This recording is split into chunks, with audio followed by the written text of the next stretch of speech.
In the middle of the Nevada desert sits a seductive oasis. I was like, okay, let's go. We're going out to Las Vegas. A western paradise where people live out their fantasies. There was mention that he may want to end up living in the desert. Yet not everyone here is running toward something. It seemed like a very traumatic past that she was coming to Vegas to escape from. Sometimes an oasis is just a mirage. I had a feeling that things were not going to be good from that minute forward. He had some very odd markings on his chest. There was redrum, which is murder spelled backwards. Sometimes death comes knocking on your door.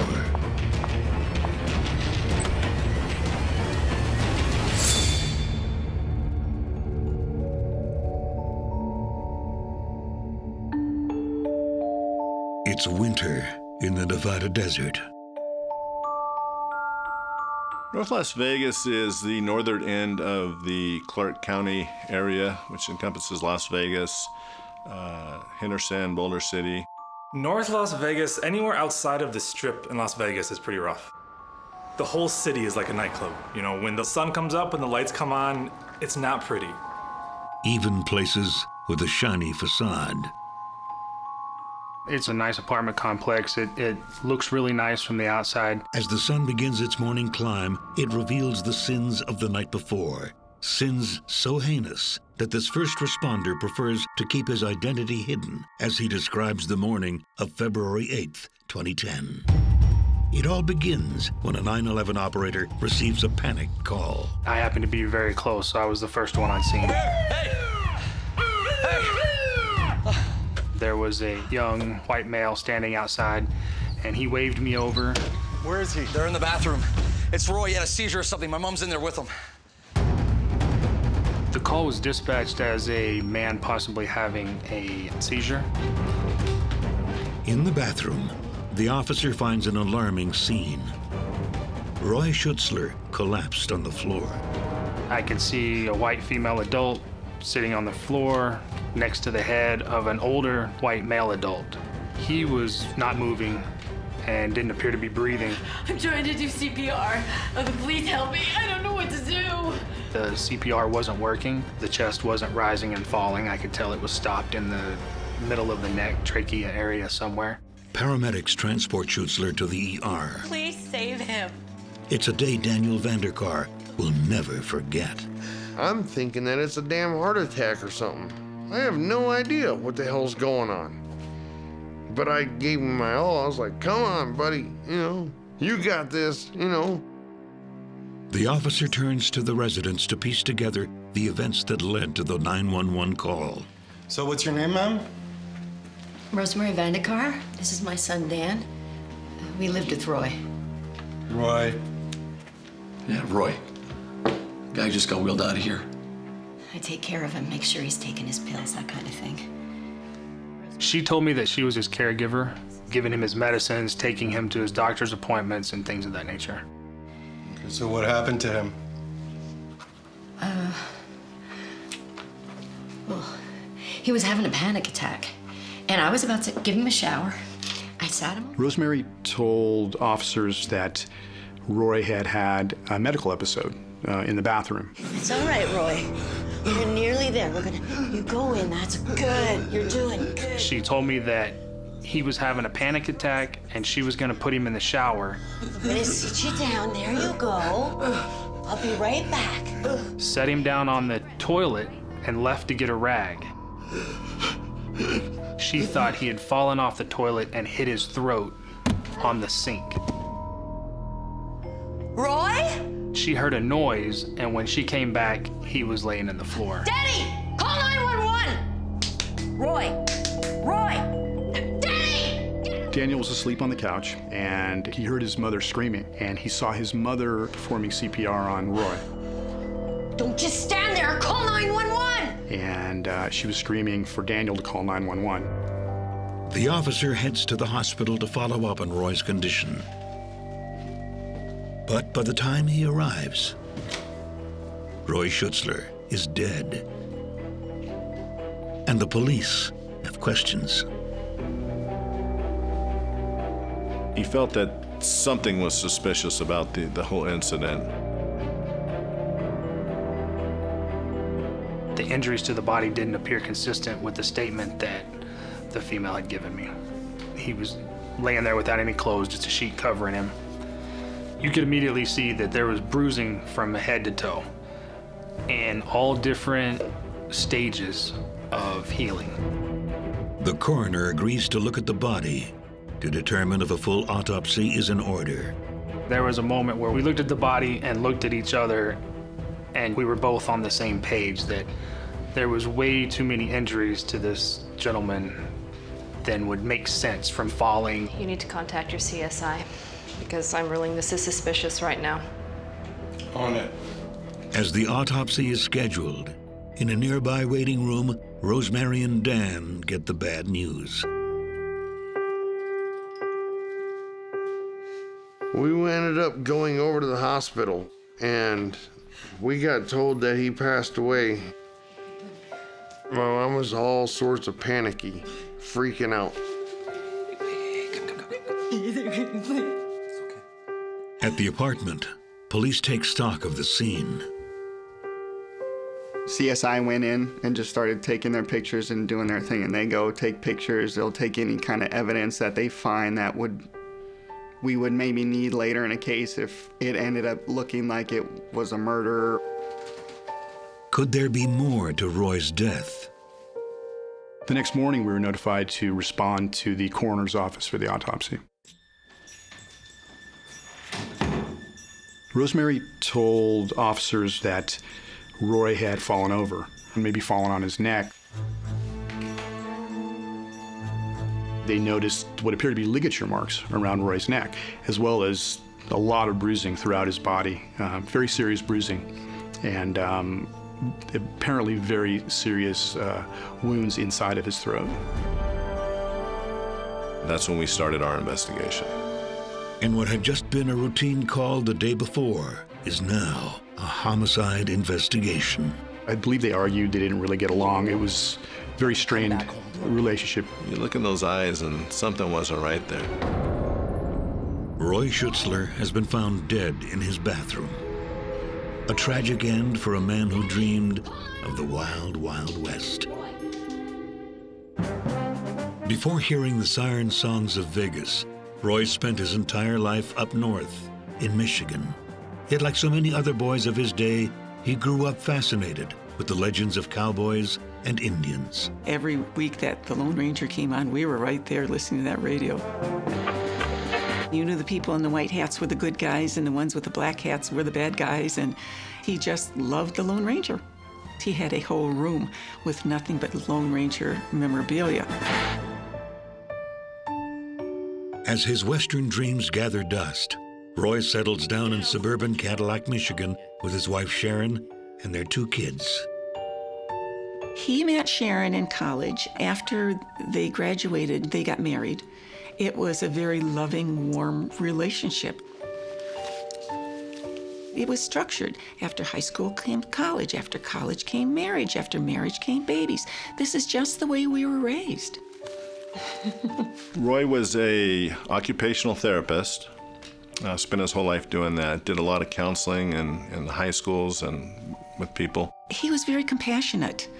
He was a nice guy. He was also very female dependent.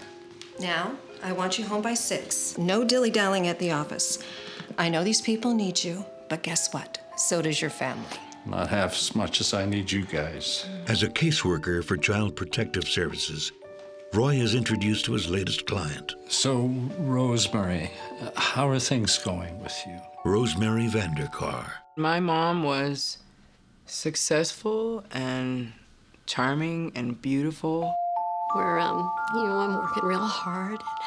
She worked for a nonprofit as a mediator, helping women who were going through the legal system, who had been arrested for something, who were going through trials.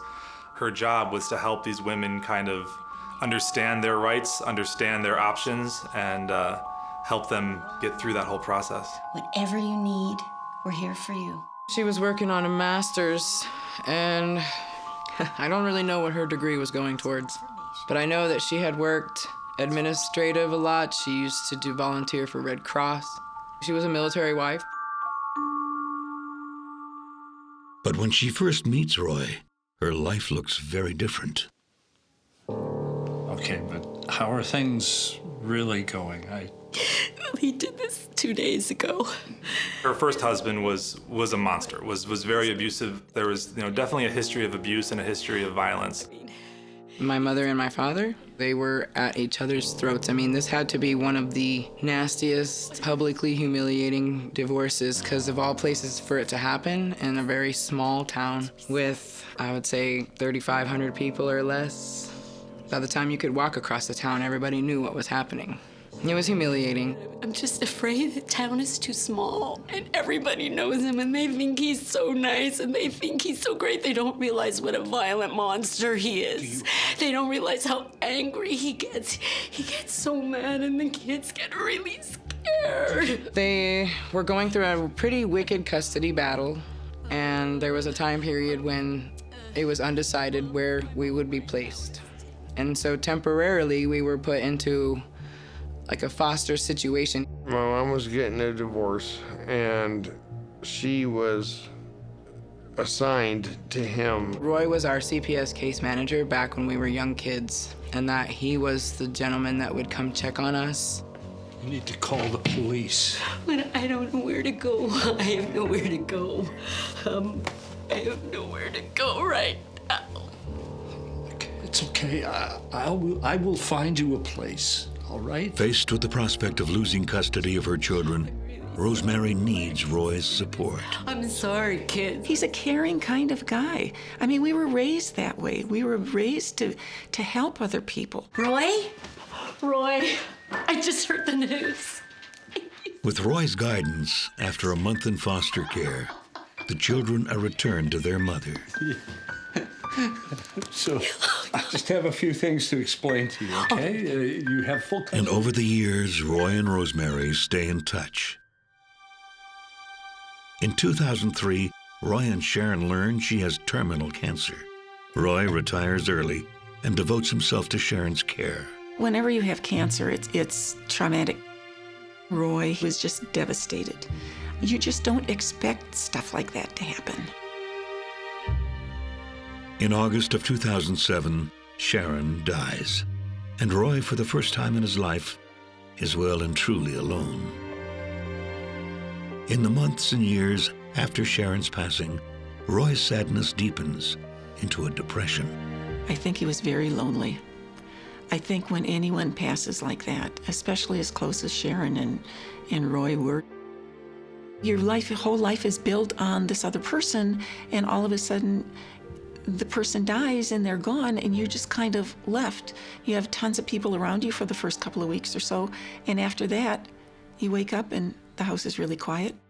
There's only one thing that keeps him going. Roy had a good relationship with his family. He had a daughter that lived close by, and the daughter had a daughter of her own, and they were close. Look who came to visit. Yes. Roy was female dependent, and he transferred that from Sharon to Kathy Jo and was dependent upon his daughter, Kathy Jo. And then when Rosemary came into his life, then he transferred the female dependency on her. At some point in 2009, Rosemary came back into Roy's life. Is Roy in?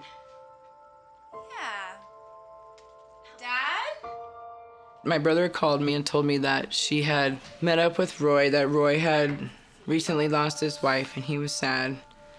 And he just wanted somebody to take care of him. Rosemary, this is Katie Jo, my daughter. Katie Jo, Rosemary. So, how are you keeping? I'm all right. You're looking good. Thank you.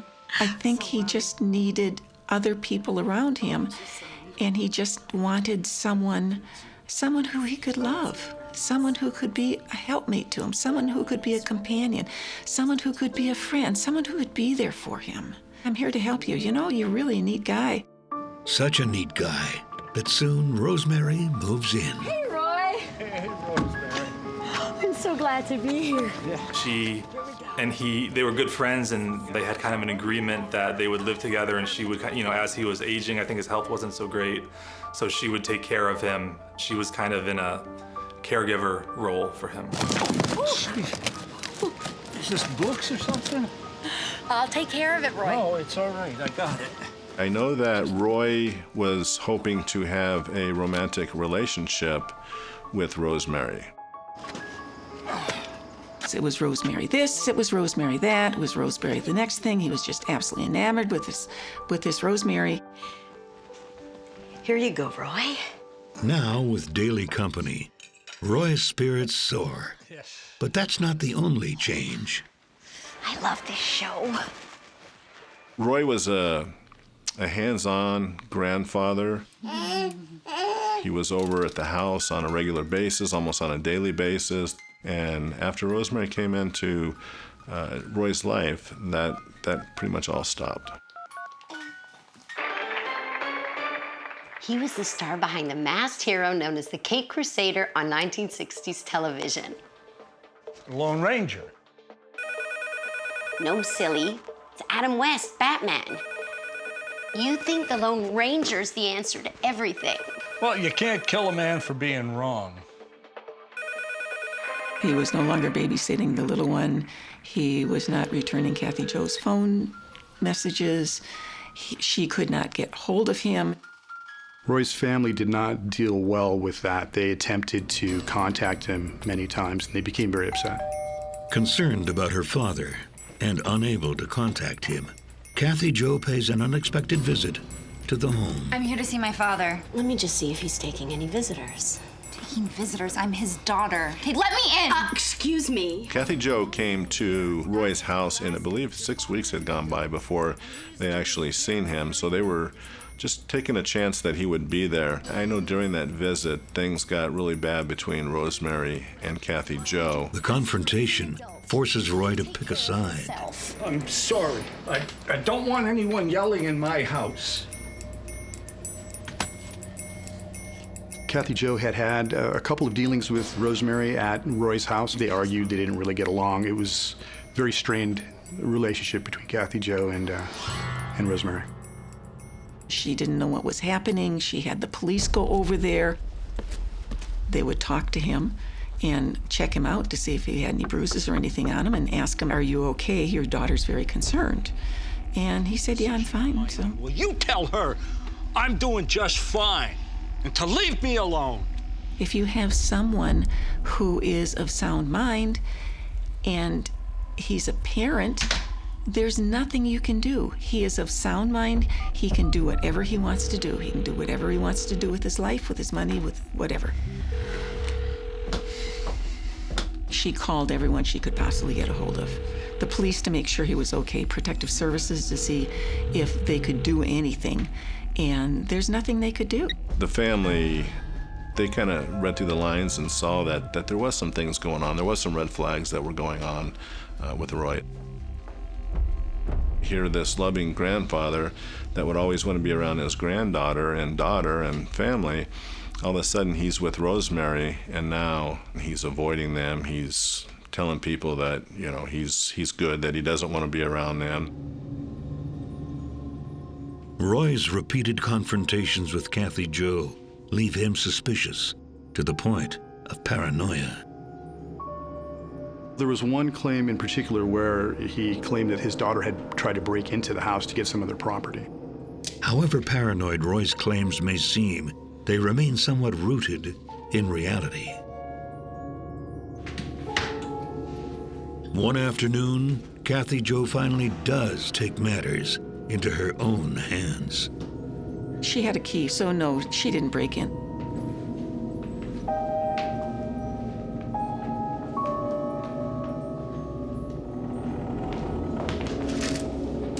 She showed up at the house to check out the mail and gone into the house and looked around.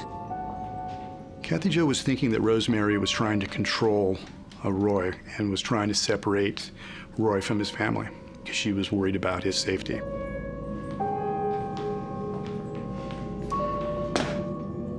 Kathy Jo's visit only inflames the conflict with her father.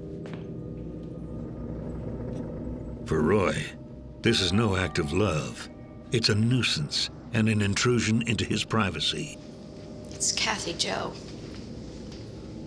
Yeah, I know. Roy contacted his attorney and let him know that everything was okay with him and that he wanted to be with Rosemary. I don't know what to do. I just don't know. You know, if we just left, it's not like they could follow us. He had mentioned that if they didn't back off, that he would end up filing a restraining order against Kathy Jo. Haven't you always wanted to go out west? California. I was thinking of someplace a little more exciting. That's what brought them out to Las Vegas. Roy and Rosemary pack up their things and finally head west, leaving Roy's family behind without so much as a goodbye. They tried to contact Roy, and they called him several times. She called the cops thinking that they were just gonna make me leave. You're gonna sit there and ask me if I'm traumatized? Leaving Michigan for Nevada, Roy Schutzler and Rosemary Vandekar are ready to settle into their new home. But on the other side of the country, Rosemary's now adult son, Daniel, is in big trouble. I was dating a chick that me and her got into a drunken argument. Where were you? Huh? Where were you? I swear to God, Dan, if you take one more step, I'm gonna call the police. Who do you think you are? Get out! Just get out! Get out. I'm sorry. There was nothing going on physically. She called the cops thinking that they were just gonna make me leave. Come to find out, well, now I kinda gotta go to jail, and I did. Held by police, even though his girlfriend won't press charges, Dan knows he's in a tight spot.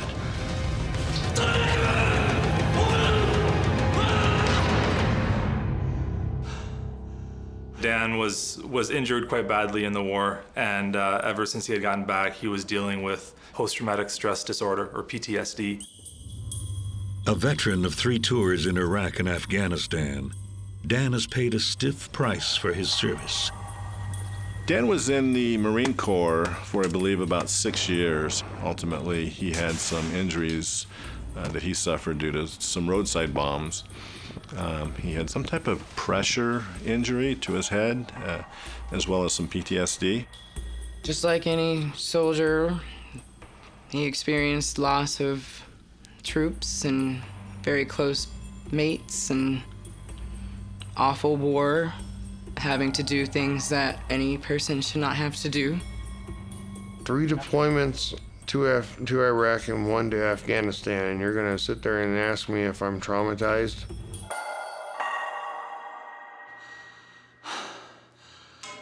You know, yes, I am part of 1.4 million troops that actually served over there. However, when I came back, I did suffer from 2 DUIs, which I don't blame anybody else but myself. And I suffered from 3 failed relationships, to which I don't blame anybody but myself. As Dan awaits a decision, he turns to the one person he hopes might be able to help him. His mother. Danny. Hey, Mom. Oh, so good to see you. Hey. Oh. Good to see you, Mom. Good to see you. Though both Dan and his girlfriend tell police he never laid a hand on her, Dan is staring down an assault charge. I'm good. I'm good. Yeah, did you eat? Until the DA makes him an offer. The DA was deciding to drop all charges should I provide an address more than 500 miles out. And I was like, yeah, you know, I can do that. So, I wondered if, I was thinking... You should come stay with us. We have plenty of room, right, Roy? Yeah, the more the merrier. Yeah? So, yeah, I jumped on board with my mom. Also, I just retired out of the Marine Corps, so it was like I needed a place to, decompress and calm down from. That's what ultimately brought me to Las Vegas. Roy and Rosemary welcomed Dan to their new apartment. Welcome to Vegas. Vegas. Yeah. Yeah.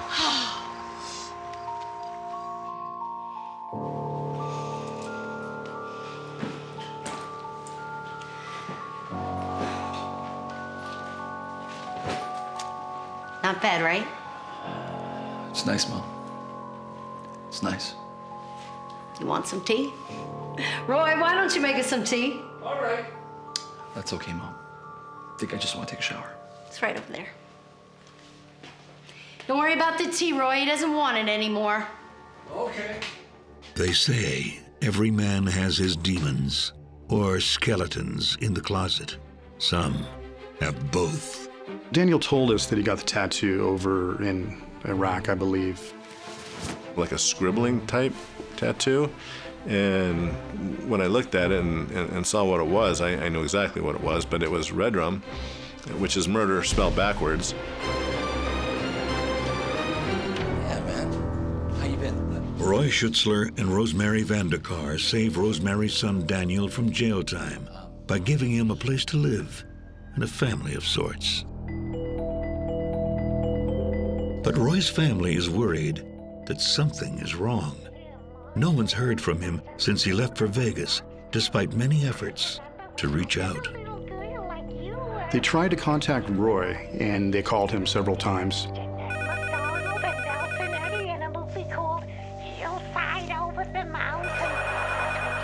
Who is it? It's Joanne. Who? My sister, Joanne. Well, don't answer it then. But don't you think that You know they're just trying to control you. They think you're an idiot. Leave it alone. I called Roy and left a message on the message recorder. And it was an upbeat, "Hi, Roy, I missed you. It's your sister Joanne. Give me a call back." Gave the phone number and never called back. He had no dealings with his family once he moved to Vegas. Pretty much cut them out of everything. Though separated from his family, Roy isn't entirely isolated. He and Dan fall into an easy friendship. And I ended up getting him into his first bar of his life. Never been to a bar in his whole entire life. And be like, "Oh my God, Roy," having fun. Do you really think you should be drinking? I mean, it may not be the best thing for you right now. Well, sure as hell not the worst. But I mean, he was helping me out with a lot of stuff. Can't even imagine. Because at the time, I was only like 24, 25. I was like, what do I need to do, So he was giving me advice. We need to get you back on your feet, Look into some retraining programs. Yeah. But there's just nothing out there. We fight in the war, and we come back home broken. And all I get are a bunch of salutes at the mall and nervous looks. Okay. If not booze, how about this? What is it? And then getting him to scratch off his first scratch lotto, the scratch off tickets. Yeah, just having fun with them.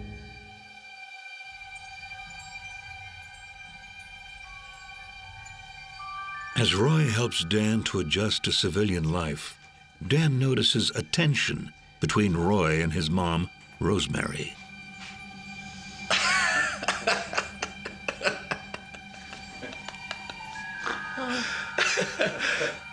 You think I'm some kind of joke? You think it's funny to laugh at me? Mom, we weren't. I won't be treated this way, not by you or by anybody else. I do everything for you! Everything! Well, He kind of always shut up around her. Mom, look at me. I think that he was actually more or less scared to talk around her. For all their problems, one happy constant remains: Rosemary's love of glittering casinos. They were always out gambling. Let's do it, let's do it, let's do it! Come on! Roy had a pretty good pension coming in from the school district back in Michigan. He got a good-sized check every month, and he had a good-sized savings. During the month of January, Rosemary and Roy had withdrew tens of thousands of dollars out of Roy's account, and most of them were done at casinos in the Las Vegas and North Las Vegas area. I feel lucky. I hope you're right about this. With her, it's like an addiction. It's like something fierce. One winter's night, just weeks after Dan's arrival, Rosemary proposes yet another trip to the casino.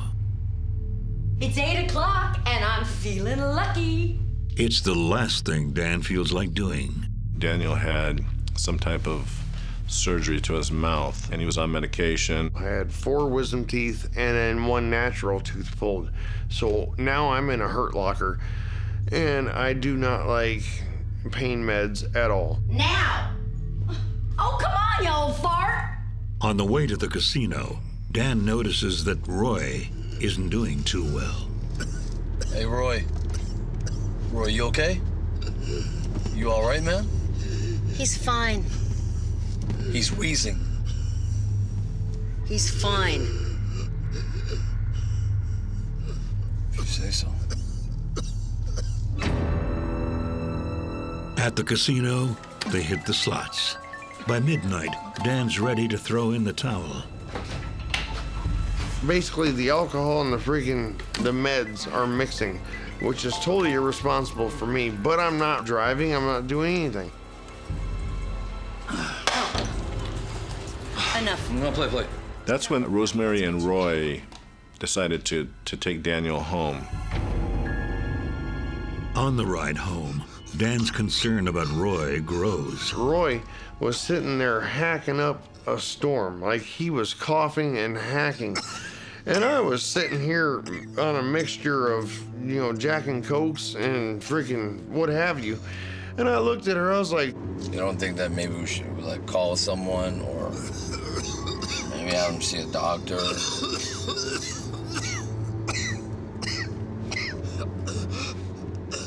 Seriously? You can die in a ditch for all I care. I shit you not. That's exactly what she said. I shit you not. It seems Rosemary and Roy's night has just begun. Once they took him home, they had continued with their night of partying and gambling and went out to another casino. Dan crashes out on the couch until dawn, when he's awakened by the sound of his mother shouting from the bathroom. Danny, call 911! Danny, call 911! Well, when I first woke up, I looked over and it said 6 o'clock. It said 6:02. I thought it was evening. Danny, goddammit, get up! And I was like, what the hell was that noise? She was screaming for Daniel to call 911. Don't just stand there, call 911! Right now! So Daniel called 911 and got police and an ambulance to respond to the apartment. At the hospital, Dan is alarmed by Rosemary's response to Roy's passing. They're gonna try to pin this on me. Mom, that's crazy, okay? He did nothing wrong. They're gonna blame me. They're gonna blame me. I thought it was a damn heart attack or, some kind of medical emergency that I don't know about. Rosemary's odd behavior persists. Seriously, Mom, look. I'm upset too, but you have to calm down. Look, if you are not scared right now, then you are just stupid. I looked at her, I was like, why are you so panicky about this? I mean, if he just died of natural causes, why are you so freaking out? Spurred by the results of the autopsy, homicide detectives Michael Bodnar and Tony Litieri are assigned the case. The list of suspects isn't long. You have a woman in her mid-50s who's quite frail and probably weighs 100 pounds, and then you have a 6'4" Army vet with severe PTSD with the word murder tattooed across his chest. It's it's pretty easy to draw conclusions as to who you might think would be guilty in a crime like this. I saw a lot of money going out in cash. Just a panicked state. North Las Vegas police detectives have brought Rosemary Vandekar and her son Dan in for questioning regarding the death of Roy Schutzler. The police believe it was a brutal act of murder. The conclusion of the autopsy was that it was a homicide and a manner of death was strangulation.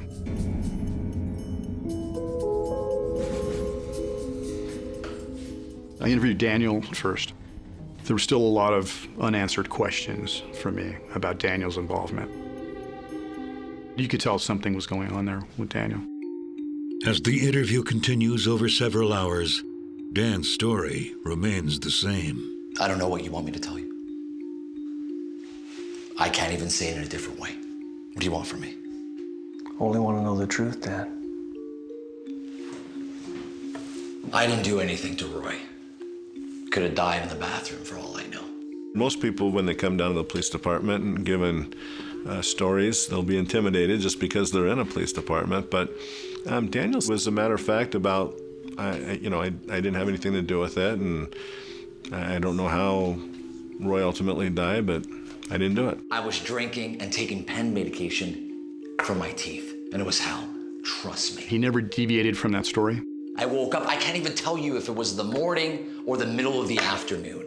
He said he was sleeping on the couch, awoke to his mother's screams, saw her performing CPR on Roy, and called 911. Just stand there, call 911 right now! We spent 7.5 hours, I think, give or take, getting interrogated. I was not involved in Roy's death. It wasn't me. Yeah, well then who killed him?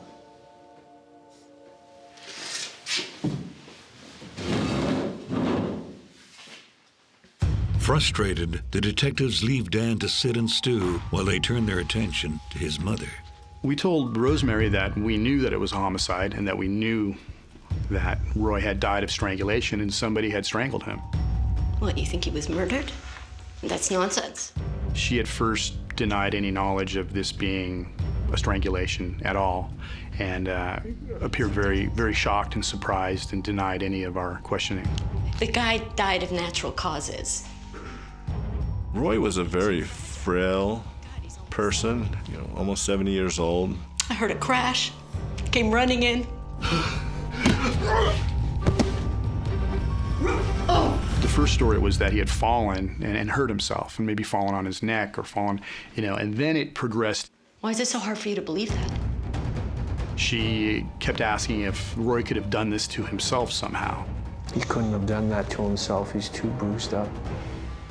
We had told her there's absolutely no way that someone can do this to themselves. There's way too much damage for that. It's then that Rosemary's story changes. I'll give you the truth. She says that she was a victim in the relationship. Roy was far from being an angel, okay? Especially with me. She had told us that they had got into an argument at the casino. They came back. He was abusive. I went to the bathroom to brush my teeth. I wanted to close the door, but he wouldn't let me. Just give me a moment. I'll be right out. You idiot. He just kept yelling at me like he always did. You loser! I could have won thousands tonight if it wasn't for you. She was tired of the abuse. She wasn't going to let it go on anymore. I had enough. I had enough.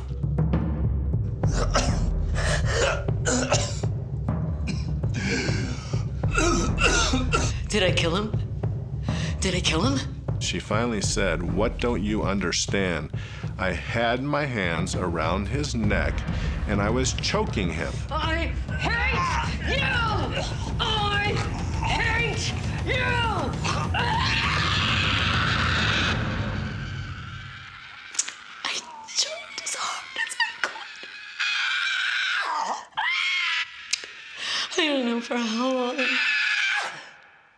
think I blacked out. Litieri goes back to Dan for corroboration of Rosemary's story. He's got plenty to say. Roy was, let's say, a gentleman to my mom. But you know, my mom isn't quite who you think she is. My mom was a drama queen from hell, and any claim that she ever made was about a 98% chance a lie.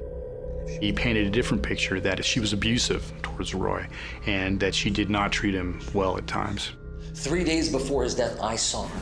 What about your intention? According to Dan, Rosemary had a history of abusive behavior toward Roy. Oh dear! I do everything. I cook. I clean. My mother was pile driving her finger into Roy Schutzler's chest. You moron! What do I get? And I witnessed this. Moron! Mom, stop! You're hurting him. You stay out of this. Roy would never hurt a fly. I cannot believe that she would say something like that. I mean, she has to be delusional. No, I'm sorry. Roy wouldn't hurt a flea. And there's something else. Dan then describes Rosemary's behavior at the hospital. We need to go to the bank. What? Right now, let's go before the family gets involved. It turns out Roy's family back in Michigan had been right to be concerned. It seemed like she systematically separated him from his family members. Then she was able to get Roy to sign power of attorneys and make her the executor of his will, and also completed a new will naming her in it. Dan even reveals that Rosemary had a plan in case she was arrested. She told me if she got caught, to skip town. She said, hey, if I go down, I want you to freaking leave. Wait, what? Leave where? Are you freaking serious? You are psychotic. I even told her that. It's the only time in my life I ever told my mom she's psychotic. Armed with this damning new information, the detectives are ready to make an arrest.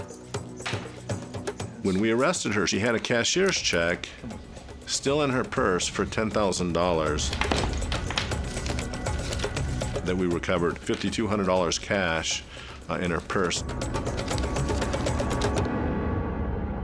With a solid case shaping up against Rosemary, Dan is released and his mother is charged. After Rosemary's, quote unquote confession, the spotlight fell off of Daniel and he was quickly released, and there was no further investigation into him, and he kind of wasn't seen again until her trial, when he was there to testify against her. Rosemary was charged with murder, victim over 60, and she was convicted of second-degree murder. I don't think that she deliberately premeditated. I don't think that she ever thought that this would end up in murder. But we knew one day that her actions were gonna be irreparable. And we were just afraid. There are those who still can't believe Rosemary is a killer and wonder if she was protecting her son, Dan. I initially met Rosemary when I was in the prison working on a documentary project following the lives of inmates.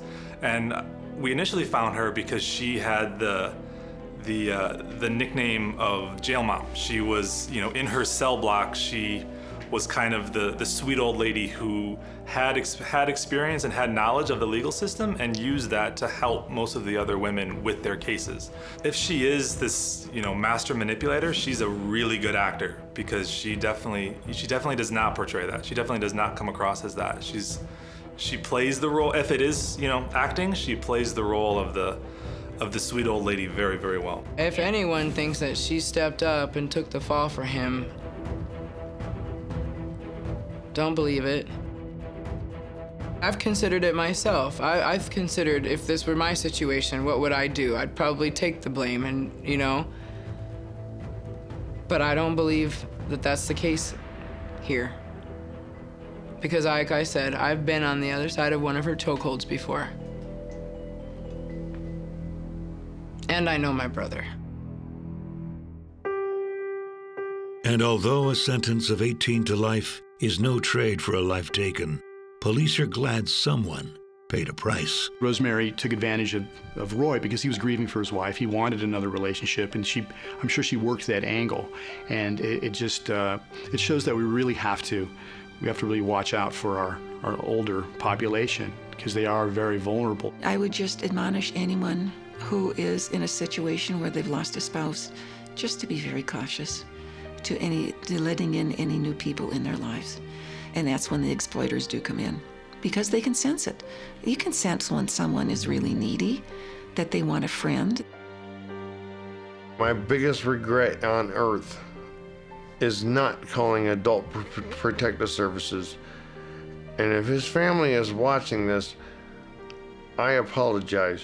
There is no bigger apology on earth that I can give than right now. I'm sorry. I wish I could have done something different. I think he was very lonely.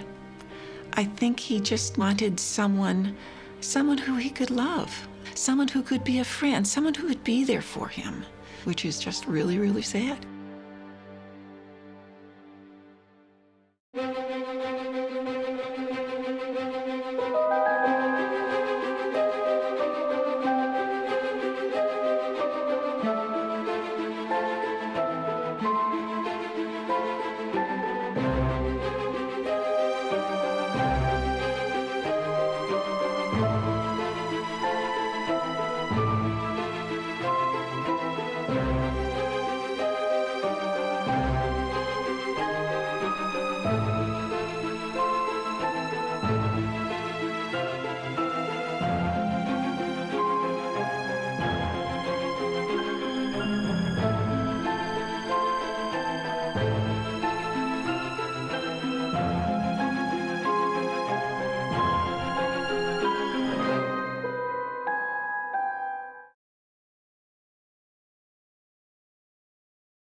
Jade Olmsted had always longed to find her true north. Brandy first met Jade from the online dating site. You look nice. Are you flirting with me? Maybe. And then they just met up in person, and that's kind of how the relationship blossomed.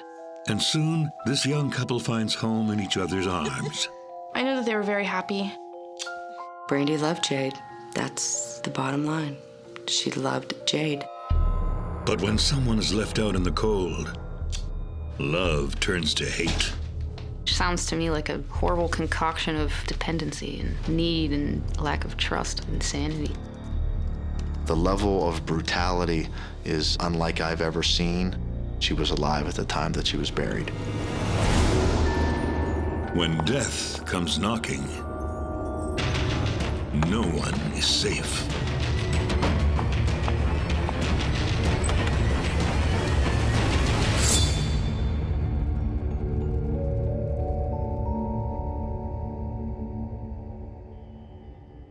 The quiet hills of Cochranton, Pennsylvania, are hiding a grisly secret. It was a very rural area, very heavily wooded area out in the hills of Cochranton. Basically, a difficult area, I would think, to search effectively. There was a helicopter. They had cadaver dogs. They were searching. There was a lot of police out there. The troopers look down in the field and they see what they think are automobile tracks heading into the woods. So they decide to go and check it out. Some of the troopers smelled it, that smell of decay in the air. As police made their way through these woods, they found a makeshift fort. It was really just maybe the very beginnings of a fort, kind of some tilled up earth, some sticks piled up. They noticed that the ground in the middle of the fort is disturbed and is not of the same consistency of the dirt around the fort. It was a little looser than it should have been. At that point in time, trooper gets a stick and starts poking. It appears that somebody had dug a hole and filled it in. They contact the Crawford County coroner, and they get some lights up because it's starting to get dark. And they begin to unearth the area.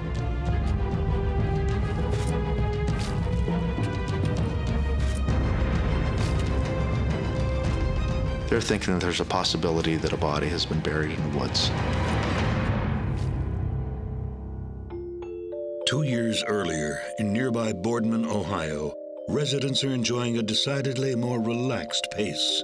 We rode our bike everywhere. We hung out with our friends outside all the time. Like, we were always outside. It was just that kind of town. For 18-year-old student Brandy Stevens Rosine, life is full. She was into everything. I mean, she loved math. She loved English. She loved writing. She was into drawing. She loved orchestra. You've been making a bit of trouble lately, and I just want to tell you that I know it's hard being a double bass sometimes. She was constantly playing music, making funny jokes. She was always joking around.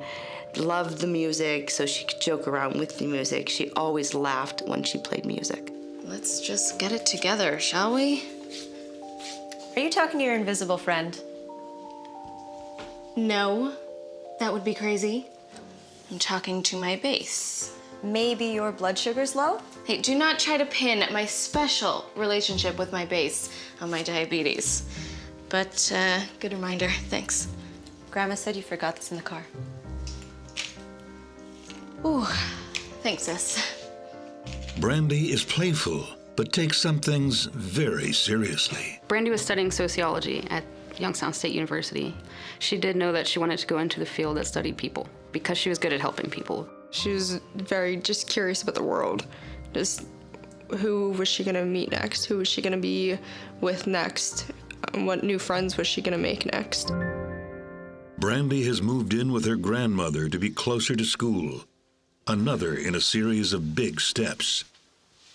Here's the thing. I'm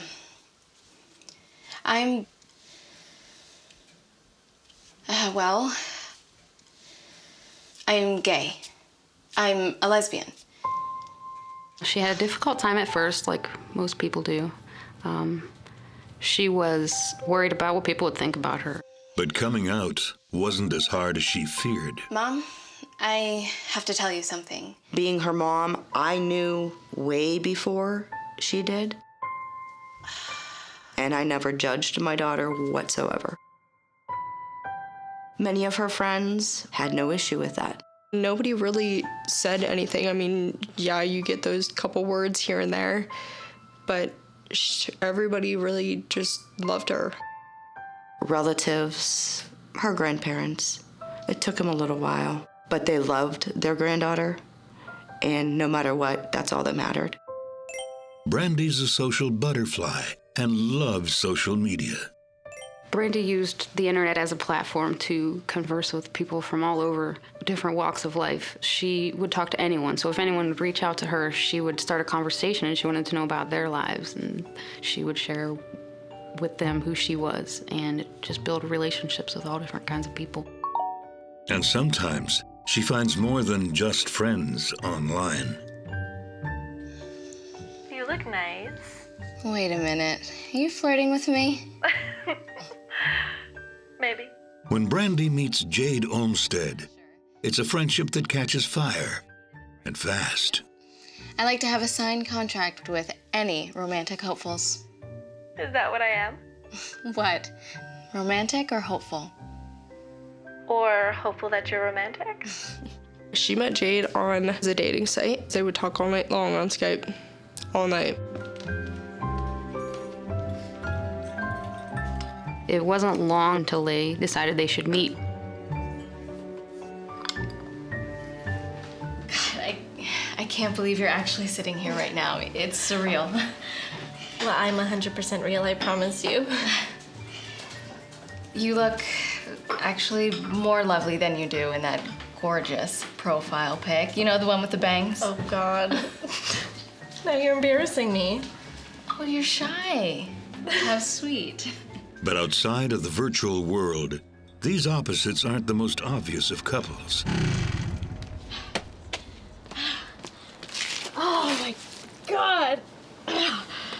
was a demon out there. Hey, I got a spare helmet. Driving through dirt or watching X Factor? I think I made the right choice. Ew. Don't hug me. Oh, come on. You're so huggable. Oh, no. Just take like 3 showers and then I'll hug you. Brandy's adventures were her way of having fun, passing time. She enjoyed four-wheeling. She just wanted to go fast. So she loved speed and she loved getting dirty. It made her feel alive, I think. Her new girlfriend is a much more timid soul. Jade was very quiet, didn't talk much, shy individual. When I first met Jade, when Brandy brought her over for the first time, my first impression was that she was reserved. So, Jade, it's nice to finally meet you. Yeah, hi. Reserved and a bit of a copycat. How about we go play Need for Speed? Sure, whatever. Yeah, or we could just chill out and listen to some music. Whatever you like. She would kind of be into the same music, the same kind of thing. She did that with her friends. She did that with everyone. Just because she wanted to be loved and accepted so much that she would do whatever it took to get to that point. I don't think she was fully comfortable. I mean, she had her issues with herself. Jade, get in here. Jade's struggle with her identity is long-standing. Damn it, girl. Don't make me say it twice. Perhaps because of her upbringing. Her dad was not the kindest man in the world. After she came out as being a lesbian, he was not supportive at all. He was cruel. Her family did a lot of drugs. There was never any food in the house. They were not cared for well. Brandy felt that she could help Jade.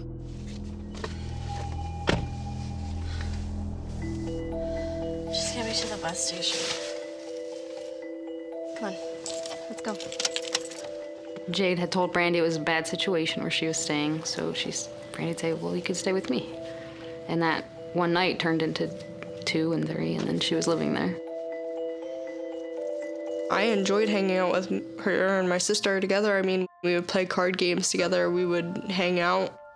I thought she was fun. And that, my friends, is what you call a flush. Yeah, that'd be great if we weren't playing Go Fish. Brandy's house, Brandy's rules. Oh, I'll always protect you. I'll always love you.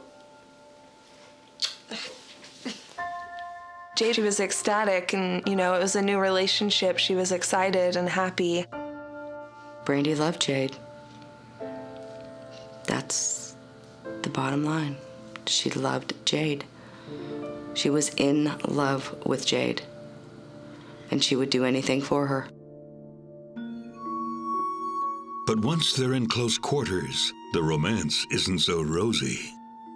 Jade started getting anxious. Jade wasn't working at the time. Brandy was going to school. Brandy was working nights at the time at Target. How was your day? Fine. That was very hard for Jade because Brandy was never there. And Jade didn't have a car. Jade didn't have any places to go. Didn't have a job, didn't go to school. Facebook. Again. Please, you post wherever you go, every single thing you do. Facebook, Foursquare, Instagram, every single thing. So why is it bad for me? Well, I'm actually going places and doing things. The situation that I know is that Jade was just feeling restricted and that she felt like she was stuck. Bye! Have a great day! Jade left when Brandy was gone. She stole her iPod and $300 cash. She had nothing. She needed money to get wherever she needed. I know that she did end up in Baltimore. She was down there with her family. Brandy was very angry over the situation. Heartbreak and anger are a terrible mix. But there are more treacherous sentiments brewing. She was a very negative person. Very, very negative. This was basically a love triangle scenario. There was jealousy at play. She was just obsessed with pretty negative, dark things. I'll always love you. After an intense romance, Jade Olmsted leaves Brandy Stevens Rosine behind and takes Brandy's cash and her iPod with her. She wasn't talking to her right after. They had like a fallout after that. I mean, they weren't speaking for a while. Brandy was hurt really bad. She was really upset. It's for the best. But it sure doesn't feel that way. You of all people. You'll meet a million more Jades. But even months later, after the girls have resumed their friendship, Brandy just can't move on.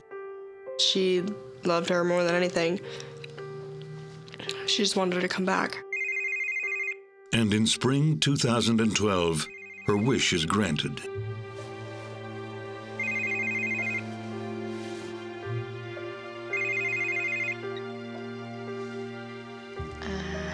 Hi. Hey. She had told Brandy that she wanted to hang out and that she was having a hard time at home. This was a terrible idea. They're just as screwed up as ever, maybe even more. Just please, come and get me. Yeah, sure. She had told me, well, I gotta go and pick up Jade. And I had asked her, I'm like, why? Like, why do you have to go and get this girl? Because I do. I have to be there for her. Why? Like, what did she do to you? All the things that she had put you through and everything that had happened, and you're just gonna push that aside and go and find her for what? To do it all again? And still she said, I need to go. She needs a way to get back here. You're literally a lifesaver. I know. So Brandy went and picked her up because that's Brandy. But the reunion isn't the romantic one that Brandy longed for. So, do you want to play video games or listen to... Actually, I gotta go. Someone's coming to pick me up. Seriously? Once she brought her back, an hour later, she was already gone. Jade runs right into the arms of an ex-girlfriend. Ashley Barber and Jade Olmsted went to school together in Ohio. I think it was East Liverpool, Ohio. Ashley Barber was Jade's childhood, or maybe first even, experience of love. She was living with her mother and father. Ashley saw herself as maybe being a misfit, that she didn't fit in. She was heavily tattooed, lesbian, and I think that caused some problems with her parents, especially her father. Ashley Barber carries her problems wherever she goes. She was a very negative person. Very, very negative. She didn't have a lot of friends. Brandy takes Jade's desertion badly. I think that at first she was pretty heartbroken about it. She was very sad because she loved her a lot. In fact, Brandy can't stay away from Jade. Brandy kept a friendship with Jade while she was still with Ashley, and I know that she would go out and pick Jade up and they would drive around and hang out. At least a couple times while she was with Barber. So she was moving on. She seemed like she was pretty happy, and Jade would get a hold of her every once in a while when Ashley didn't do something that she wanted her to do, like buy her something, and Brandy would buy it for her and send her money. Wow, Brandy. You spoil me. It's just really nice to see you. I think at the center of the cycle is Jade, and here's Jade in a relationship with Ashley. With Brandy, who she knows she has in her pocket, will do whatever she wants whenever she wants.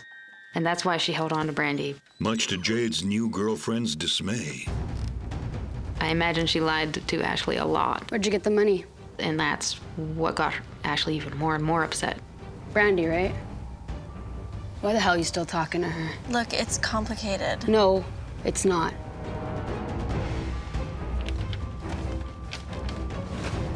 Ashley's jealousy is out of control. She had found out that they were in contact, and Barbara was really upset about it, so she started contacting everybody.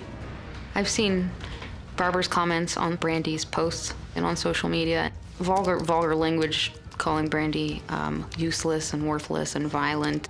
Ashley would just hurl the bizarre insults, and it was ugly. One time, Ashley messaged me directly and told me that I shouldn't be friends with Brandy and that Brandy's manipulative and that she has everybody fooled. She had said, "I hope I get the chance to kill her before her diabetes does."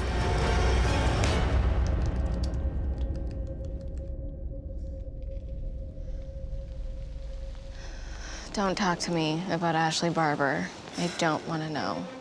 That's some crazy stuff she's writing.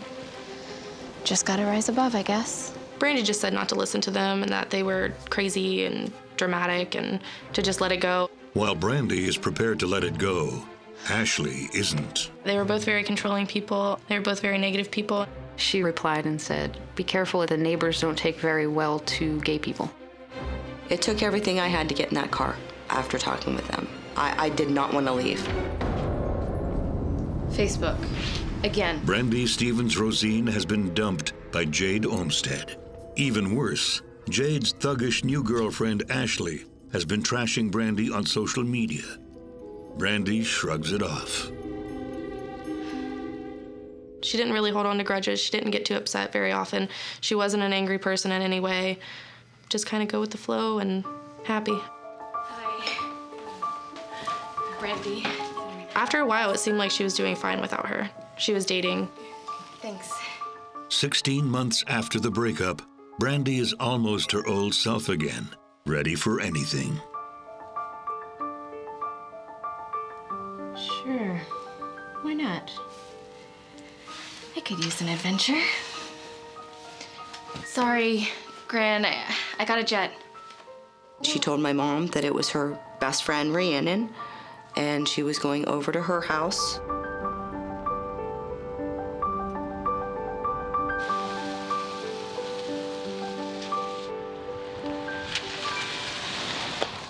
That same day, Brandy's ex, Jade, whom Brandy hasn't seen in weeks, takes Ashley to the hospital after a fall. Ashley Barber posted pictures of bruises, solid bruises on her forearms, saying that she had fallen down the stairs. So they had to go to the hospital.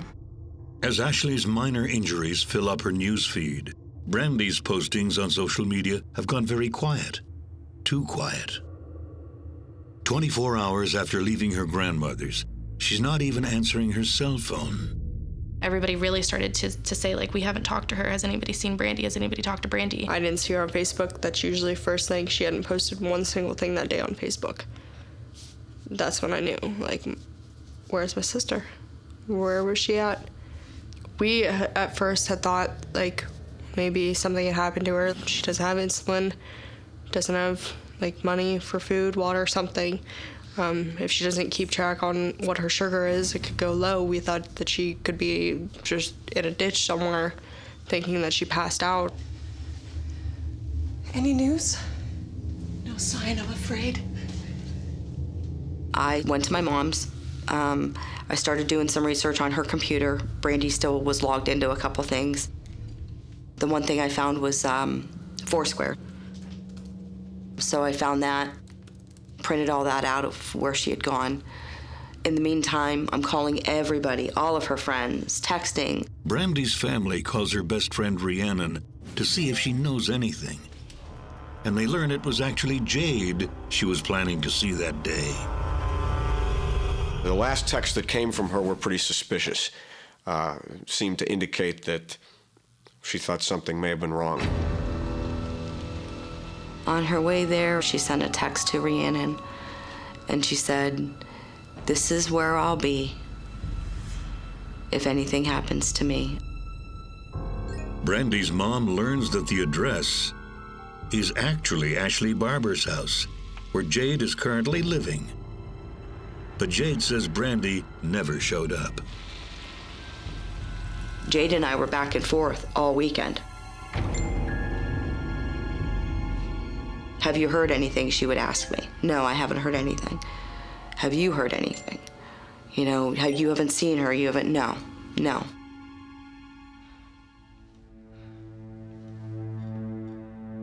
So Saturday morning, we filed her as missing.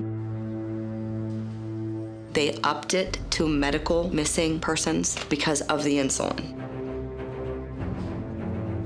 Well, it's not an urgent situation usually for the police because adults have the freedom to get up and move. Brandy's friend Christy decides to go on the hunt herself, going to the last place they knew Brandy was headed, to see Jade at Ashley's parents' house. I was going with the hopes that I would see Brandy's car on the side of the freeway. Maybe she had parked and stumbled to someone's house and asked for help. I told her, I'm coming out to your neck of the woods. She replied and said, be careful, it's bear hunting season. And also that the neighbors don't take very well to gay people.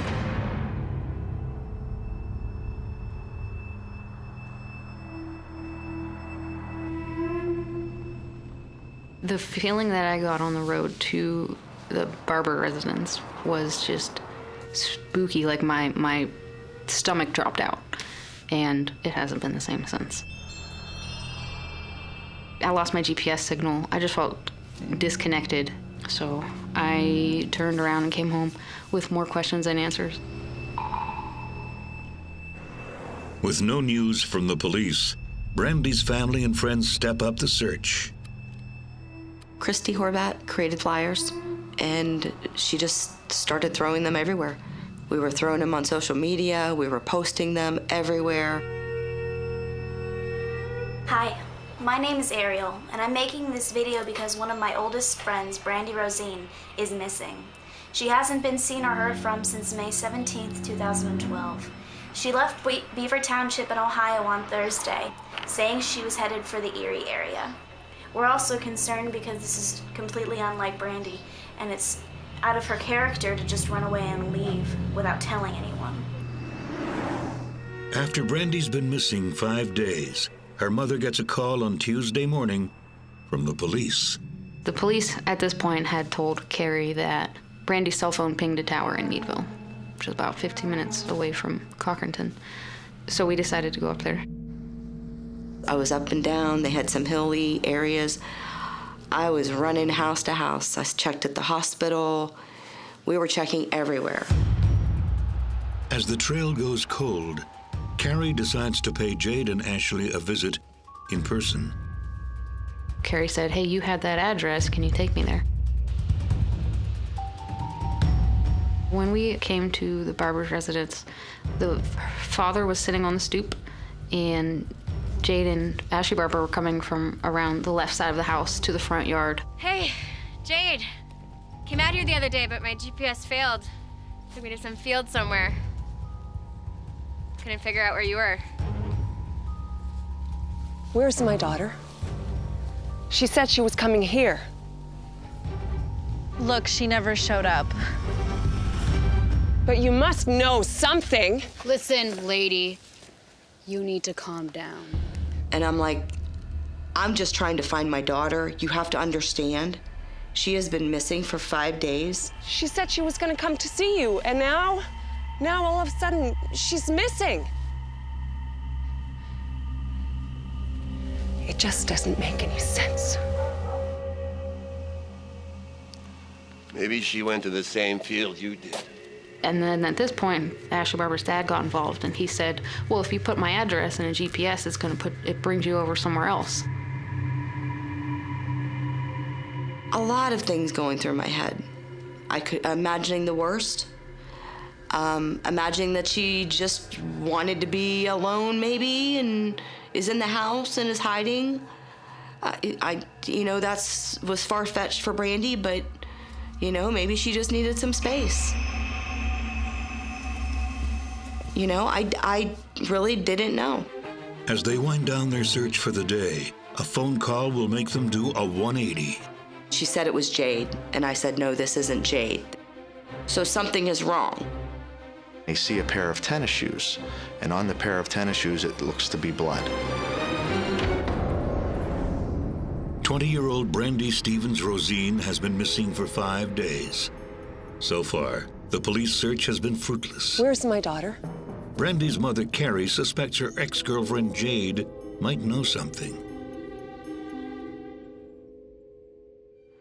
A suspicion that's quickly confirmed when she gets a startling telephone call. Hello? On the way home, I got a phone call from, and she said it was Jade. And I said, no, this isn't Jade. This is Ashley, right? I recognize your voice. Because I knew Jade's voice. Brandy's car is here. What? It's in your best interest to come and get this car. I said, whoa, wait a minute. We just left there. You told me she never made it there. You just need to come get this car, and hung up.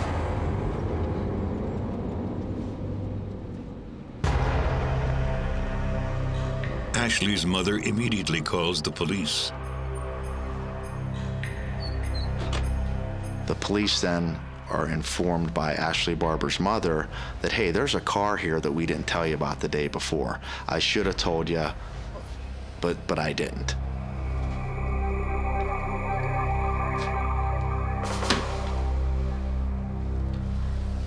They then do a registration check of the vehicle and find out that it is in fact Brandy Stevens' motor vehicle.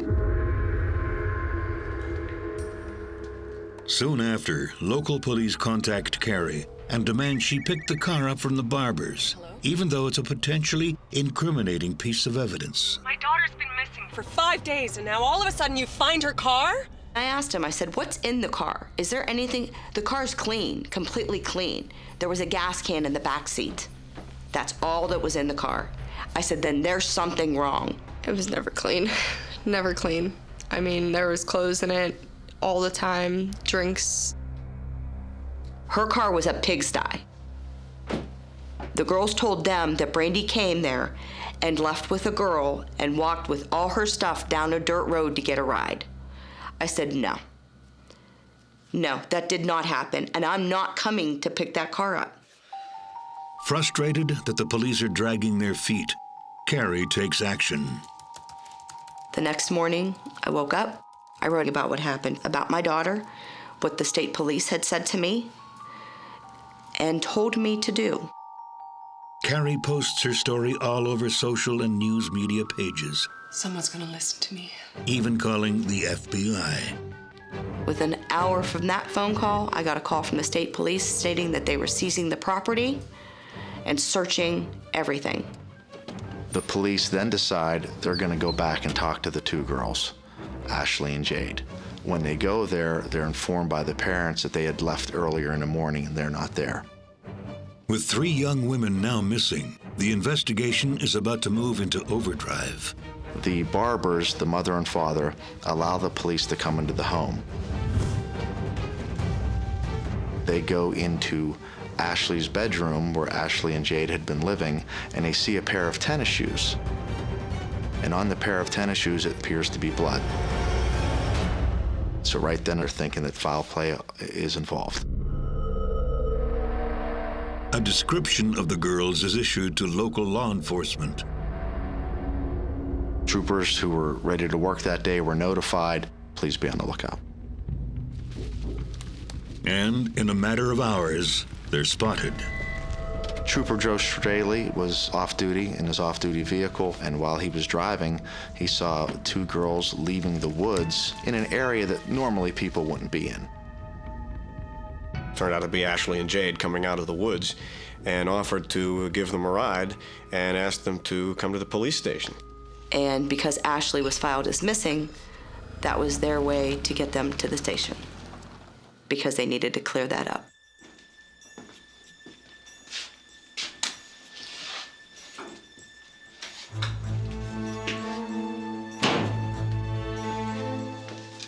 Look, I told you. I don't know anything. I can't help you, I'm sorry. Actually, Brandy did come to Ashley's house for a bit. She only stayed for a few minutes. She said she was going to meet a friend called Jamie. They contacted Brandy, asked her to come to Cochranton. She did come to Cochranton. She only stayed for a few minutes. Jamie's picking me up. So is it okay if I just leave my car here for a few days? Sure, why not? Wow, I am just gross. I might just clean it out a little first. And she said that they agreed and that Brandy seemed very happy and excited to be meeting her friend. Now all of a sudden Brandy made it there, but she took all of her stuff and walked down a dirt road to meet a friend who was picking her up. There was something that they were hiding. They were hiding something. Police are considering the girl's story when Ashley makes an unusual request. I have a lot to tell you, but I'm not saying anything until I get to see Jade. She said, I want to see her eyes. So that's when they decided they'd put them in a room together.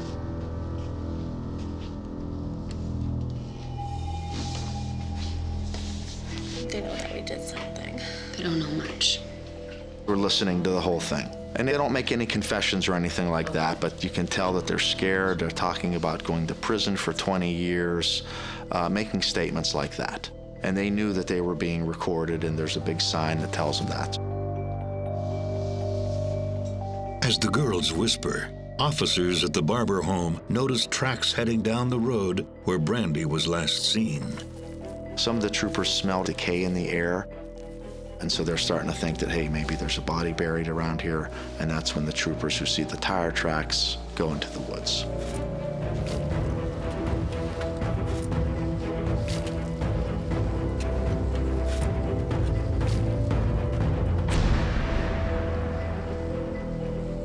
Unfortunately, they find the body of Brandy Stevens.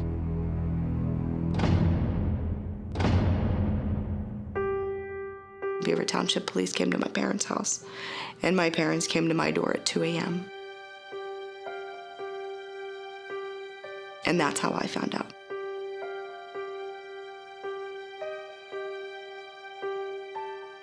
I wasn't told anything. I knew. As soon as my mom was there, I knew she was gone, and I knew they found her.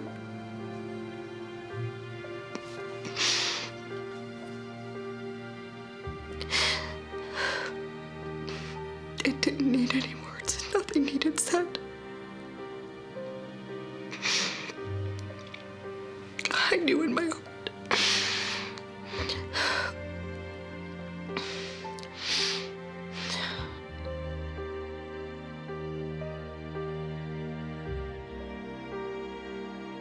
Brandy's mom called me, and I was in shock for days. I immediately drove back up, because I was in Columbus at the time. I immediately drove back up to Youngstown, and I think it took me like 6 hours to get here, because I had to pull over so many times because I was crying so hard.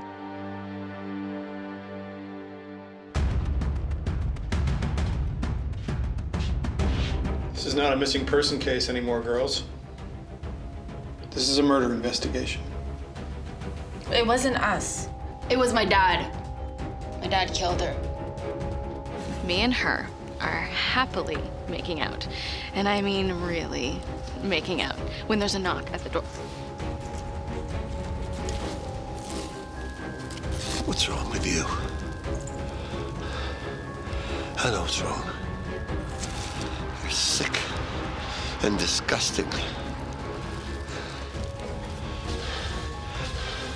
All of you. Have the girls been protecting Ashley's father all along? Police don't know if the girl's story is true, but more evidence is about to come to light, and soon everything will be crystal clear. It's very clear that this was a premeditated act. The level of brutality is unlike I've ever seen. After police unearth the body of Brandy Stevens Rosine, Ashley Barber pins the brutal murder on her father. But investigators quickly find evidence that points in a different direction. When the girls were found coming out of the woods, they both had book bags that kids commonly carry.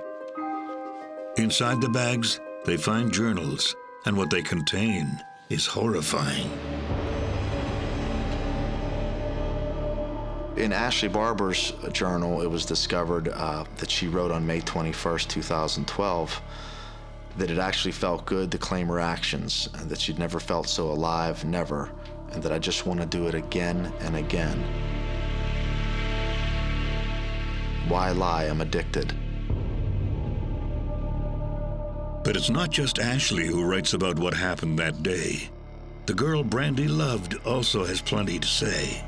Jade explains that she told herself that she wasn't going to write about it because it is too much evidence, but the temptation not to get it out is just too much. Yesterday was the beginning of a whole new life. A life of torment, evil, blood-stained hands, and splattered clothes. I found my calling, a new addiction, something the world looks down on. But us, we crave this life. I heard that Jade had written in her journal that she was proud.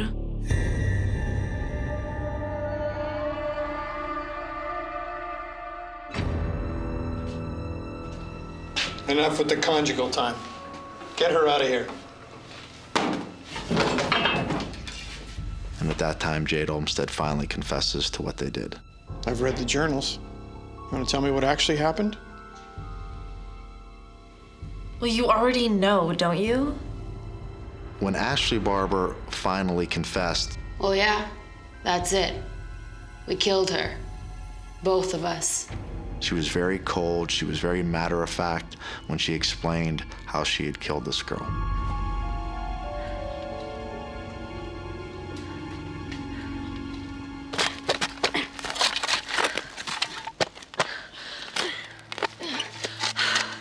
This is taking forever.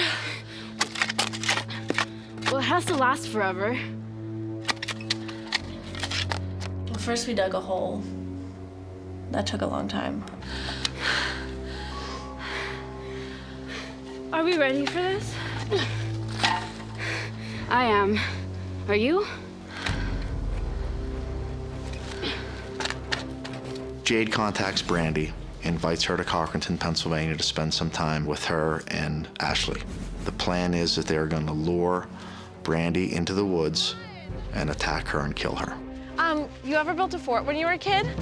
It'll be fine. Jade said that Brandy was apprehensive about going back there. Okay. Sure. Why not? Ashley Barber then joins in.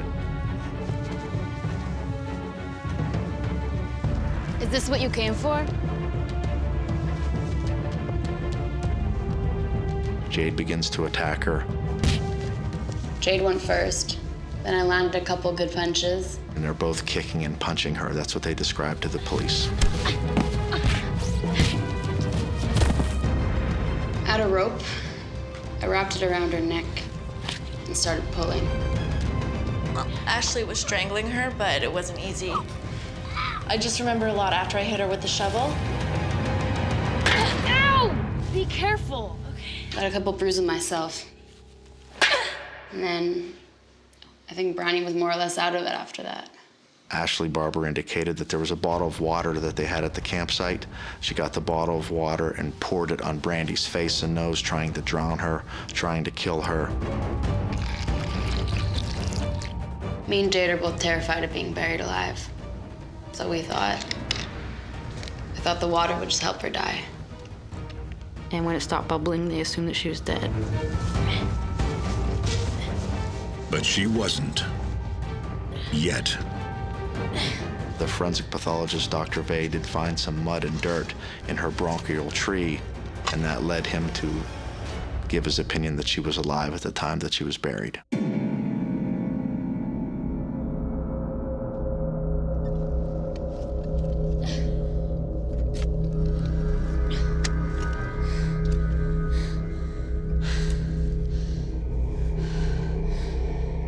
We gotta burn her stuff. I know. But can't we just ride the high of this for a few minutes?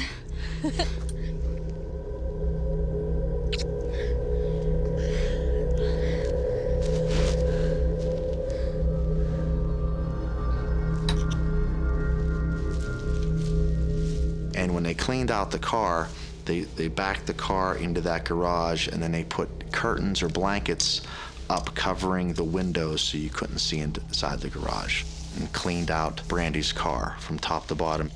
They didn't want to have there to be fingerprints in it, and so they cleaned it out and got rid of a lot of her stuff. They decided to go burn her belongings and hide all the evidence. But the girls haven't emerged unscathed. So you're all bruised up, baby. How are we gonna explain this? Ashley was bruised because she was getting hit by the shovel too. Jade wasn't trying to hit her with the shovel, but she inadvertently hit her with the shovel because of the position of the bodies. She needed to come up with a plan to explain these injuries to her parents. Are you sure? Said yes, just do it.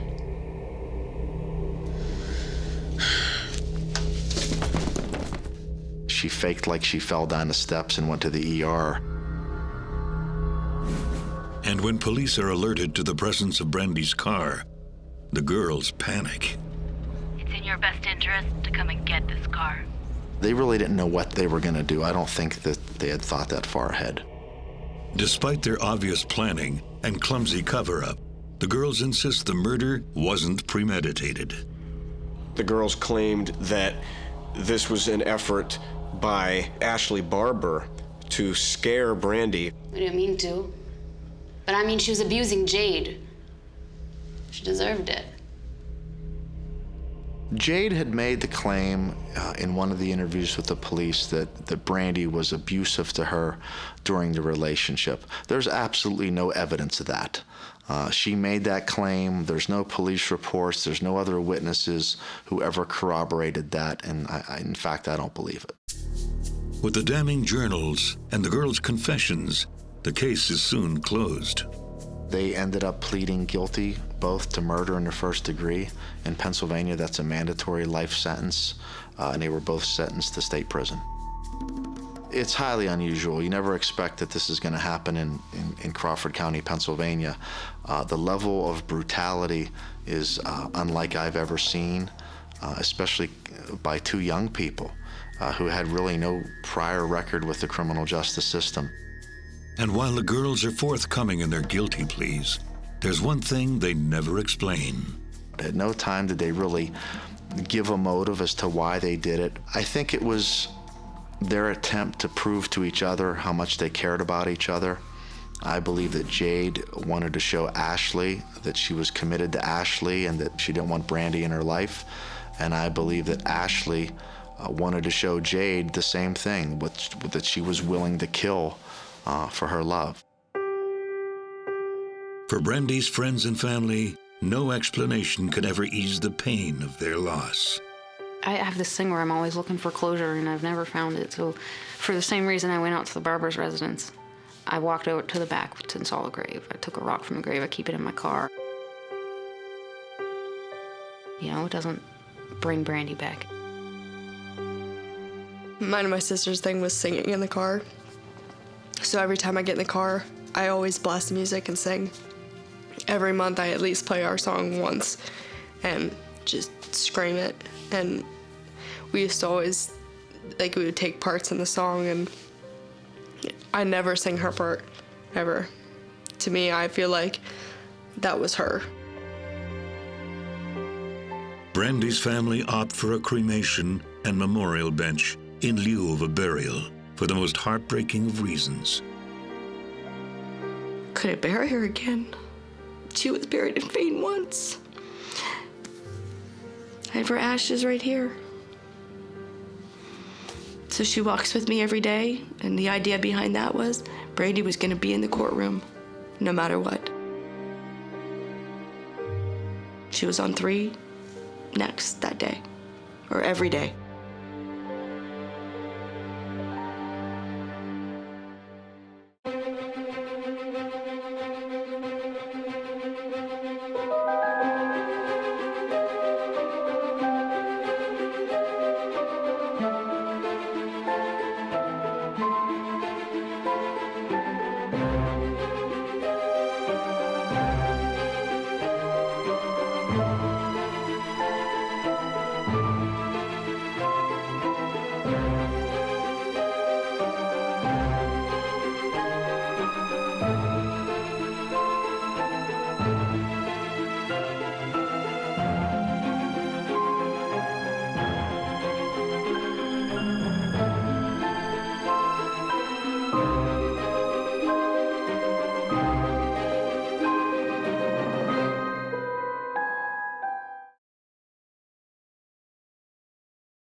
A real home is never just four walls and a door.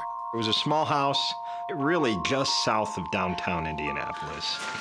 Now this place is big enough for 4 people. It's a safe haven. Hey, I got the essentials. Sarah just wanted a life with a picket fence and a couple dogs. Hey, watch it. You don't talk about my family that way. I'll say what I want. But sometimes, the very people we trust most... They started arguing, and it wasn't a good scenario. ...can turn a refuge into a grave. He wasn't a bad person. He just was at the wrong place at the wrong time with the wrong people. There were blood stains and other indications that somebody had been shot or hurt bad. When death comes knocking, no one is safe.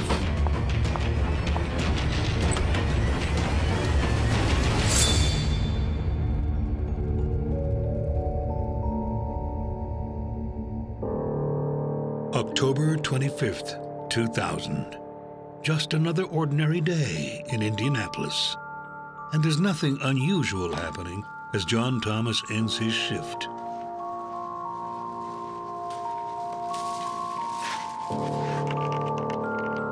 Hey, Rummy, get out of there! I said get out! I don't have all day! In a heartbeat, the day becomes anything but ordinary. He thought it was maybe a bum that was in there, but then he realized he wasn't moving.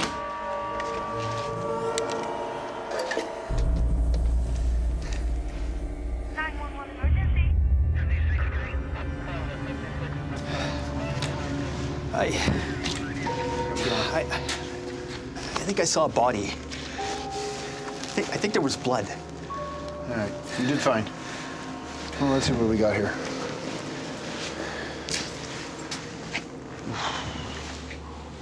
That's brutal. We get severe damage to the body. Then, police make another shocking discovery. They found the first body and didn't know there was a second body until they moved the first one. There's a worker here found 2 bodies in the dumpster. 2 bodies in a tangle of blood and hair. 2 bodies with terrible gunshot trauma. A man and a woman. They were able to, tell that they were not dead long. There was not much blood at the scene, indicating that they'd been shot elsewhere. They'd been blown apart by a 12-gauge shotgun with deer slugs. While the male victim has been shot once in the chest, the female victim appears to have met a more brutal end. She was shot not just once, but twice. Shot in the chest and then shot right in the side of the face, and her head was so disfigured that it was hardly recognizable. This was not birdshot. So it didn't take a lot of shots to kill these 2. There was nothing that they found that would identify who those people were. They took the fingerprints and they weren't in the Indiana database. The fingerprint system back then wasn't what it is today. There is a national database even back then, but it took a little more time. So they took photographs of tattoos, distinctive tattoos. They were like a Grateful Dead looking tattoo, and they were fresh. That's why it stuck out. And they showed the tattoos on the television news. Okay. Calls flood police headquarters, and soon investigators are armed with a handful of leads. Got it. Okay, thanks. Someone who recognized them called in, and she directed them to the house where they lived. They got very solid leads right away that led them to the house, the murder house. This is a little house really just south of downtown Indianapolis.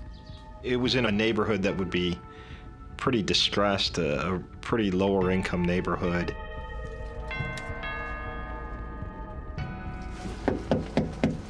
This is police, open up. When police arrive at the South Michael Street house, there's no one there.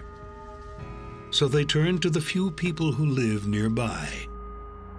There aren't a whole lot of houses there. It's mostly surrounded by kind of industrial areas, are really close. Warehouses and things are not far away. There's not a lot of housing in that part of town. But the closest neighbor didn't say much untoward about what had been taking place in the house. So what exactly did you see? They get some interesting information from a neighbor. An older guy that got up in the middle of the night, about 3 o'clock in the morning on October the 25th. He saw two larger people. He didn't know whether male or female, but they were putting something in the back of a pickup truck right there by the house. This man wasn't in close proximity to the house. He couldn't see very well. Detectives get a search warrant for the Michael house. The warrant was, of course, obtained quickly because this is a brutal murder, and any judge is going to sign that warrant. They went inside the home and discovered that the place was a mess. Now, why would you put a sofa in the middle of the living room? There was still evidence that something had happened in there. There were blood stains and other indications that somebody had been shot or hurt bad. Well, there had been an attempt to clean it up, but it was pretty apparent that there was blood stain there. And I guess that's the reason why they moved the couch over on top of it.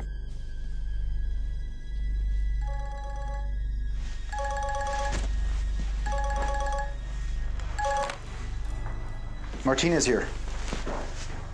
Oh yeah, thanks for getting back to me. Who are your tenants here? Sarah Pender is the one on the actual lease. And have you seen any of them in the last few days? Well, if you do, give us a call back at this number, night or day. Who is Sarah Jo Pender? Could she be the female victim in the dumpster? Investigators waste no time digging into her past. Growing up in small-town Indiana, Sarah Jo Pender was just an average Hoosier girl. She came from a broken home. It was something that impacted her as she moved through her life, but she was on the surface, a happy kid. She had a sister, and they lived with her father. The father remarried. Sarah was a good-natured kid. She liked to shock people. She had a mischievous sense of humor. People would say that underneath, though, that she was a little bit troubled. She'd always been troubled by that divorce, and that she struggled a little bit to adjust. She was such a fun sister, but she was different than I was in the perspective of that she was more book smart and more school focused. When Sarah graduates from high school, her exceptional grades propel her to a competitive university. She went to Purdue University, and she took biophysics, biochemistry, calculus, and trigonometry. And she just excelled. I thought she needed a year off before she went into college. But her dad was like, no, let's do it now. So badly. Sarah just wasn't ready for college and realized it pretty quickly. She became kind of a party girl. All the things that, college kids do. I'm good. So, what's your name? Sarah. After just a year, Sarah drops out of Purdue. I think it was overwhelming, and so she quit. She gets a job at a construction company. They had seen the potential that she had. She wanted to go further and go into drafting. I can't drive. You're gonna have to drive home. I'm like... When Sarah's not working hard, she's having a good time, or trying to. Just 4 months after she gets her job, Sarah's life takes a dark turn. Sarah did not like to drink and drive, and they had had a few drinks. Her friend left, and she didn't realize it.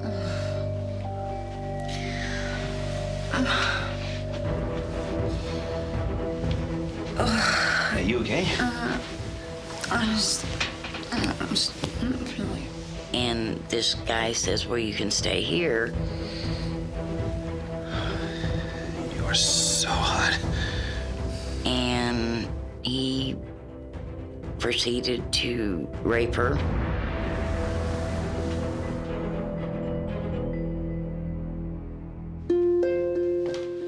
Honey, what's wrong? I was at a party, Mom, and I was drinking. I asked who he was, where he lived, and she wouldn't tell me because I was going to press charges and do whatever I could. No police report was ever made involving the incident or alleged incident. I knew exactly why she didn't go to prosecute, because being a female, you have to go in front of the judge and jury, and you feel guilty for a crime that you didn't do. Hello? It's a decision Sarah will come to regret. Stop calling me. You know, reality sets in that we don't have control sometimes of our life. She was starting to fear for herself, for her life.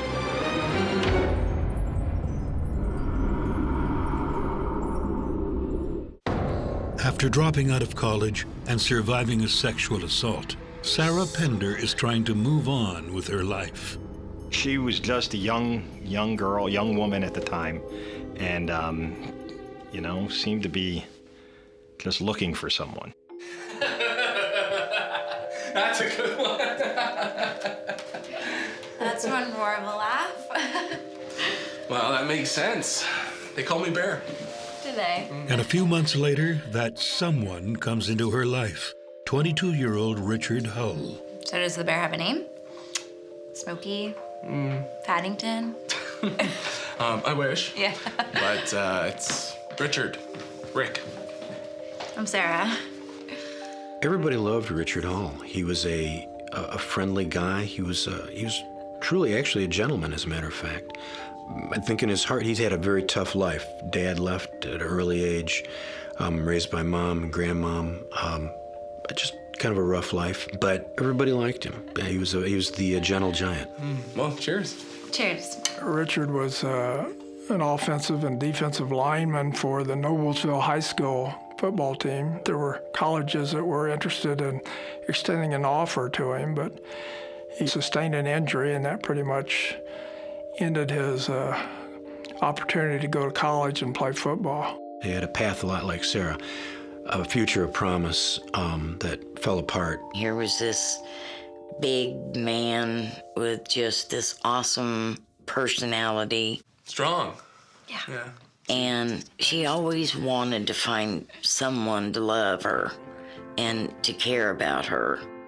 When I spoke to Sarah about Rick, she's like, oh, he's got a laugh that just would make you chuckle just by laughing, and he looks like he would be, mean at times, but he's really just a big soft teddy bear.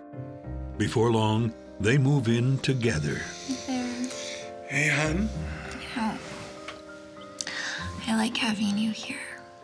I feel safe. Maybe you can move in. We'll take a look around. It looks like I already have. It happened very quickly, and she'd only known him for a couple weeks. They didn't have a whole lot of time to develop this relationship. So, what does the bear want for breakfast? Deer? Rodents? Bacon and eggs? Yeah. Hold on. Hello? Andrew, what's up? But where are you staying? What's that? It's my buddy Drew. Andrew Cataldi and Rick Hull had met sometime before. They befriended each other. We just need to really help us out. We're just looking for a place to land on our feet for a little bit. He was pretty easygoing. He had a really good personality. I've never seen him angry or hit anybody. We grew up a normal family, as any normal family, middle class. My dad was a New York police officer. He used to write to my mother a lot, and just tell her things were going well. He didn't need any money right now, and he just explained that Richard helped him. He was good friends with him. Andrew and his girlfriend just got in. Andrew, who goes by Drew, is back in town, and he and his girlfriend Tricia need a place to stay. Can they stay here for a while? Well, I mean, it's not a mansion, but yeah, for a bit. Okay, it's cool. She said yes. They'd moved into the apartment together. Thanks so much. And it was crowded, so that they had gotten a house together. Now this place is big enough for 4 people. Hey, I got the essentials. Okay. Time to toast. Andrew, Tricia, Rick, Sarah. They all moved into a house just to the south of the pro football stadium in Indianapolis. The neighborhood was sketchy, but it was a house, it was cheap. You want to go check out upstairs? It's not much, but it's home. Excuse us. And Sarah has big dreams for her future with Rick. Sarah just wanted a life with a picket fence and a couple dogs. The house was in her name, the utilities was in her name, everything basically was hers. Hello? Stop calling me! What was that all about? Rick, it's that guy that I told you about, okay? He won't stop calling me. I don't know what to do. It's okay. I'll take care of it. Leave it to me. It's also a place where she and her new boyfriend can host family and friends. Hi, anyone? Oh, you're such a doll. Mom, this is Bear. Nice to meet you, man. I'm not your teacher. Call me Bonnie. Bonnie it is. And thanks for making this one. I got to meet him, after they'd been in the house for about a month. And he was a big man. He was 6'5", 330 pounds. And he treated Sarah very, very nicely. Guys, say hi to my mom. She made pie. Hey, Sarah's mom. The 2 times that I had been to the house, Drew and Trish were sitting on a love seat. Then let's go into the kitchen. I never saw Drew's face. He would not turn around and acknowledge that we were even in the room. And Trish did, and she was very nice, loved Sarah to death. And I thought, well, okay. I wasn't real happy. I didn't get good vibes. As far as I know, the other people in the house and the 2 roommates, they were self-employed. What? Like, how are they paying you rent? And she said, well, they have a side business.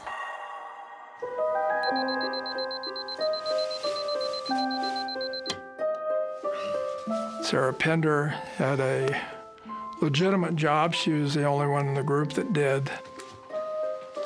People were worried about it. Sarah's mom would come by and say, how come you're the only one in this house working?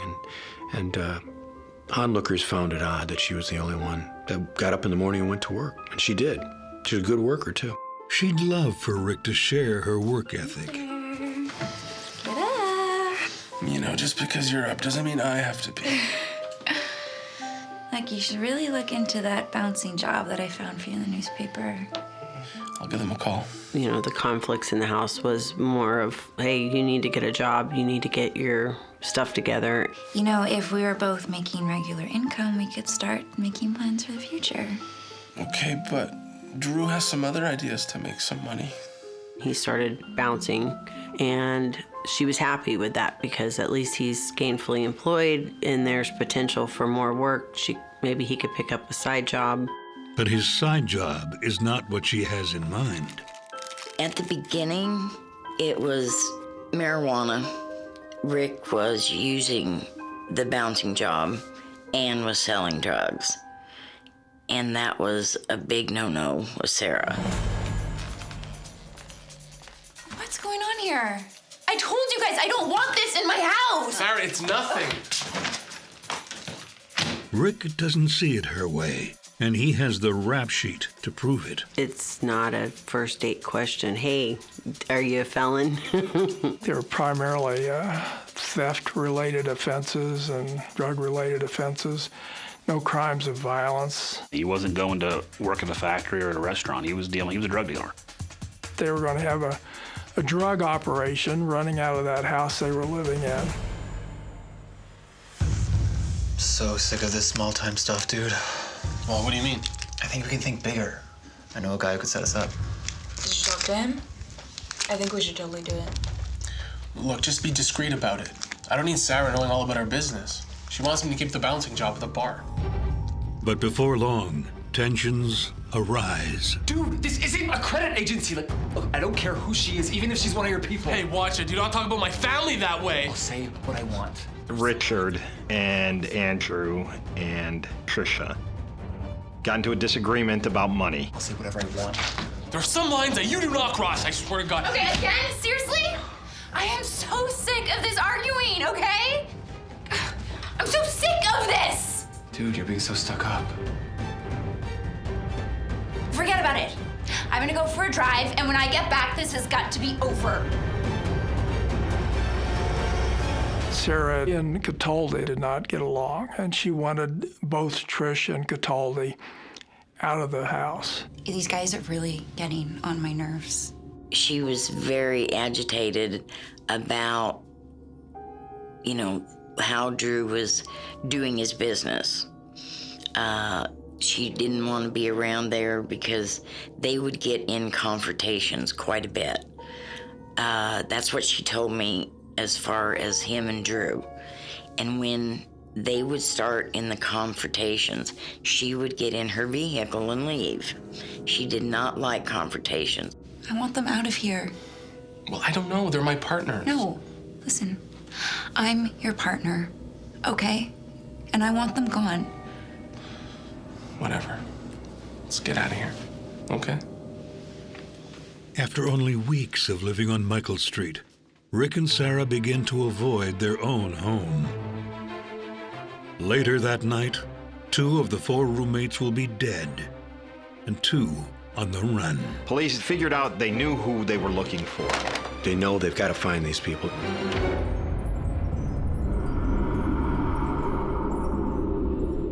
Hey, watch it. Do not talk about my family that way. I'll say what I want. After a fierce argument between roommates, 2 bodies are found in an Indianapolis dumpster the night of October 25th. The police investigation leads them to a deserted house on Michael Street. 2 couples, 2 corpses. But which couple now lies dead in the morgue? So no one has seen her since the 25th. Okay, you call us if you do. The police found out that Sarah had been to work on October 25th, but she didn't show up to work on the 26th. Meaning Sarah is not the female body in the morgue.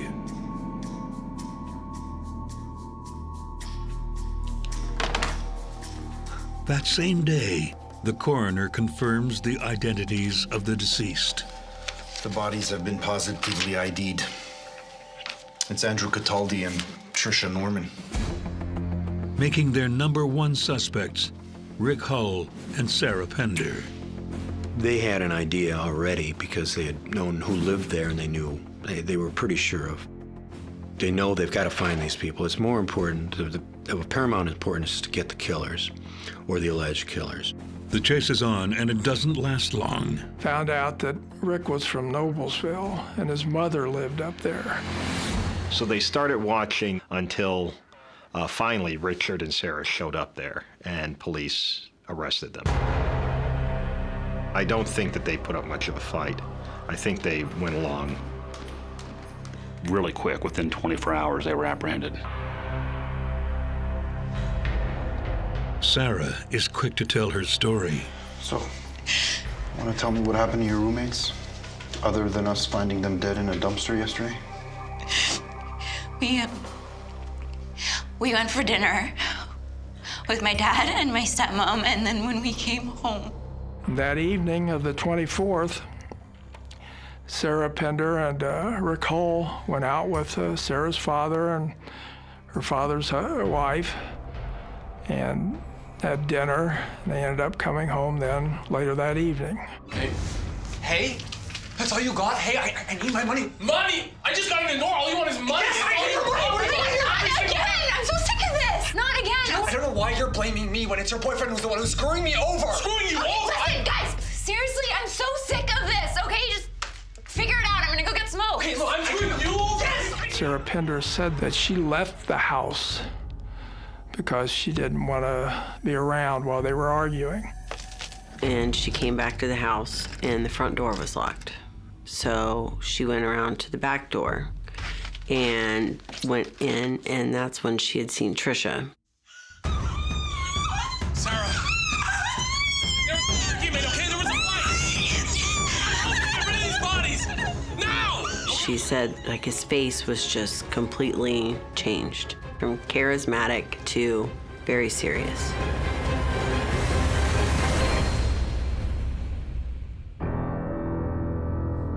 Sarah tells police that Rick said, "You gotta help me get rid of these bodies now."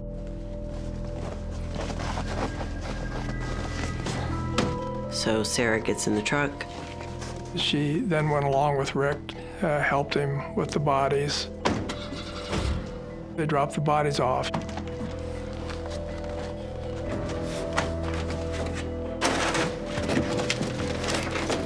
So if you had nothing to do with the killings, why did you help? Why not just go straight to police? Because I didn't want to end up in a dumpster like Drew and Trisha. She said that she was worried that the same thing might happen to her. So she then went along with Rick. So where did you end up? We ended up at a motel, and Rick told me to go into work the next day and that he'd buy a steam cleaner and he'd clean everything up. As Sarah bares her soul, a reluctant Rick stews in the interrogation room next door. So Sarah's gone for a walk. And what happens? Nothing. Really? Well, initially he denies doing anything. Drew just flipped out on me. I didn't know what was happening. Then he gets to the point where he acknowledges a disagreement with Cataldi. I don't know why you're holding back. Just give me the money. Calm down. Screw that. I'm not coming down. Richard claimed that he and Andrew were arguing. And there was this conflict over this debt, this marijuana debt. Give me that. No. Give me my money, or you and your whole family are gonna die. Rick say Andrew threatened his family. Look, what did you want me to do? Okay, so you're saying it was self-defense. He said he felt if he didn't kill him, he was going to be killed.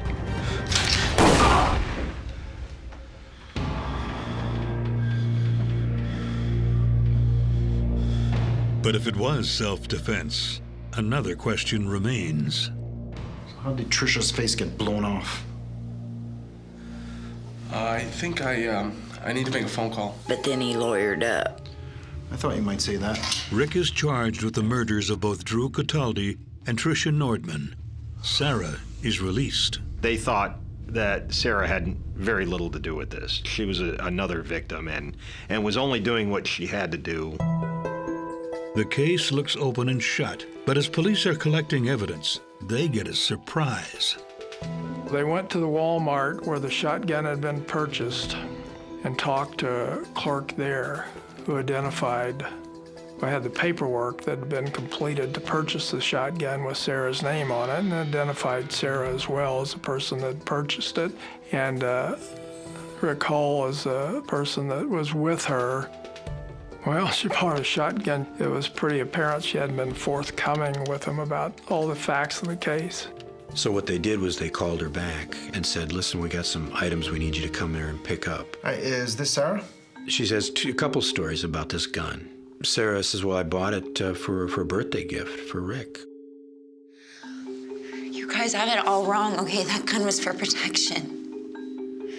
You bought a shotgun on the day that your roommates were murdered with it. She says as well she got the shotgun because she'd been sexually assaulted in the past. There was this guy that had raped me, and he kept bothering me, and Rick just wanted to keep me safe.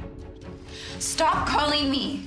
The guy who raped her Hello? had been leaving messages. Stop calling me! Saying that I will find you and I will do it again.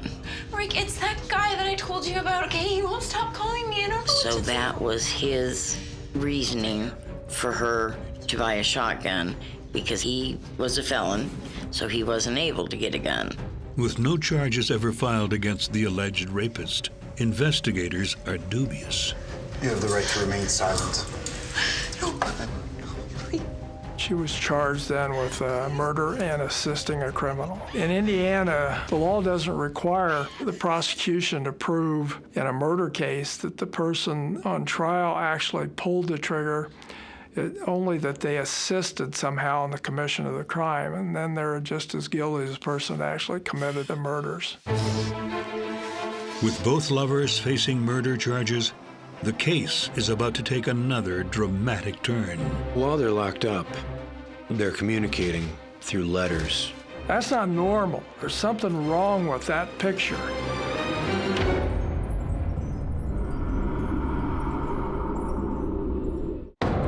Sarah Pender and Richard Hull are both charged with the murders of their roommates, Drew Cataldi and Tricia Nordman.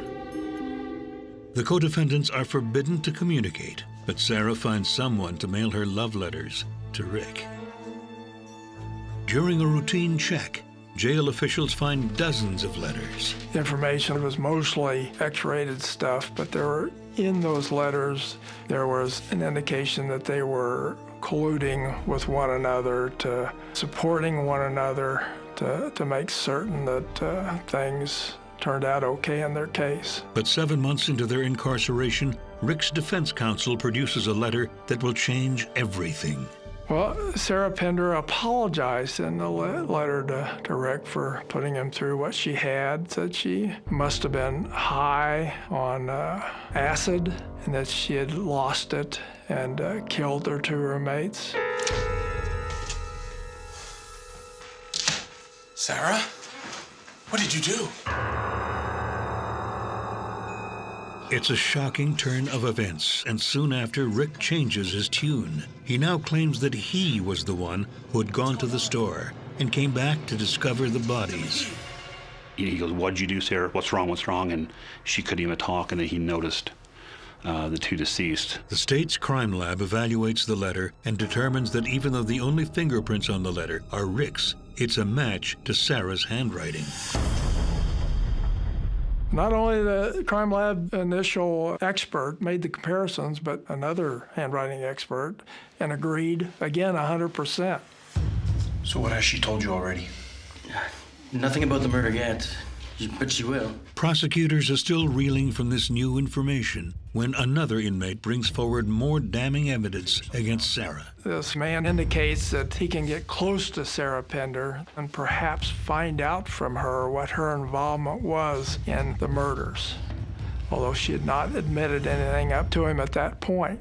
Homicide detectives make a plan to get the jailbirds together alone to see if Sarah will sing. This fella, through the assistance of homicide detective, makes arrangements then to meet Sarah Pender out at the hospital in the detention unit. Fancy meeting you here. Nice to talk to someone who's not a cop or a screw. Tell me about it. I've been dying for real conversation. Me too. They were shackled to beds, 15, 20 feet apart, but were able to at least communicate with one another, and no one was present, I guess, during some of the conversations that took place. Sarah admitted to him that she had planned the murders of the two roommates and gotten Rick Hull to shoot them, to murder them. He said that Sarah had pulled the strings. Even though this contradicts the confession letter, it speaks to motive, and both are used at Sarah's trial. I argued to the jury that there was evidence as to more than one way the crime occurred. One, that Richard Hull committed the crime, and she induced it, even encouraged him to do it, or that two, she herself shot the two roommates and killed them. Either way, she's guilty of murder. The evidence that helped convict Sarah Pender, there were really three things: the receipt for the shotgun, this letter, and the testimony of that jailhouse snitch. Larry called her the female Charles Manson, and that stuck. Sarah Pender became the female Charles Manson. He was convinced that while Richard Hull pulled the trigger, she had pulled the strings. The jury agrees. On August 22, 2002, Sarah Jo Pender is found guilty of 2 counts of murder. So Sarah pled not guilty and maintained her innocence through the trial, even crying very hard as she was led away. The judge gave her a sentence of 55 years on each of the murders because Sarah Pender had been the moving force, had planned it, manipulated Richard Hull. Well, I don't know. They're my partners. No, listen, I'm your partner, okay? And I want them out. And that she was with Richard Hull every step of the way. I was devastated because there was no way that the state had enough evidence to prosecute her on murder, let alone 2 counts of murder. And then to give her 110 years, my God. I couldn't believe that the law had failed my sister. I cried a lot. I was just dumbfounded when it came back that she had to serve 110 years. When Rick Hull pled guilty, it was his position that he helped Sarah Pender commit the murders, that she actually committed them. He said he was taking responsibility for his involvement in the murders, even though he didn't shoot the 2 people. Rick Hull is sentenced to 75 years for 2 counts of murder. It appears that justice has finally been served. But nothing about this case is as it seems. In 2005, 3 years after the sentencing, Rick makes a surprising claim. That letter was a fake. Do you understand? The one where it says she killed Drew and Trisha. Rick stated that the confession letter that he provided was a fraud. And signs an affidavit to that effect. The affidavit indicated that Richard Hull had killed the 2 roommates and that Sarah Pender didn't have anything to do with it, that her involvement was just afterwards. She was scared and helped him. Get rid of these bodies! Now! Go get some blankets! She didn't actually have any involvement in the murders. He thought he was already sentenced, so he didn't have to worry about any repercussions for him after that, and he just came to save his love of his life. In light of this new information, Sarah's legal team requests that the court reconsider the case. So you mean I can get out of here? Okay, let's start the paperwork then, okay? But the request is denied. What? Are you serious? There's no other way. The courts have decided that this new evidence doesn't rise to a level that they believe is enough to give her a new trial. Having exhausted her legal avenues, a desperate Sarah puts another plan into action. She'd been telling people, I'm going to get out of here. The world has not seen the last of Sarah Jo Pender. It started with seducing one of the guards there. Then I thought, well, maybe Larry had something. Maybe this woman is a female Charles Manson.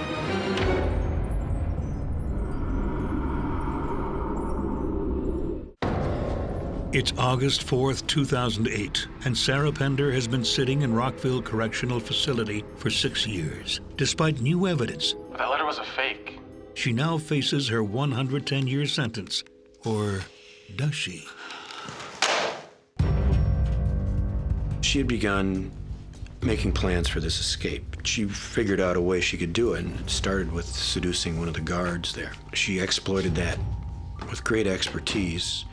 And she, with the help of the guard and a change of clothes, she snuck out of the prison in the back of a van driven by this compromised guard. And in the prison parking lot, she got into a waiting car and drove off. When she got this guard to leave his wife and help her escape from prison, then I thought maybe this woman is a female Charles Manson. She certainly did show those skills in getting out of prison. Now on the lam, Sarah changes her appearance and adopts the name Ashley Thompson. Hello, Ashley. But that doesn't keep law enforcement off her scent. The U.S. Marshals made her a top 15 wanted fugitive. I think she was the first female. Then it got a lot of more attention. As the nationwide hunt for Sarah garners international attention, writer Steve Miller digs into her case for a book, enlisting the aid of the man who sent her to prison. Well, Steve Miller and I went to the Indianapolis Police Department, and we're looking through the homicide files, and we came across the file of the snitch. I'd already thought I'd seen everything that was in that file. And then Steve pulls out this folded up pieces of yellow legal pad and opens it up. It was handwritten. It was just a handwritten piece of paper. It's 2 pages. I looked, and I said, this is interesting. And I look at it. Larry's like, what are you looking at? And I handed it to him. I said, this looks like a list of people that the snitch was willing to turn evidence on.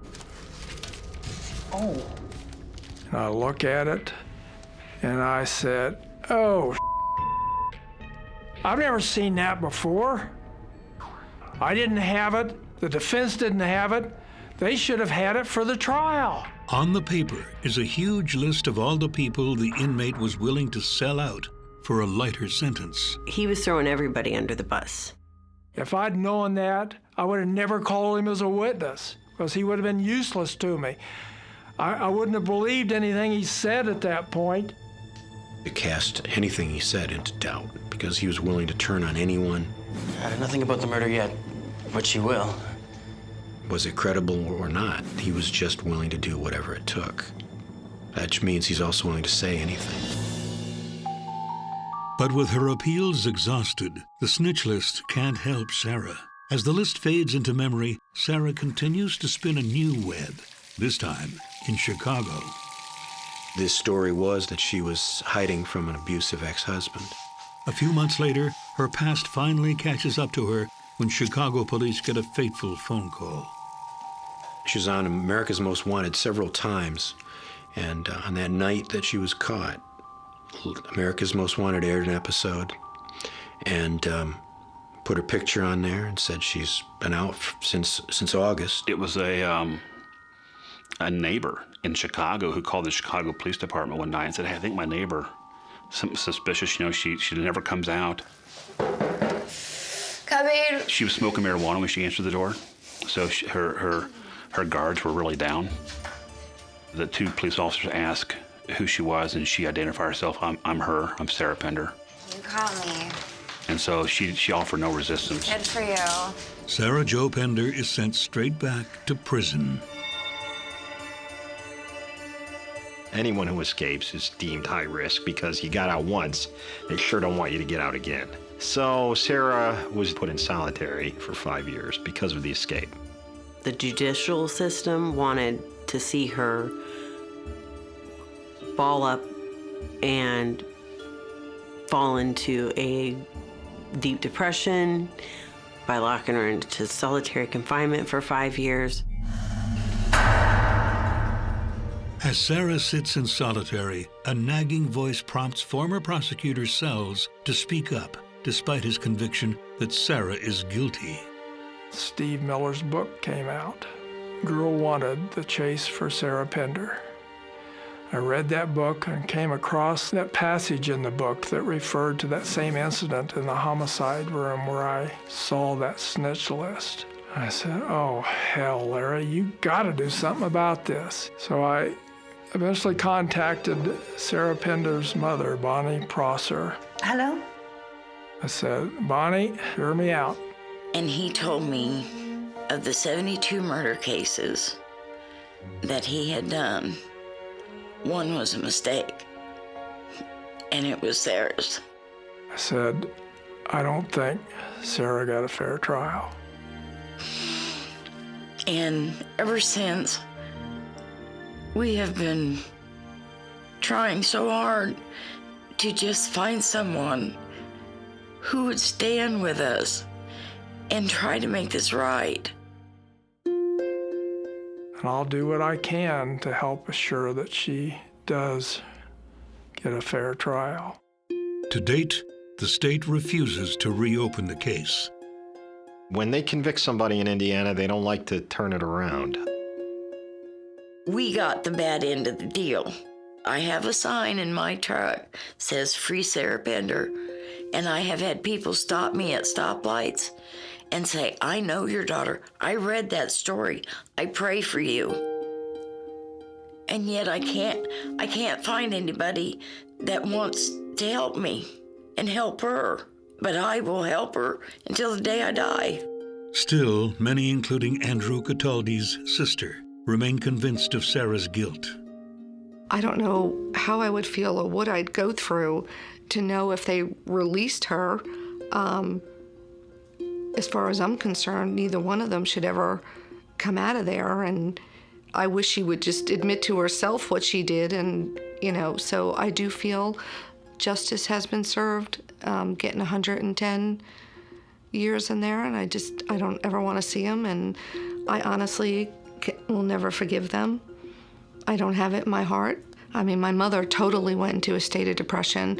So not only did Sarah murder my brother, she murdered the family. It destroyed my mother and father. They destroyed my family. So I will never forgive them for that.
The rarefied air in Aspen has a certain quality to it.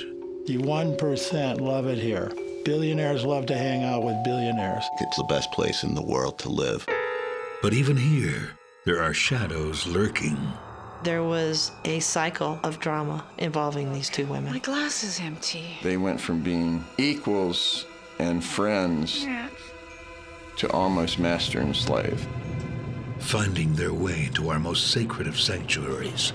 I could detect an odor that I knew was a dead body, just from experience. When death comes knocking,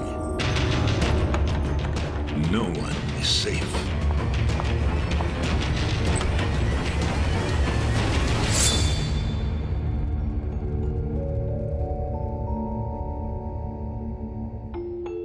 In Aspen, Colorado, every day feels special.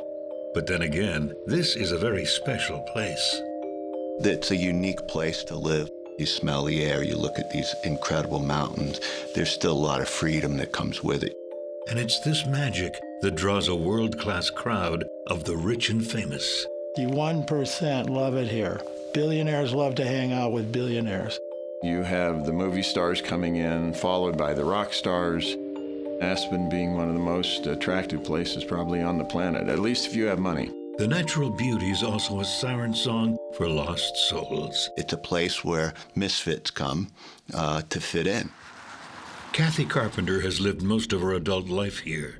She works in a bank downtown. She also has a part-time job as a personal assistant. On February 26, 2014, she checks on her boss, who's just returned from Australia.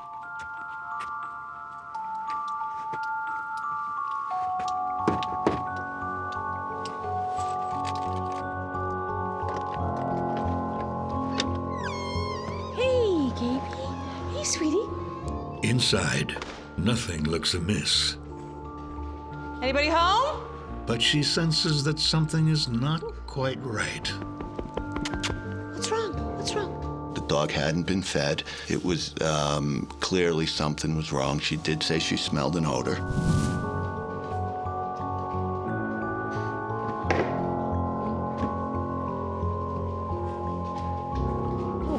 The smell gets stronger and more powerful as Kathy approaches the bedroom.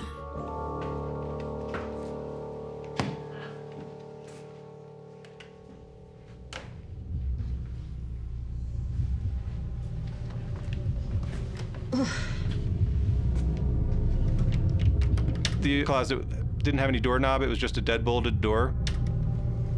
The key, which always hangs from this lock, is missing. She has an extra key, so she decides to go get her key, which takes her probably 20, 30 minutes to make the round trip.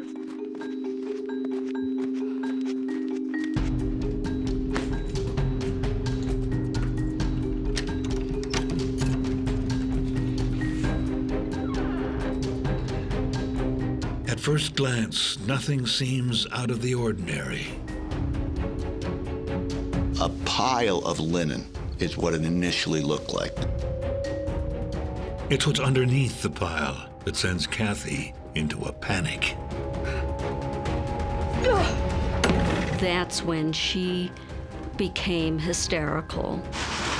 911, can I help you? Help me. Oh, my God, help me, please. What's the address of the emergency? Oh, my friend, I found my friend in the closet and she's dead. She's dead. She's screaming on the phone that there's a body in the closet. Oh, my God. And the dispatcher's trying to get more information out of her, but Kathy appears to be pretty incoherent. Terrible smell. There's something wrong. She's told to pull over on her way towards Aspen and wait for the police to contact her. We did take her to the hospital, and she was hysterical enough to be sedated. Police speed to the chalet Kathy has just fled. When I arrived on scene, there was a handful of deputies there.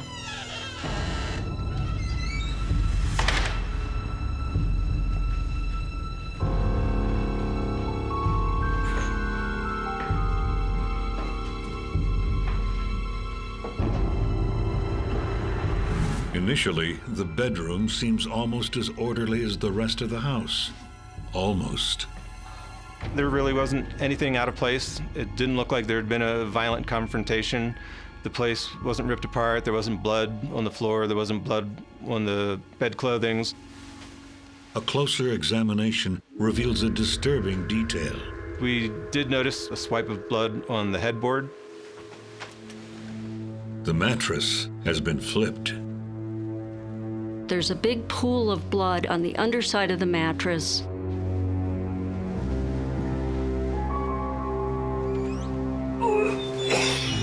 I could detect an odor that I knew was a dead body, just from experience.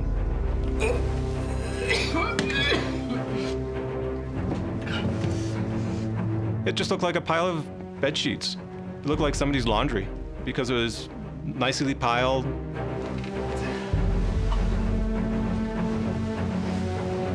There was no blood on the white sheets, so it was pretty unusual. That's why it was so hard to tell that there was a body under the blanket. It was impossible to tell who was under all those blankets. And it wasn't until we started peeling back the blanket and the sheets that we started to see a white trash bag and a white towel. And that's when we could finally go, okay, yes, there's a body here. They stop what they're doing. We knew if we started unmasking the body any more than that, if we started removing the trash bags, we would just get evidence all over the place. We did not open the bag on scene. We took it the way it was, put it inside a body bag. But from the looks of it, this was no natural death, and the police are afraid they know who it is. We got the bag to a forensic pathologist that opened it, and that's the first time we really knew it was Nancy. The town is in shock. Nancy Pfister is a fixture in Aspen. To many, she summed up what the place was all about. Nancy was the ultimate free spirit for Aspen, Colorado. Nancy and her family are considered Aspen royalty. Her family developed Buttermilk Mountain, one of the very first ski resorts in Colorado.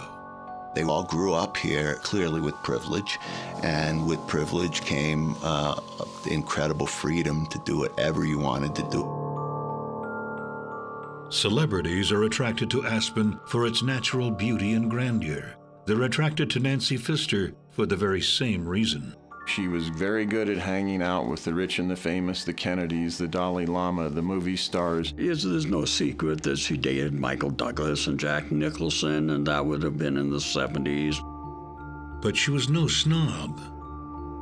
She could charm an invitation from the royal family, or she would feel just as comfortable sitting around a campfire talking with a bunch of ski bums. Nancy was the sort of person who, if she walked into a room and knew half the people in it, she would know the other half after 5 minutes. That's the way it was on a chilly evening in October 2013. Nancy decides to spend the evening at a popular watering hole in downtown Aspen.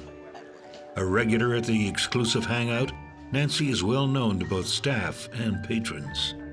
I was there the day that she met the Stylers. Excuse me. They were discussing the possibility of opening a spa. Nancy overheard them. Are you just visiting us here in Aspen? We're hoping to move here. My name is Nancy Styler. My name is Nancy, too. And this is my husband, Dr. William Styler. Oh. It's a pleasure. It's a pleasure to meet you. May I? Sure, have a seat. Thank you. Dr. Styler was a known anesthesiologist, a professional, highly educated, highly respected in his field. And then his wife was known to grow the special flower, and she was a darling of that society and that culture. Dr. and Mrs. Styler are new to Aspen. Until recently, they owned a $1 million home and were part of Denver's high society. William Styler ended up getting sick, and it really caused him not to be able to work anymore as an anesthesiologist. Aspen's, in my opinion, it's the most wonderful place to live. It's the best place in the world. We have not been able to find anything we like. Really? Well, if you're looking for a place, you know, my place is going to sit empty all winter. It's not a mansion, but it has fabulous views, and I have a beautiful greenhouse. And really? Oh. My wife is a world-class horticulturalist. They were coming here looking for a fresh start. Until that fresh start takes a terrible turn. It looked like there was a mismatch there. Her demeanor could at times make people angry. I had assumed maybe an overdose of some kind, but I never suspected a homicide. Are you just visiting us here in Aspen?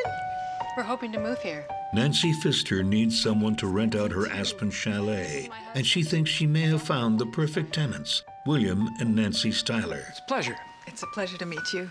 May I?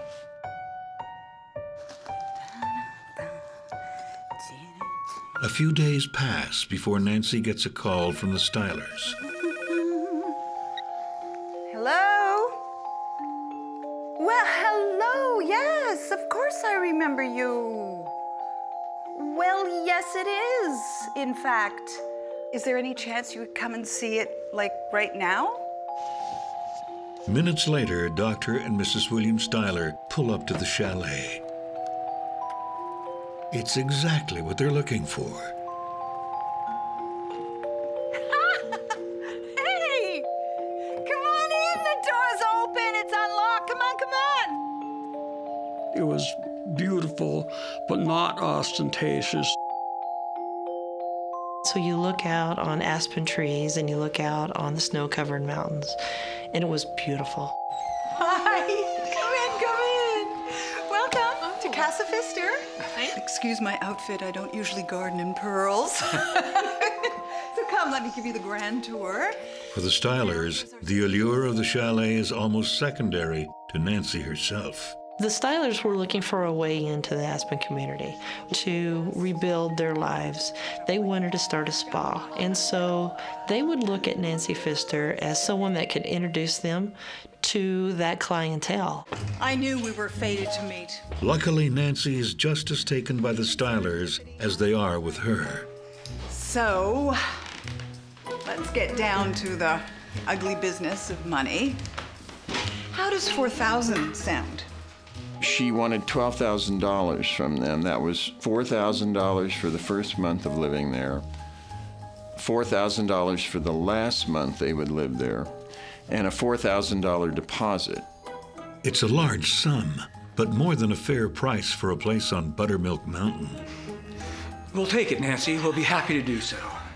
That's fabulous. True to form, Nancy makes this a deal of connection, not contracts. Meant to meet. A handshake sufficed for her, and if a handshake sufficed for the other party, that's the way it went. I don't think there was ever a lease. Trusting her gut, Nancy makes a more than generous offer. I'm not leaving for 6 weeks still, but why don't you guys move in here now?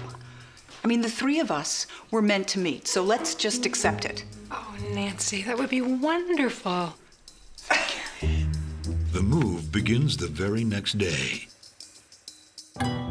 They arrived here with tons of spa equipment. They unloaded an awful lot of boxes into Nancy's garage with spa stuff. Their vision was get this spa up and running, start generating some income. 54, 55, 56, 57, 58, 59, 6,000. The Stylers give Nancy Pfister $6,000 in cash. As I said, I only have half for now. The rest is coming soon. It's $12,000 they were supposed to pay. They didn't have the money up front, so they were going to pay the $6,000 up front and then pay the rest of the $6,000 at some time. It was a little unclear, and then pay $4,000 a month. But living together means getting to know each other a little too well. I might be interested. The Stylers were relatively conservative people. Nancy Pfister was probably a little bit on the bohemian side. So she would wander around the house naked in front of the Stylers, which threw Nancy Styler off. It looked like there was a mismatch there, but again, they seemed to mesh. Hiccups aside, the friendship grows in leaps and bounds. 2 weeks after the Stylers move in, Nancy takes them to a Halloween party and introduces them to Aspen's elite. Nancy was a very good hostess to them. She had dressed them with costumes from her own closet. When you first have some new people move in, you want to kind of celebrate and make them feel comfortable and introduce them to your friends, and that's kind of the atmosphere it was. Nancy also introduces them to Kathy Carpenter.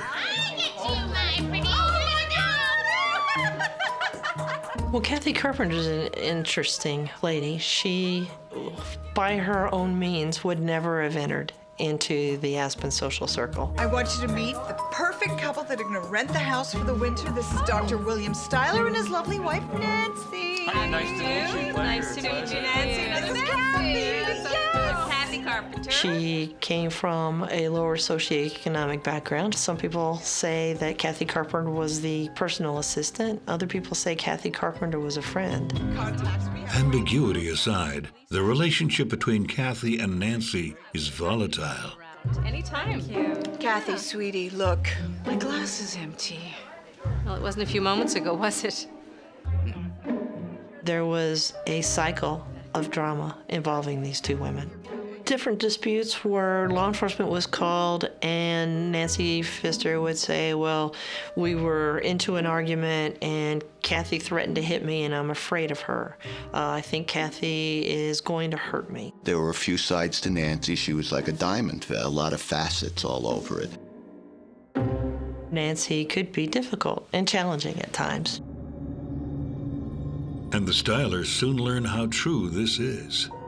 She had a strong sense of entitlement, and she worked it. She could charm anybody. She turned on the charm and people would melt. Well, not everyone.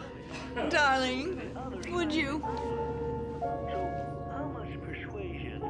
Nancy Styler, she'd been successful in the medical profession for decades. Someone who lived at one time in a much larger and much nicer house than Nancy Pfister had on Buttermilk Mountain, taking orders from this woman, you know, fix this, fix that, do this for me. And so very quickly, the tension started. And the tension and resentment grow like weeds. They went from being equals and friends to almost master and slave. When I started seeing that come about, I knew this was deteriorating. Welcome to Casa Pfister. Trust fund heiress Nancy Pfister has taken Dr. and Mrs. William Styler into her home. Darling, would you? But cracks are forming in this newfound friendship.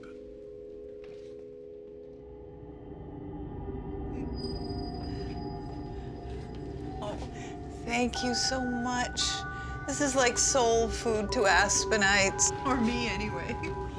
Less than 3 weeks remain before Nancy Pfister leaves for Australia. For the Stylers, it can't come soon enough. They're tired of being bossed around. Oh.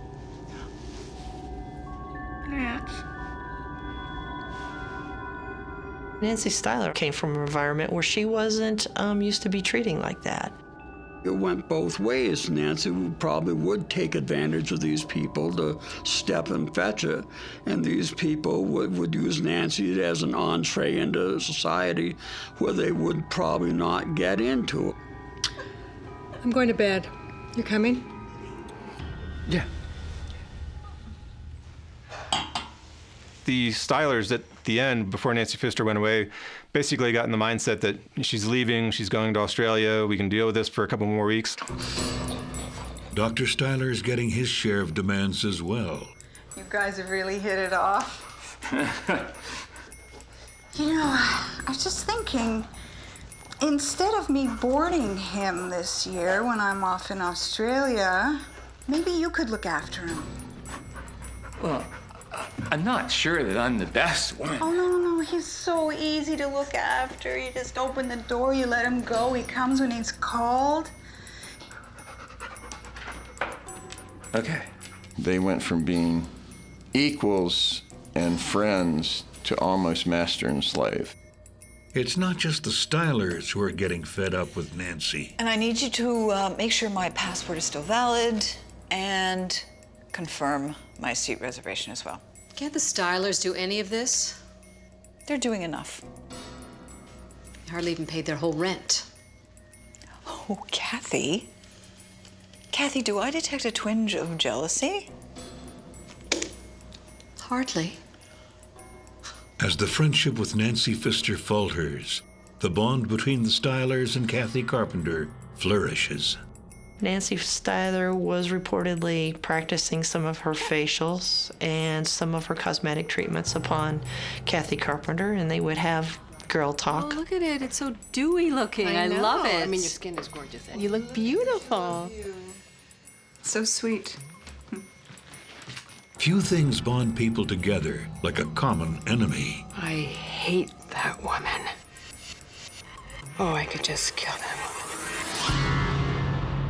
Dr. Styler and his wife Nancy, along with Kathy Carpenter, found a commonality that allowed them to grow an interesting relationship.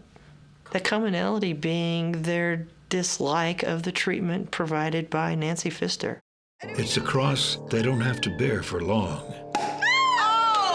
Oh, that is music to my ears. On November 16th, 2013, the pink champagne flows freely as Nancy throws herself a going-away party. Could you put a couple more in the fridge? There's only 2 left in there. This was a big party, and it was a celebration of Nancy spending the winter in the Southern Hemisphere, and for her to introduce the Stylers to dozens of her friends. Cheers. Though the party is a roaring success, the expensive champagne leaves a bitter taste in the Stylers' mouths. Everyone have a great winter. Without me.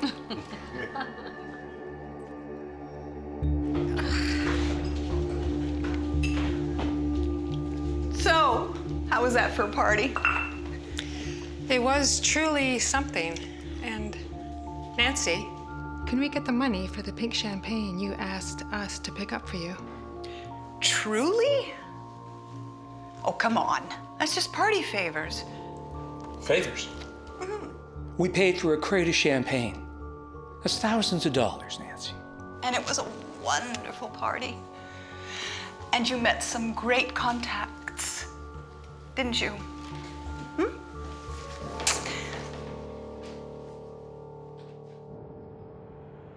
The day Nancy Pfister leaves for Australia is indeed a cause for celebration.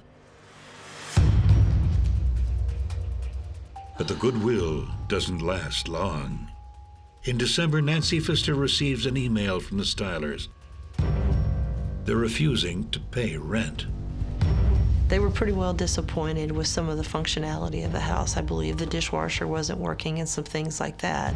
And so they were feeling like they just weren't getting the bang for their buck.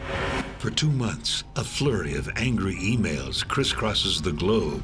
That evolved into some real cutting remarks that got personal after a while. Look, go find another place to live which would be more to your financial ability to pay.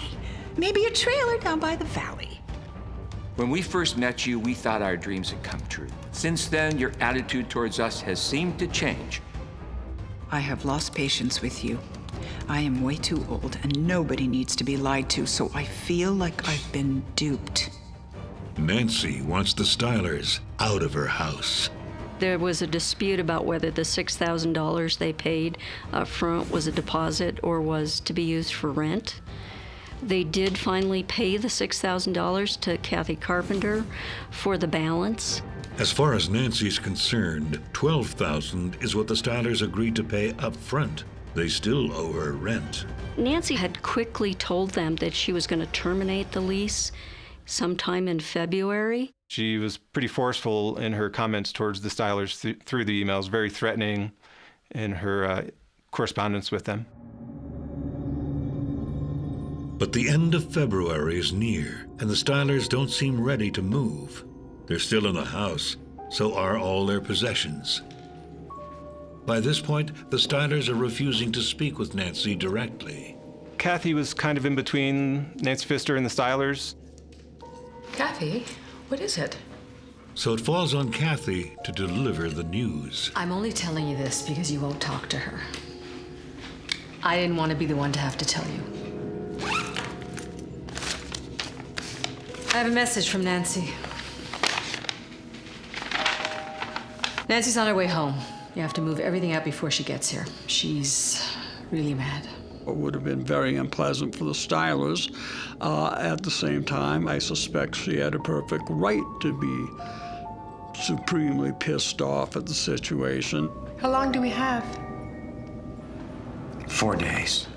A 4-day deadline that will drive the Stylers to desperation. He was even making suicidal statements. I have nothing left to live for. There's this note being placed on the residence, basically telling people to stay away.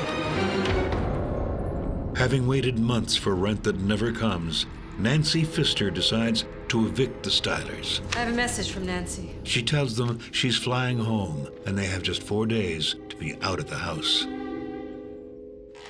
The very same day Kathy tells them they have to leave, Dr. William Styler makes an appointment with a loan officer. Seems their displays of wealth are just a facade. William Styler ended up in a dispute with his partners in the medical office. They went to court, and it sounds like the Stylers ended up with basically a crooked lawyer down in Denver, and the lawyer ended up bilking him out of about $600,000 in cash. In fact, The Stylers are broke and desperate. But banks aren't in the business of performing acts of charity. At this point in his life, he really didn't have anything for collateral, and so he was turned down for the loan, and he was quite disheartened by this. I have financial problems. Financial problems with my landlady. If something were to happen to Nancy Pfister, it would be the best for everyone involved. I have nothing left to live for. It scared the bank personnel enough that they actually reached out to helplines looking to see what they should do, what action they could take. 3 days later, the couple checks into a hotel just 20 minutes outside Aspen town limits. The Aspinalt is just a regular hotel. It's a more moderately priced hotel for Basalt, probably comparable to a Holiday Inn. Not a bad place. But not the sort of place the Stylers thought they'd be starting their new life.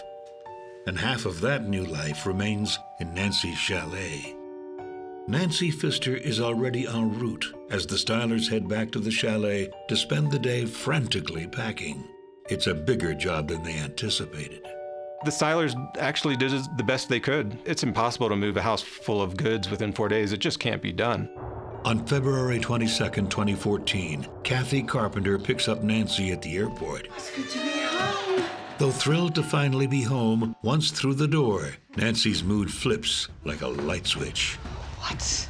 They were only able to move small loads. All of the spa equipment, all the things that the Stylers were planning to use to start their new life was still in that residence. But Kathy, you shouldn't have. The Stylers have left pink champagne chilling on ice. To Nancy from the Stylers. To Nancy, it's literally the least they could do. Well, let me tell you, this bottle is costing me thousands of dollars. And they're gonna have to pay me every cent they owe me before they get any of this stuff back. Kathy spends the night catching up with Nancy. Cheers, welcome home. On Sunday afternoon, she meets with the Stylers to deliver a list of Nancy's demands. What Nancy Pfister was saying was, unless I get that $14,000, you don't get your possessions in my house. Outrageous. Kathy returns to the chalet later that day. How'd they take it? Not good. You really pissed them off. They're gonna call a lawyer. Well, I'm pretty sure I'm more pissed off than they are. Trust me. We need another bottle. Would you mind? Get a glass. The all-weekend slumber party continues. Late that night, Nancy sends a text to her friend Bob. When Nancy got back from Australia, she texted me, "We got to get together. There's a party Tuesday night we should go to." It's the last time he or anyone hears from Nancy.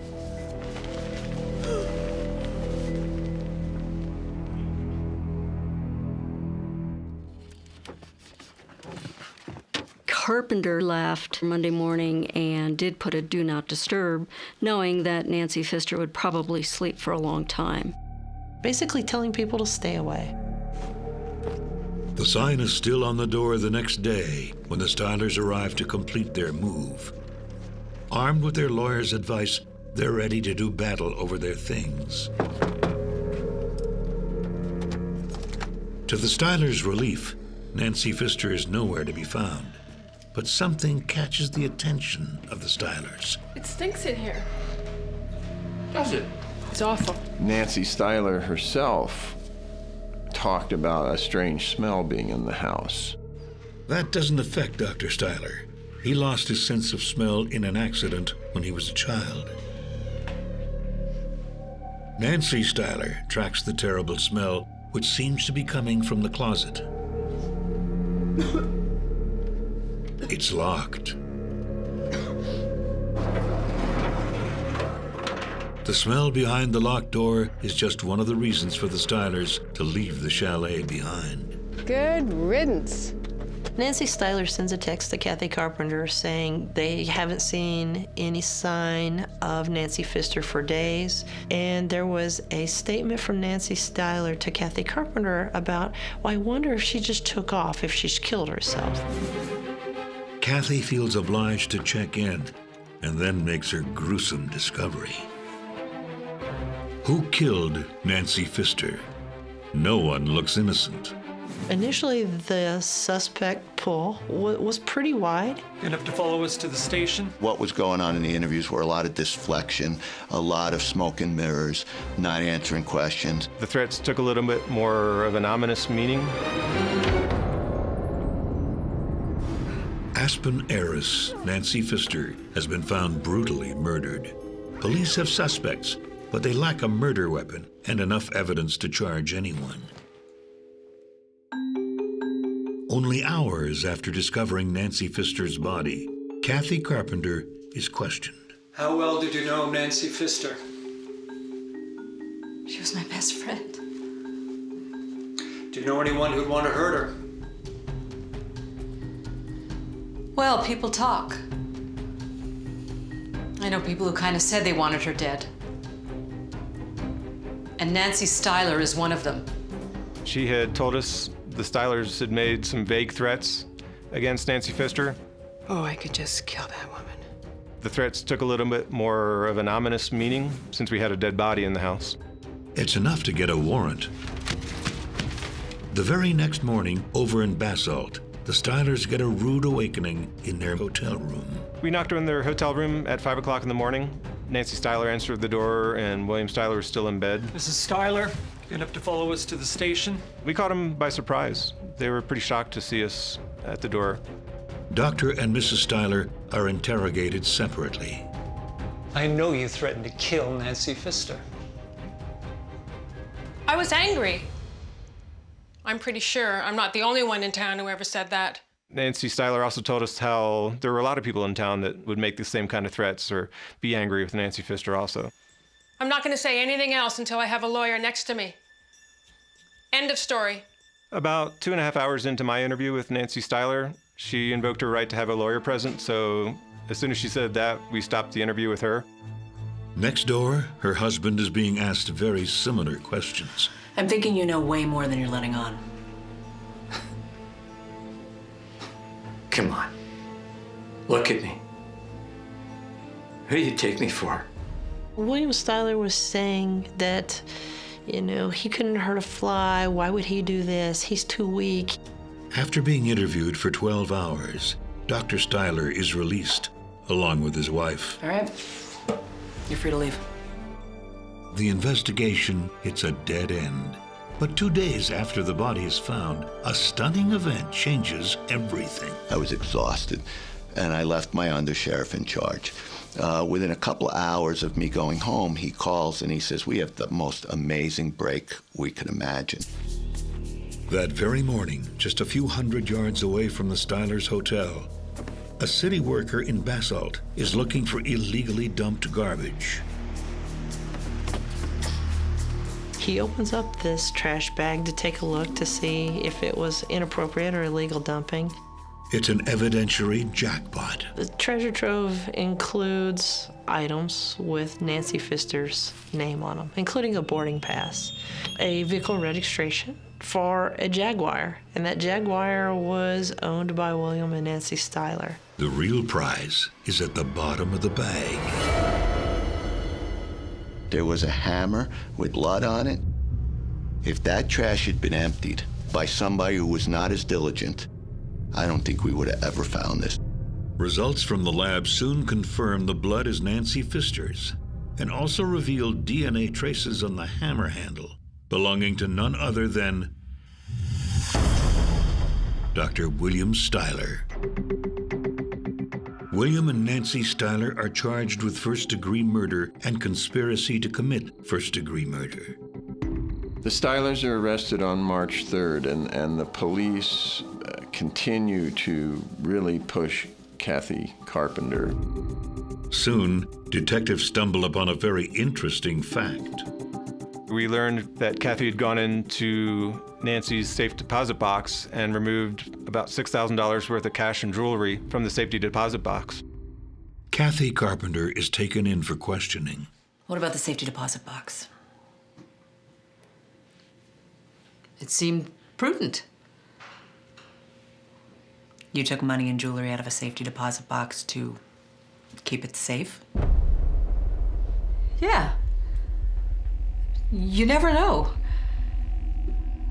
She explained that she was taking the jewelry for preservation's sake for Nancy's daughter, Juliana, and she took the cash for the same reason. You have the right to remain silent. Please stand. The detectives aren't buying it. Kathy Carpenter is also arrested on charges of first-degree murder and conspiracy to commit first-degree murder. After the arrest, nobody said much. They were locked down by their attorneys. And the silence persists for months. These people remained in jail, remained in custody pending the preliminary hearing. Approximately 2.5, maybe 3 months. We were preparing for the long haul of a trial, and almost out of the blue, Mr. Styler says, I'm ready to talk.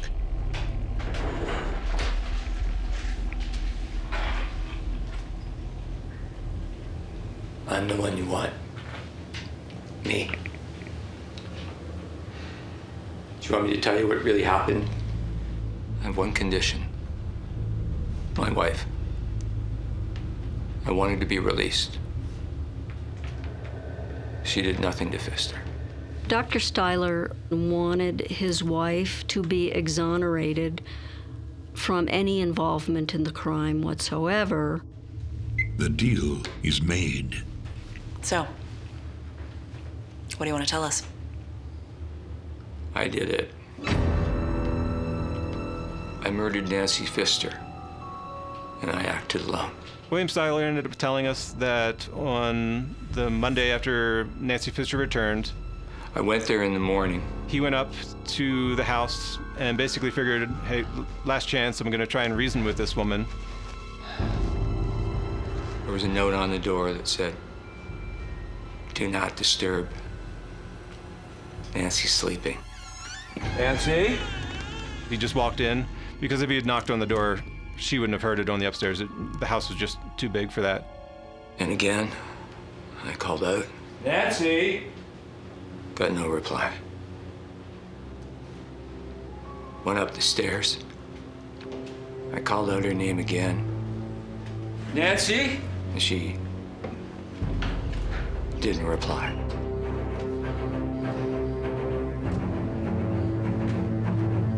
I didn't realize at the time that she had earplugs in.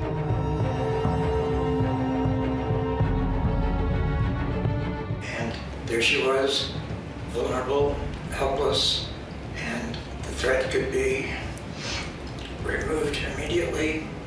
I could rid myself of this problem once and for all by killing her.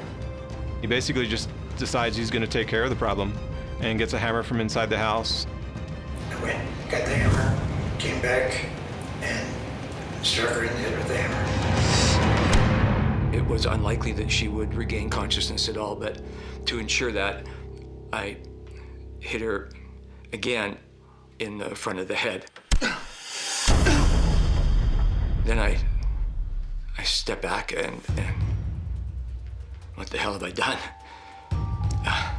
What do I do now? Having committed the murder, Dr. Styler now covers it up. He places Nancy Pfister's body in a fetal position, uses an extension cord to wrap the body up tight because he needed to make the body small. I took a plastic bag and pulled it down over her head and used the drawstring ties to tie it snugly around her neck. I did want to try to contain the blood. Dr. Styler then covers the body in layers of plastic bags and sheets. Grab the sheet, pull her a foot or so, reposition myself, pull her another foot. I was able to do that. So I did pull her into the closet. I closed the door, locked it, took the key, and I presume put it in my pocket. I want you to know that I acted alone. Neither my wife nor Kathy Carpenter had anything to do with the death of Nancy Pfister. After his confession, we did file to dismiss his wife's case with prejudice. That means we could not refile it. All charges against Kathy Carpenter are also dropped. Kathy Carpenter had never conspired with the Stylers to murder Nancy Pfister. On June 20th, 2014, William Styler is given a 20-year prison sentence for second-degree murder. His sentence is basically a life sentence. He is not getting out of jail. On August 6th, 2015, a year after going to prison, he hangs himself in his cell.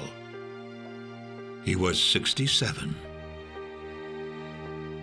The moment he brought down that hammer, he didn't just kill Nancy Pfister, he ended an era. She epitomized, to a certain extent, what Aspen was all about. Community lost a free spirit, a spirit that really is, for the most part, gone in our community. I really miss Nancy and her quirkiness. She was full of love. She was a caring, compassionate person, full of wanderlust and seeing the world and living life to the fullest. That's how I remember Nancy.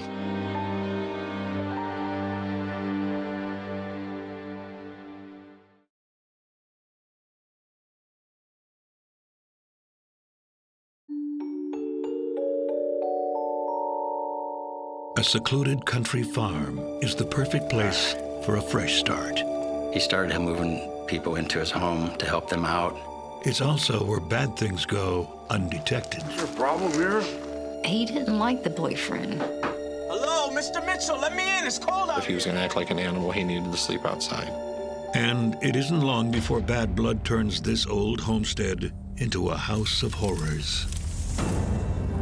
His head was still there. You could not identify him. Maybe they would steal from him or something. I need help. But not this. When death comes knocking, no one is safe.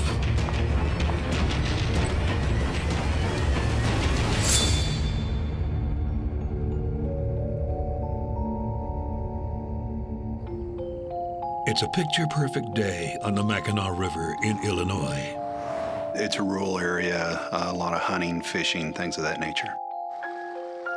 People canoe up and down. Quite a few people do enjoy that leisure time activity, just canoeing or kayaking or whatever. But on this particular morning, the Mackinac is home to more than just fish. They noticed something that looked odd and then realized what it was. It was a torso that was found. Head was attached, arms were attached. It was from the waist up that was there. The legs were missing. There was the blackness, the ashiness. You could just tell that this body had been burned at some point. They immediately called 911. I see a dead body in the water. McLean County Sheriff's Office recovered the body from the river. Looks like a John Doe here, judging from the size. It was a white male, over the age of 50. His head was still there. Face is badly burned. Looks like it's going to be hard to ID. The charred corpse is taken to the nearest hospital, where authorities hope to identify it. The McLean County Coroner's Office completed an autopsy. And it was during that autopsy, a couple things were realized. One, that the victim had been shot at least 5 times. Bullet shots in the chest area and in the head. Body was burned post-mortem. The dead man's mouth tells the coroner its own story. When they removed the dentures, there was a little recess in the dentures, and the name Oakley was in that denture. So we figured we had either a first or a last name to start trying to figure out who he was. Some detectives knew that there was an Oakley Mitchell that lived in the rural Secor area, which wasn't too far 5 miles maybe from where the body was found. And so that's what led the detectives to go investigate Mr. Mitchell and see if he was at his residence or if this was Oakley Mitchell. Detectives aren't the only ones looking for Oakley. Daddy? I checked the doors, they were all locked. I peeked in the windows, I didn't see anything. Are you in there? Answer me! She had not heard from her father in a few days. Hey there. Hi. Can I help you? Can I help you? Detective Robert Gilson, Woodford County PD, ma'am. You are? I'm Darlene Jordan. This is my dad's place. Okay. Well, listen, we're here to check up on your father, okay? We're just gonna take a quick look around. I haven't seen him for 4 days myself. Nothing's happened to him, has it? Yeah, we'll let you know, okay? Just stay right there, please. Well, can you tell me anything? Stay right there, please, all right? They didn't tell me anything. I mean, I sat there on that stoop, I was getting very upset. There was a spot in the backyard where they burnt trash. Household items that they no longer want to use, couches, chairs. Today, police find more than just cast-off furniture. Oh, yeah, I think we got something here. What's going on? Will someone please tell me what is going on here?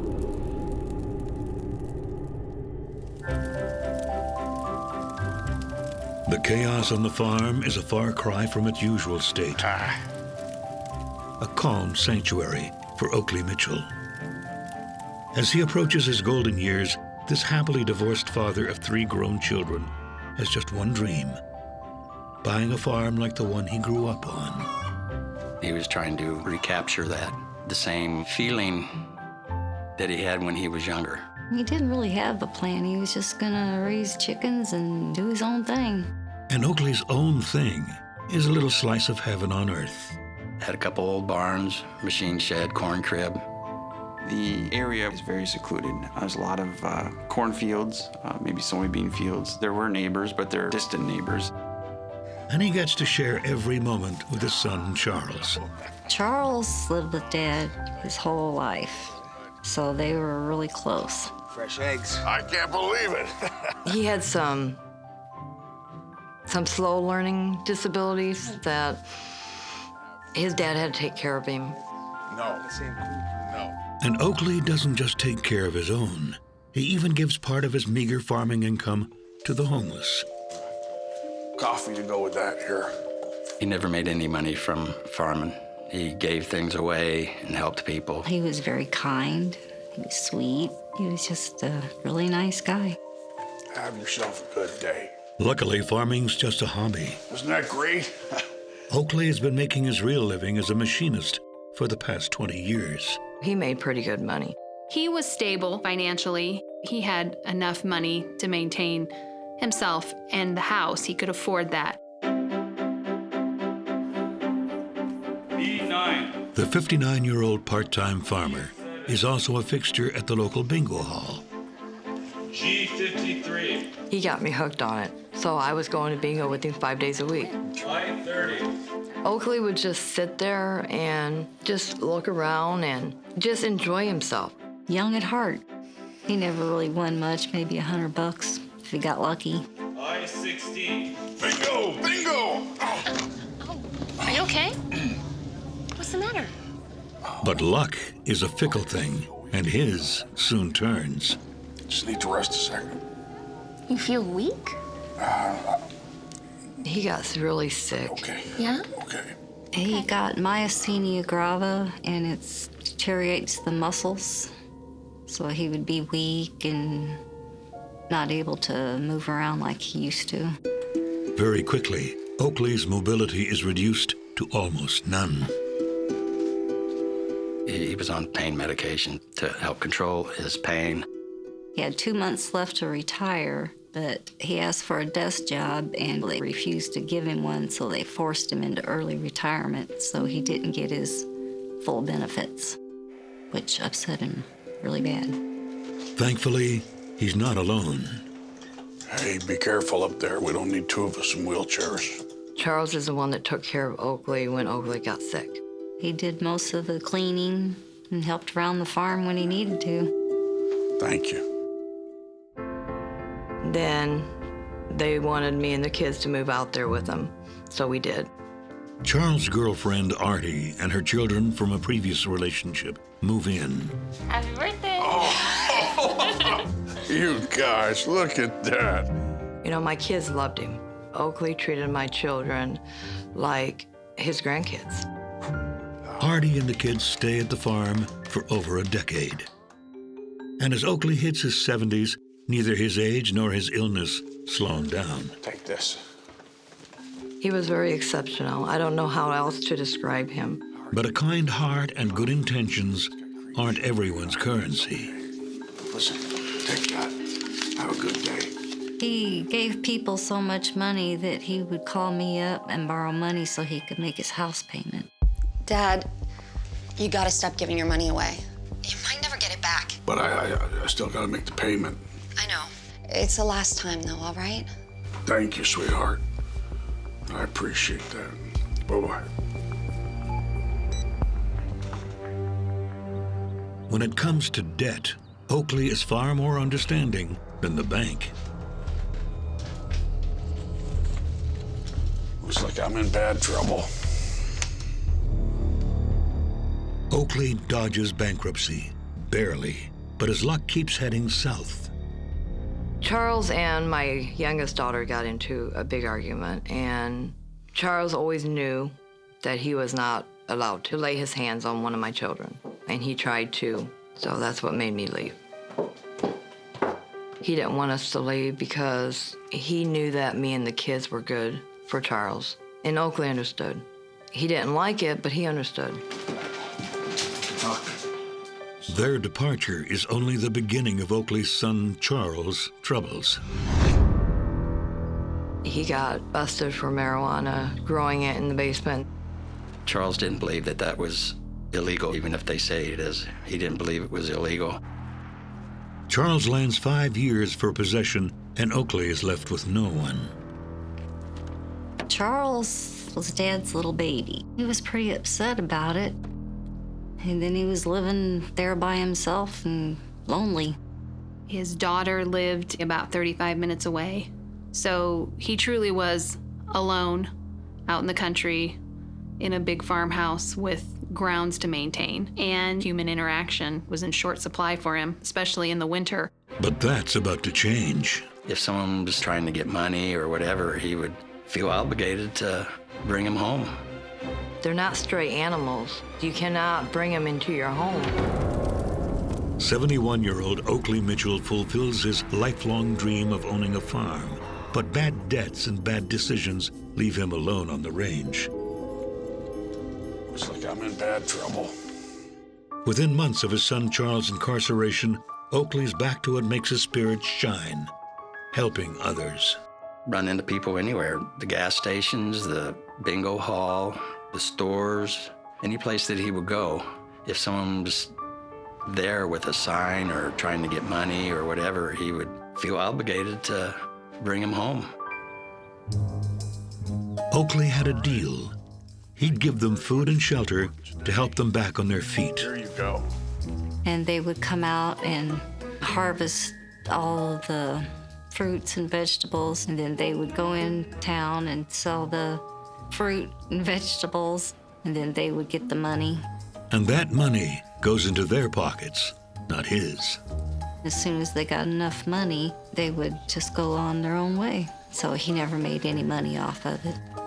Over 10 years, more than 20 people passed through the farm en route to a better future. He changes a lot of lives. But Oakley's other son, Thomas, sees a darker side to his father's generosity. He started helping more people, moving people into his home to help them out. Unfortunately, he became lax in his ability to be judgmental about people. Look, you don't even know these people. Your faith in them's gonna end up biting you. Hey, have a little faith in human nature. Yeah, faith. It's true that Oakley's luck is on the upswing. They finally got his medicine right. So he had been feeling great, was out doing everything again, was back to his normal self. People are good. You just gotta treat them right. Yet running Hotel Oakley isn't always easy.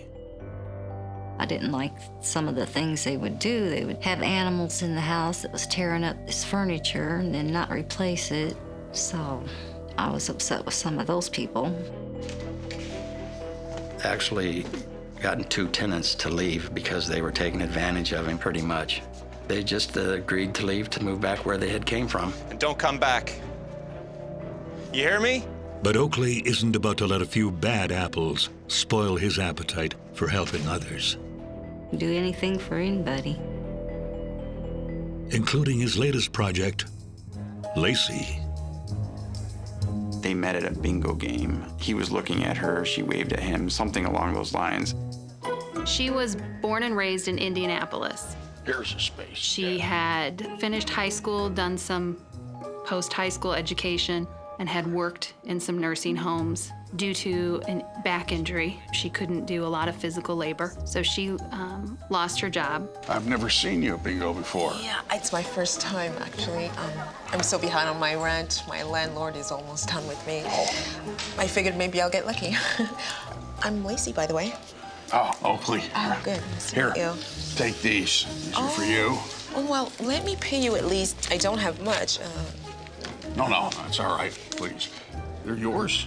She was a young mother, but she was a very good mother. She thought she could make a better life and have more opportunities for her daughters here in Bloomington as opposed to Indianapolis. Everything she did, every decision she made, she was trying to better the lives of her daughters. What'll you do if you don't win the rent tonight? Oh, I'd rather not think about that. I have a proposal for you. I've got a big old place, and if you need somewhere to stay with the kids... I couldn't. It's... Well, just until you get things straightened out, but I need help around the place. You'd be helping me out. Anyway, just think about it, and we'll play and see how it all comes out, all right? Okay. Okay, fair enough. She was definitely different than anybody else that had been brought to the house. She would be his caregiver. She would take him to the doctor, she would take him shopping, prepare food, and then would just take Oakley wherever he needed to go. Since she had that training and that experience, she felt she could help him. She also felt it was a good opportunity for her girls and herself to be in a stable, nice home. Slow down, come on. I'm so sorry, Mr. Oakley. I mean, I don't know what's gotten into them. That's all right. Kids will be kids. Guess you're right. Come in. How are you? I'm great. How are you? And Darlene is nearly as taken with Lacey as her dad is. Nice to meet you. She was dressed real pretty. Her kids were dressed really nice. She was well-spoken, always calling Dad Mr. Oakley. And when I first met her, I'm like, well, she's the nicest girl I've ever met. Do you want some key? Sure, yeah. Okay. Dad was a big flirt. She's great. Good company, good cook. He would say, she's gonna be my girlfriend someday. He did that to all the girls. As it turns out, Lacey is already spoken for. After that, she'd never talk to me again. I was telling I called him to find out who this woman and this guy was that he had in his car, and he just said they were people that needed a place to live. I'm not supposed to. Hello. The guy is Lacey's boyfriend, Tom, who moves onto Oakley's farm a week after she does. I was just scared for him because where in the heck did he meet these people? I mean, it really shook me up. And I'm like, they're not stray animals. They're actual human beings. You cannot bring them into your home. Yeah, everything's fine. Just going for a drive. And he's like, oh, don't worry about me. I'll be okay. Tom had a job, but they didn't have the wherewithal to support themselves. They were relying on Oakley Mitchell. But Tom soon learns that his free room and board comes with strings attached. This is a really nice place to sleep. And that's the way my dad was. He was very old-fashioned and didn't want sex going on in his house. If you're in his house, there's no couples sleeping together. Really? Home sweet home.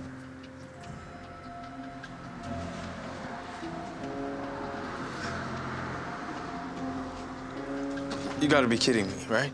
No, think nothing of it. That's all for you. That's your own place. That was cause for quite a lot of the friction, I believe.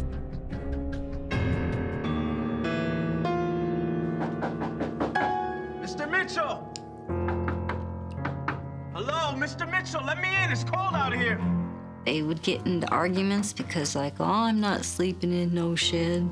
Lacey! Lacey's caught between her love for Tom and providing a home for her daughters. Mr. Mitchell! Are you serious? Tom's convinced there's more to Oakley's lack of hospitality than old-fashioned values. He felt there was a racial component to it. He felt that Mr. Mitchell was being racist in his behavior towards him, and he didn't like being disrespected that way. Whatever the reason, nights are cold for young Tom, and are about to get colder in more ways than one. They didn't get along. They had verbal arguments. And he would challenge him on how he was treating her. Oakley Mitchell opens his home to a young couple with nothing to their name. He offers Lacey the royal treatment, but forces Tom to sleep in the shed. You think I like living out here, middle of nowhere? Calm down. Stop telling me to calm down. It won't be long. How long? It won't be long. Mr. Mitchell would think that she was being mistreated, that she wasn't being treated with respect. How long? Lacey! And so he would challenge him on how he was treating her. Go on inside the house. Is there a problem here? They didn't get along. They had verbal arguments at different points in time. Nothing physical, but verbal arguments. No. Old timer. There ain't no problem here. He would get upset with her because he didn't think she was taking his side. And as the tension grew, Mr. Mitchell would make comments to him. He would say things to him like, "I don't want you in my house." Tom vows to stick it out for now, because living at the farm gives Lacey and her girls some security. And it certainly makes Oakley happy. Careful, careful. Thank you, Lacey. Oakley kind of took a liking to Lacey and her kids. He was looking for companionship. I think he was lonely. She clearly viewed it as a friendship, a more of a professional relationship. I am so lucky to have such an incredibly attractive young assistant helping me to dress and undress. There were times he would make perhaps inappropriate comments, and she would just tell him, "Mr. Oakley, just stop that," and would laugh it off. Tom doesn't appreciate the jokes.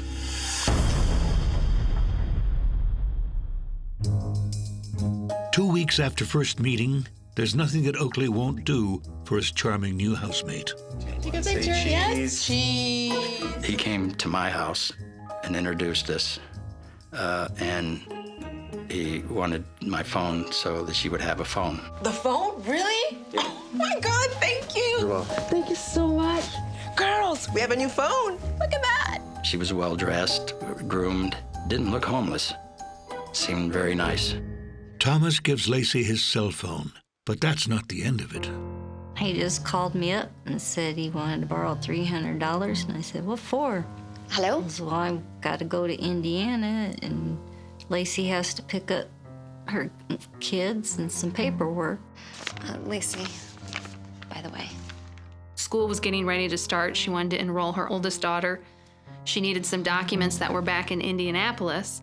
I said, "Yeah." I knew he'd pay it back. You don't know how much it means to me. Of course. You take such good care of Dad. He provided her with a car to drive. He gave her a cell phone. He provided them with food and clothing. She had access to his debit card, and she was allowed to purchase things with his debit card. Oakley's grateful to have Lacey manage his life because he's becoming more and more forgetful. Hey, Darlene. Hi, sweetheart. Listen, I got a situation here. My dad had called me and asked me if I knew where the coin collection was. And I said, last time I seen it, it was underneath your bed. And he says, oh, I haven't looked under there. But the coins aren't under the bed. And then on the 26th, he sent us an email saying that, well, he had lost his phone. So he turned around and got another phone and happened to lose that phone too. So he had no way of getting hold of us. It's not just coins and misplaced phones. Oh, his medicine. There was Vicodin, I think it was. Vicodin was missing. Oakley suspects Tom, but has no proof. I told Oakley, you need to get him out. You need to get him out. And he told me not to worry about him. That's because Oakley's got a plan. Charles will be out of prison soon. He said it would just be until Charles moved back in and she got back on her feet. So he thought it would only be like 6 months. But Oakley may not have 6 months. I would call him, and if he didn't answer, he would call me back because that meant he was sleeping. But in August, he didn't call me back. In fact, nobody's heard from Oakley in days. I'm sitting at the kitchen table, and all of a sudden I see Dad's car pull in. I thought it was Dad, and here comes Lacey out of the car, and I asked her, Hey, Lacey. Dad's not with you? Yeah, that's why I'm here, Miss Darlene. I was gone 4 days since Thursday, and when I got back, he was gone. Oh, well, you know, it's the weekend. I wouldn't worry. and that's usually when he played bingo, so I didn't think nothing of it. Right, I wanted you to have his car. I didn't want to leave it unattended. Okay. Yeah. Where are you headed? Atlanta. Family matters, you know. Anyway, I'll see you. Okay, well, thanks, Lacey. That's nice of you. We'll see you soon. The story was I'm going to Atlanta, Georgia, to be with my family. If you hear from your dad, tell him to give me a call. That way I know he's okay. But Oakley isn't okay. There was blood on the computer itself and on the wall behind the computer. She was crying, bawling her eyes out and everything. Oh my God, Mr. Oakley, Mr. Oakley. Oakley Mitchell gives struggling mom Lacey a break by allowing her to live rent-free on his farm. But when Oakley goes missing, Lacey's stumped, and so is Oakley's family. And it isn't long before they learn where he's gone. The key thing was finding the name Oakley stamped in those dentures. That's what kind of led us towards Oakley Mitchell. Eventually, would there have been a missing person report on him? Yes, but who knows how long that would have taken. We were familiar with Oakley Mitchell from a previous arrest where his son was arrested for growing marijuana in the basement of the house. So that's how Oakley's name ended up being in the system. Oh yeah, I think we got something here. What's going on? Where's my dad? Well, They didn't tell me anything. Another hour went by. I was getting mad. I'm like, what the hell are you looking for?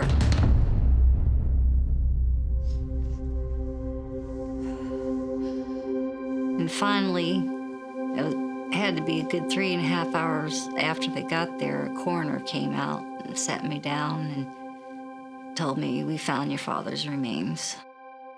There was a human bone found in the brush pile, and which further confirmed what happened as far as his body being taken to the burn pile.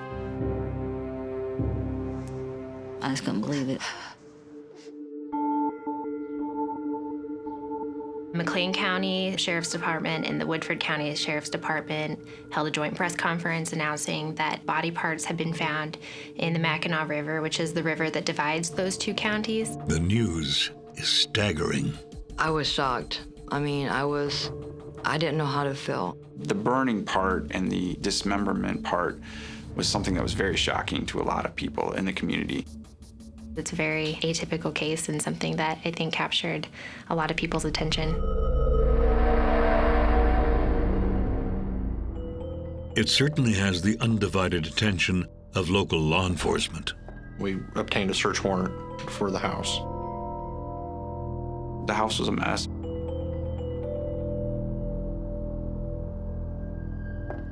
The search moves to Oakley's bedroom.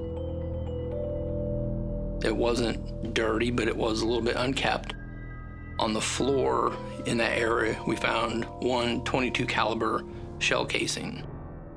There was no blood splatter, pools of blood, anything that you could see just on a cursory exam of the room. However, upon closer examination of the hover-around wheelchair that Oakley Mitchell used, there was blood located on the tires, which led us to believe that this is possibly where the crime occurred. Another shell casing is found. And when police do a luminol test, they uncover a treasure trove of grisly details. The luminol illuminated where blood had been in the room.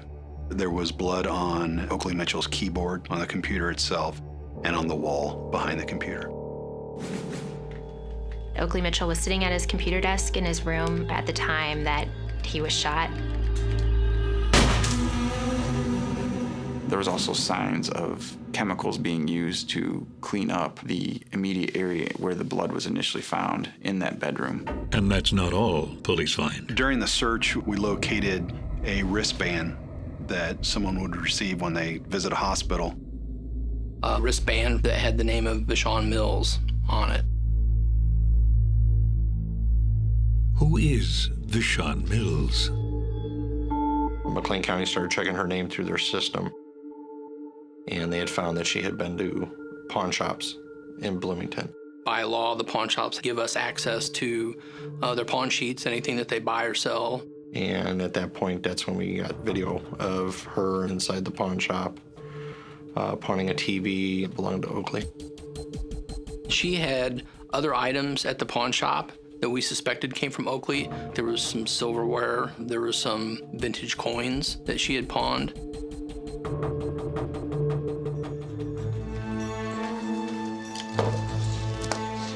Now, Ms. Mitchell, we understand that your father was taken in boarders. Do you know who was staying with him most recently? Yeah, I do. She'd stated she knew of a black female that she knew of as by Lacey, and then there was a black male that she did not know his name at the time that had been staying there as well. Do you have any idea where we can find them? She told me yesterday she was headed to Georgia. Darlene really did not know any other personal information about them. But that's about to change. Do you know who this is? Oh my God. Yeah, that's her. That's Lacey. Lacey and Vashon, one and the same. How long? Lacey. If Lacey's name is an alias, could her boyfriend Tom's be too?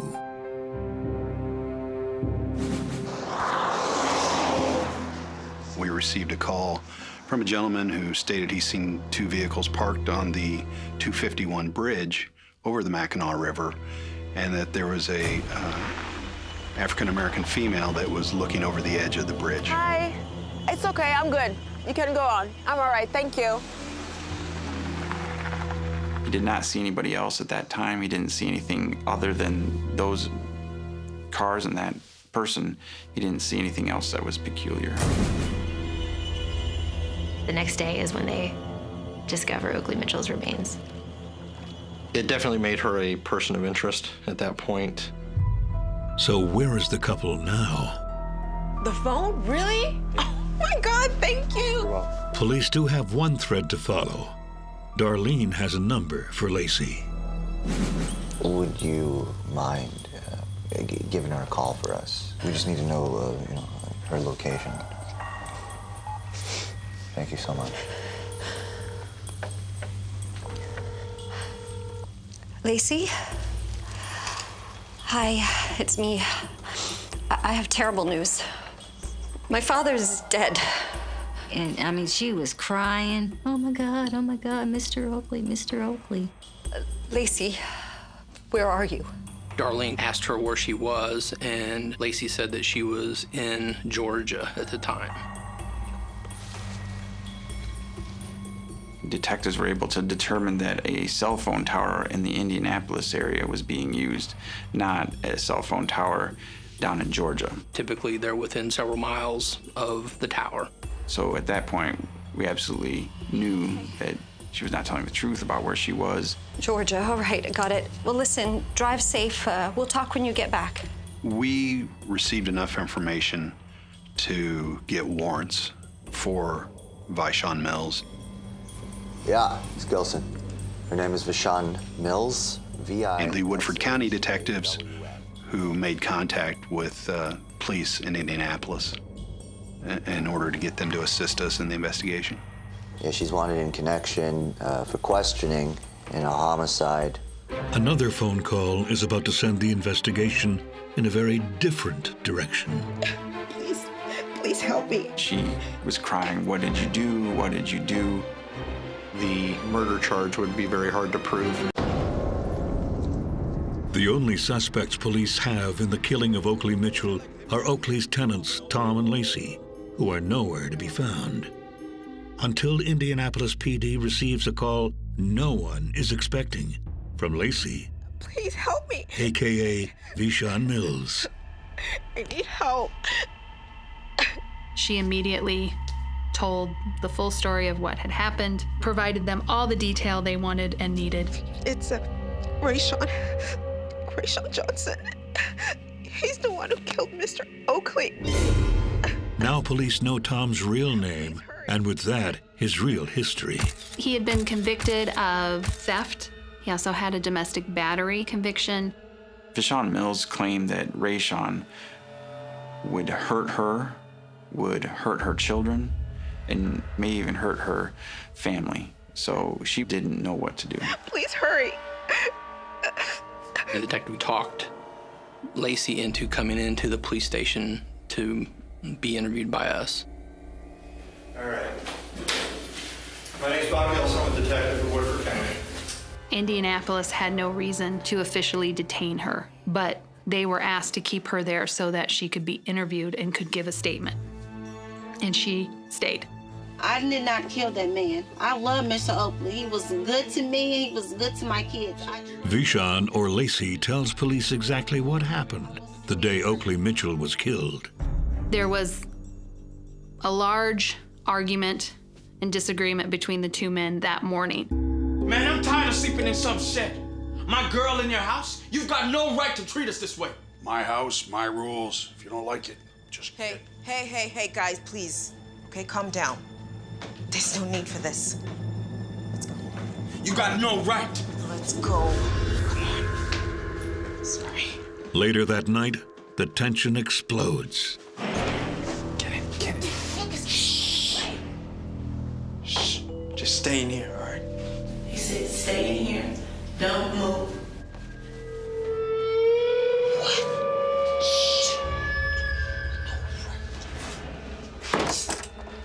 Shut the door. I heard one gunshot.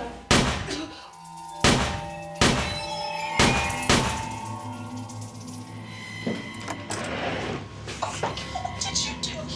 You best be helping me clean this up, or you'll be sorry. All right? We're leaving. Let's go. She was in fear this whole time. She was in fear for her life. She was in fear for her children's lives. That's why she stayed with him for the next couple days. And when they get to Indianapolis, her mom immediately confronts him. What did you do? How could you have done this? You're gonna leave us alone. I never want to hear from you again. Indianapolis PD immediately puts out an APB on Rayshawn, AKA Tom, while Vanishes agrees to tell them everything she knows about him. She gave the information describing him, who he was, where he normally hung out. Including the address of the house he's hiding in Indianapolis. Rayshawn was found in a family friend's house.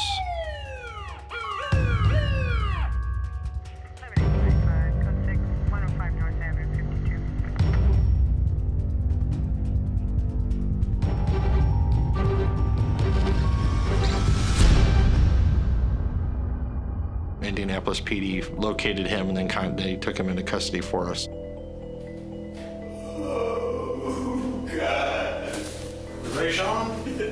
And then myself and the two detectives from McLean County drove to Indianapolis to interview and then take custody of Rayshawn and Vanishes.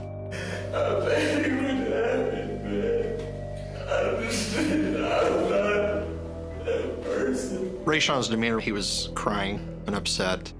He stated that he had shot Oakley and confessed to it.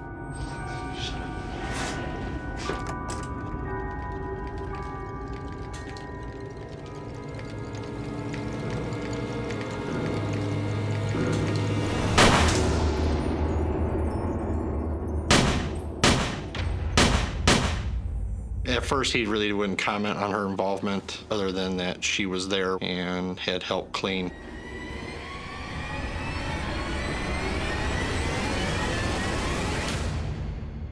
And he said, I'm the one who did this. She shouldn't be held responsible for murder. Lift the shoulders, all right? Okay. All right, let's go. Come on. She's too heavy. Come on.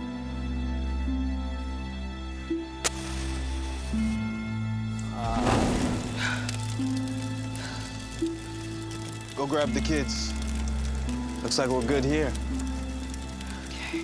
Vashon went upstairs, got her kids, brought them down. They all got into the car and drove to a hotel in Bloomington. They decided that they would go back to Oakley Mitchell's residence to check on the fire. What they would find would rattle even the most cold-blooded of killers. The fire had pretty much gone out, that there was still quite a bit of the body left. The fire actually burned parts of the body away. So the dismembering of the body comes from the burning of it. What do we do now? I don't know. Wait, we just can't leave him here, all right? You'll help me take him in the back of the trunk of the car, all right? Help you do what? It was not their intention when they left Oakley Mitchell's house to dump his remains in the river. Rayshawn states that the car died there on the bridge, and he decided that that would be a perfect spot to get rid of the body. 2, 1, 3. It doesn't quite work. It's stuck in the mud. I'll be back. So he freaked out and went running down the side down there. And Vashon stayed alone. And a person sees Vashon standing there on the road and stops to see if she needs help. Hi.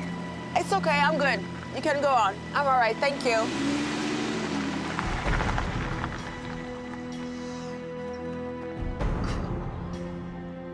The car wouldn't start after they threw Oakley off the bridge, so they just abandoned the car. It's not working. That car was towed by the state police before the body was recovered. And they drive back to Bloomington, to the hotel room where her girls are. The next day, Vashon flees to Indianapolis with Rayshawn, where they part company, and Vashon turns to the police. Who killed Mr. Oakley? Both now in custody, Vashon's charged with concealment of a homicide, while Rayshawn's charged with murder. He said it was all his idea. It was all his doing. Yet 2 months later, while awaiting trial, Rayshawn's story does a 180. In October, with his attorney with him, he wanted to make a full statement on what had occurred. So she came to me one night. She brought me to the barn. What's going on? He's been trying to make me do things to him. Seriously? He's an old pervert. God knows what he'll do to me one night while you're locked outside. Are you serious right now? He's treating you like a dog. So, kill him for me. He stated that Vashon was actually the one who had asked him if he could kill Oakley for her, and had kept pressuring him and asking him, could you do this for me? So, did you have it? Yeah. Good. Don't let me down, Ray. Okay, let's do this. Oakley was sitting in his chair in his hover-around wheelchair at the computer, at which time he shot him 5 times. Vashon was a suspect long before Rayshawn's confession. She was always a person of interest.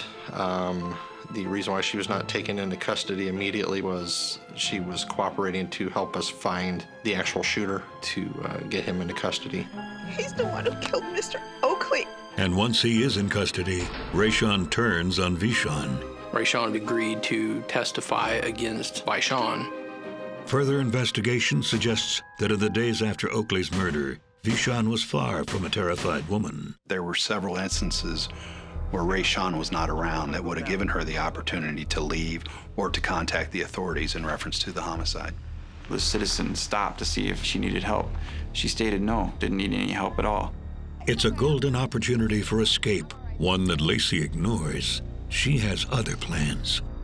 She went and got her nails done, and she did not tell a person what had happened. She did not appear distraught. She did not appear upset. Lacey protests her innocence, saying that Tom is just trying to save his own skin. Police prod Rayshawn for the true motive behind Oakley's killing, and he finally cracks. So, I found this guy. He just invited me to sit. I mean, he's perfect. I think we got our guy. They called it the hustle. They would approach people that they suspected were on some type of pain medication, and they would befriend them in the attempt that they could either obtain from them some of their pain medication or just steal it from them. They would steal pills from them to get high. They also saw Oakley as their own private ATM. He got about $3,000 a month from Social Security and then his retirement. Relatively wealthy, I suppose, to someone who didn't have anything. But in the days following Oakley's death, they learned their plan is a bust. I think they only got a little over $1,000 out of the ATM.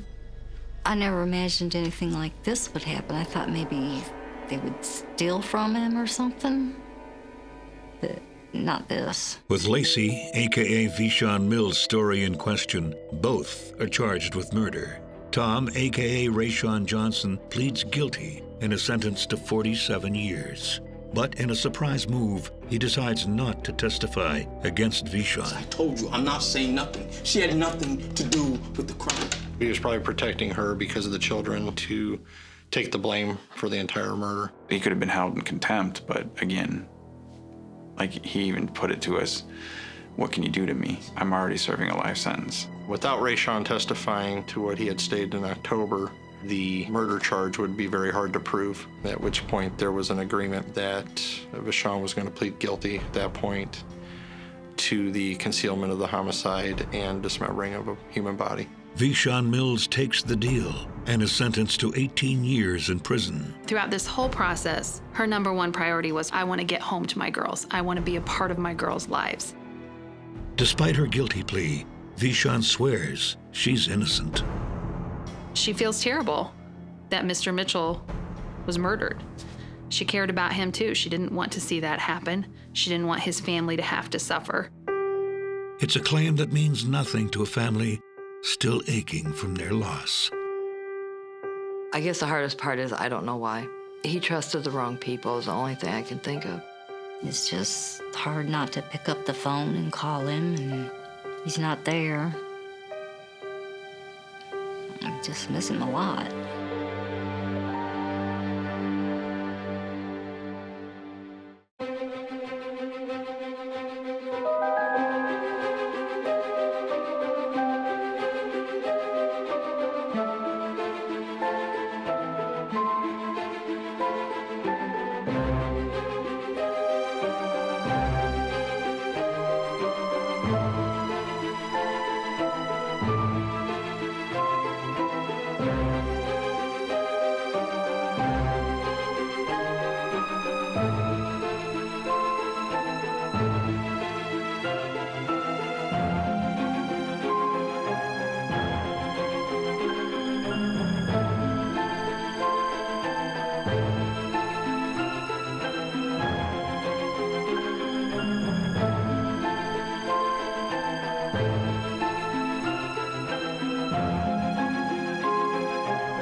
Do you like ice cream?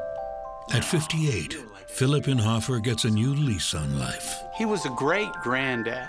He was very happy, really proud to work at McClellan Air Force Base. I was building a relationship back with my father. He lives each day like it's his last. He had gotten this convertible two-seater Mercedes, just trying to look kind of like a playboy. You guys need anything in town? The more gold he got on his fingers, it's like the more tense things got. Using an escort service? I was shocked. Just me and the guys having a little bit of fun. I didn't really know everything about his lifestyle. Until new habits lead him to a terrible fate. I was scared to death. Just like a wave of heat that came from my head and flowed all the way out my toes. It was just one of the most brutal murders that I'd ever seen. When death comes knocking, no one is safe.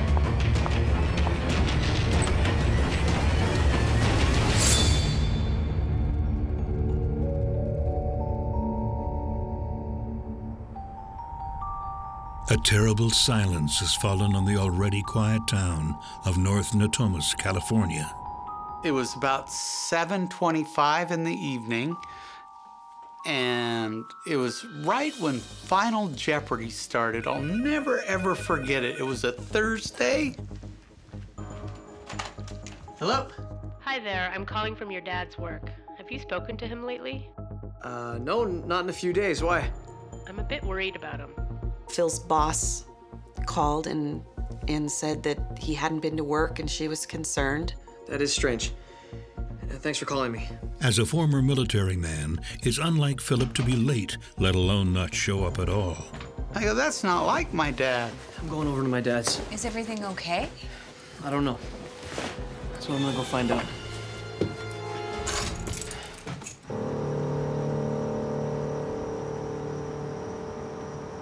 I noticed that his car isn't in the driveway and the lights are all off and it just looks like no one's home. I say, wait a minute. I have to go check. I have to see if my dad is in there or something is going on. I open the door. Dad?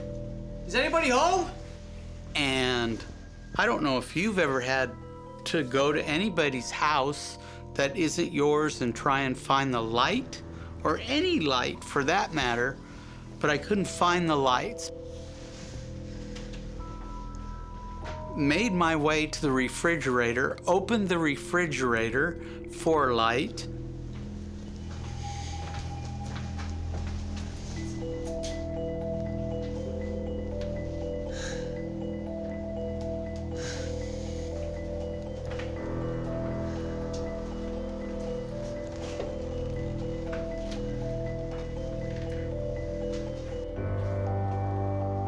Dad?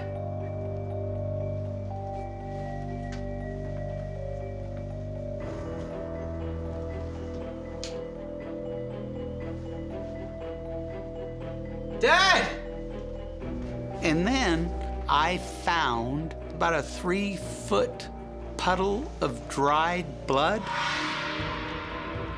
In my mind, I thought, hey, my dad just got hurt. Maybe he's just at the hospital. A dark feeling comes over Henry. Something again came to me and said, no, you gotta check this place out. You need to look through everywhere. Is anybody home?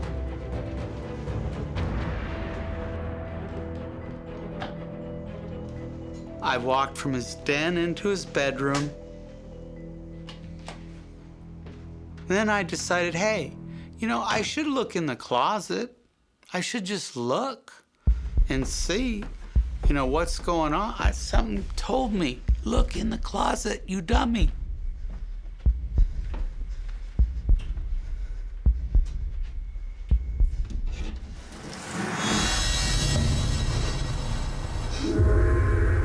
I found my father face down, naked, and he had a plastic bag over his head. I almost vomited. I was scared to death. Julie, you need to get over here. Dad's dead. Juliana arrives almost immediately. I was just horrified, just scared. We were both just terrified, scared. We thought he had killed himself at that point. We both thought he put a bag over his head until he suffocated. Henry calls 911. I just thought that he'd been so down. He'd been so bummed out, and he had no passion about anything. Except Philip Inhofer has no history of suicidal behavior. We're in North Natomas? After a long career in the military, 58-year-old Philip moves to the quiet area of North Natomas from Placerville, California, to be near his son and granddaughter. He was somebody who loved to tell corny jokes. He was the king of the groaner type of joke, you know, the grandpa style of joke. Recently divorced from his second wife, he's enjoying his new chapter as a grandfather. I think he looks hungry. Do you think he looks hungry? Well, would he eat ice cream? Really? He was a great granddad, A+ granddad.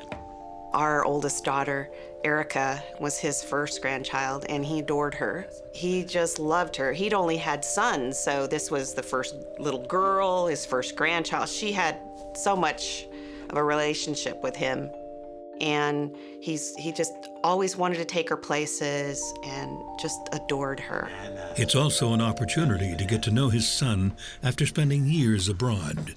I was building a relationship back with my father. I was a rebellious teen, and he and I didn't see eye to eye. It's nice to have you around after all these years. Strange, but nice. Tell me about it.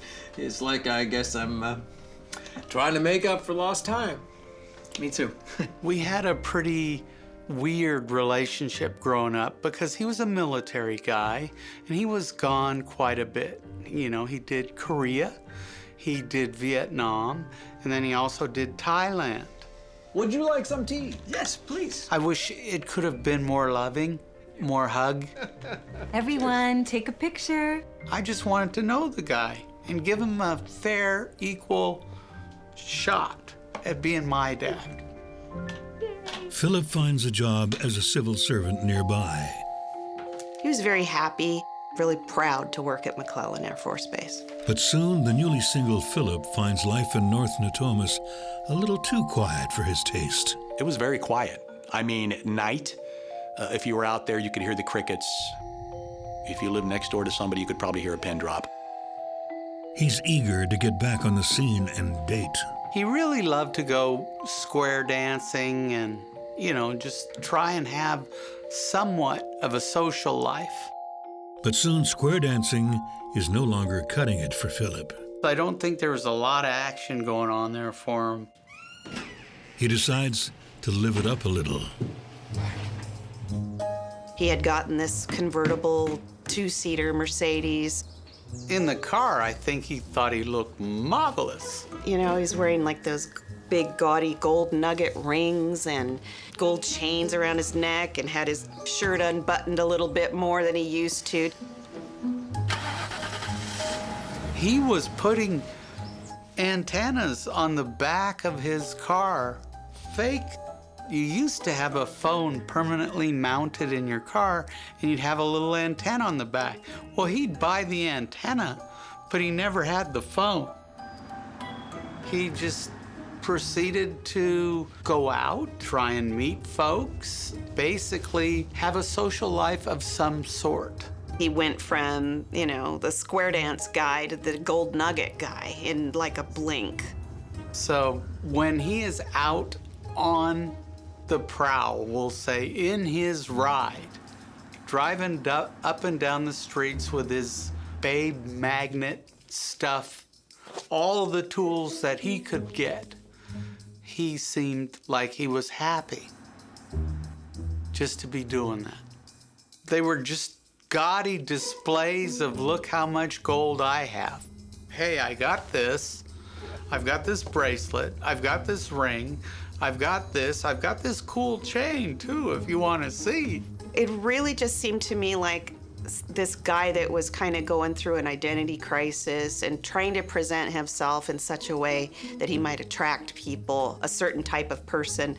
He basically was buying things, as I said, to make himself appear greater than he was in real life. But even that stops being enough. I found a list. Want another one? Sure, why not? On this list, they have women, and it shows what they do, what they don't do, and their height, their weight. Are you serious? And so I asked him. You using an escort service? Hey, come on. Just me and the guys having a little bit of fun. Really? Yeah. I try and pin him down. Can you imagine if Juliana finds out about this? Hey, what I do and who I do it with is my business, all right? Okay. Turns out that's not the only secret Phil is hiding. That was the only person that he would want to spend time with. I was shocked. See you soon. I didn't really know everything about his lifestyle. Newly divorced Philip Inhofer is looking for love in all the wrong places, You using an escort service? much to his son Henry's dismay. Just me and the guys having a little bit of fun. I was very embarrassed when my father started seeing women or purchasing their services, for lack of a better word. Maybe he just felt that it was a no-hassle arrangement and that he could just have a life like that. Even so, Philip often finds himself alone.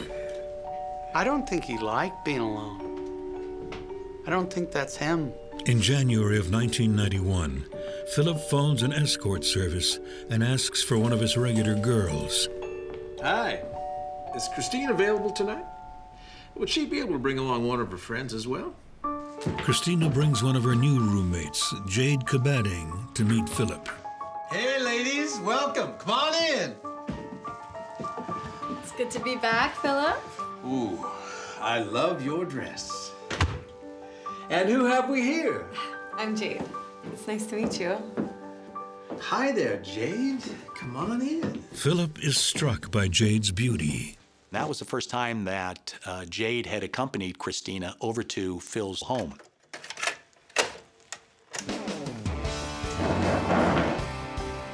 When they were there, Phil became very enamored with her, and of course she was very attractive. She was young, vivacious. Oh, that's nice. She was a beautiful girl. She was tall. Her figure was perfect. She had long legs. Jade had blonde hair. She dressed well. She liked to wear nice clothing, put her makeup on, and really looked good, really looked great. She was very friendly. She was a people person. She could adapt to whatever the situation was quickly. She had really good manners. If she told somebody she was a prostitute, they probably wouldn't have believed her because she just didn't fit that, you know, that stereotype that people kind of think what prostitutes look like. But she's a very attractive woman. Jade is legendary at the Mustang Ranch brothel where the girls work. She had repeat customers. They were enthralled with her. I mean, she was so, I don't know, she was like a magnet. Bam. Whenever she was in a lineup, they were picking her, so she made more money than anybody made out there. I was attracted to her as a woman. That's how attractive she was. I don't do women, so. Well, thank you, honey. She was so gorgeous. She was incredible. Let me just say it like that. Philip only has eyes for Jade. You know, Jade's a really beautiful name. Thanks, baby. It's my namesake gemstone. I'd really like to see you again.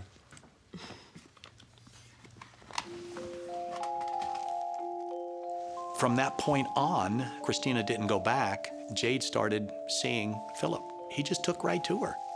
That was the only person that he would want to spend time with. He just liked everything about her. I mean, here was this sleek, good-looking young woman that paid attention to him and wanted to be with him. He was just taken by surprise, and he was really smitten with her. Phil wanted to be with her. He was willing to pay good money to help her because I think she told him that she had all these debts, and Phil was a nice person. You know, he was a kind man, and he appreciated her company, loved being with her, and she reciprocated, and he had no problem paying money. Christina is not pleased. She believes Jade is monopolizing Philip's time and money. Still seeing Phil, right? Yeah, you know, he wants to see me all the time. What? That's the last time I introduced you to a John with money. Don't call him a John. His name is Philip. Her girlfriends, they were angry at her, and they told me nasty things about her. This could be my ticket, baby. My way out. They were just angry because Jade wound up with the prize, and they were jealous. They were angry. Jade was triumphant. She had told her coworker, you know, that Phil loved her and that she cared about him, giving them the sense that she wanted to leave the business and to have a real life, you know, settle down, have a real life. Hi there. When she's not working, Jade spends more and more time with Philip, often driving long hours between the Mustang Ranch in Reno and Philip's home in North Natomas, California. You know, she thought this was for real. As does Philip, who doesn't know what to tell his son and daughter-in-law. They, in turn, don't know what to make of the new Philip. Hey, guys. Just on my way up to Sacramento to get them gold hubcaps for the Benz. You guys need anything in town? No, Dad, we're good. Thanks. Okay, so this playboy dude riding around with his shirt unbuttoned and his Mercedes and his gold nugget rings. It's yourself. It started to bother me. I'm worried about letting him take my little girl out. What has gotten into your dad? I mean, this is weird. The more gold he got on his fingers, it's like the more tense things got. But Philip doesn't care. He's in love. Wow. Hey. I love it. I love it. It's nice. I mean, he was giddy about her because she was just so attractive.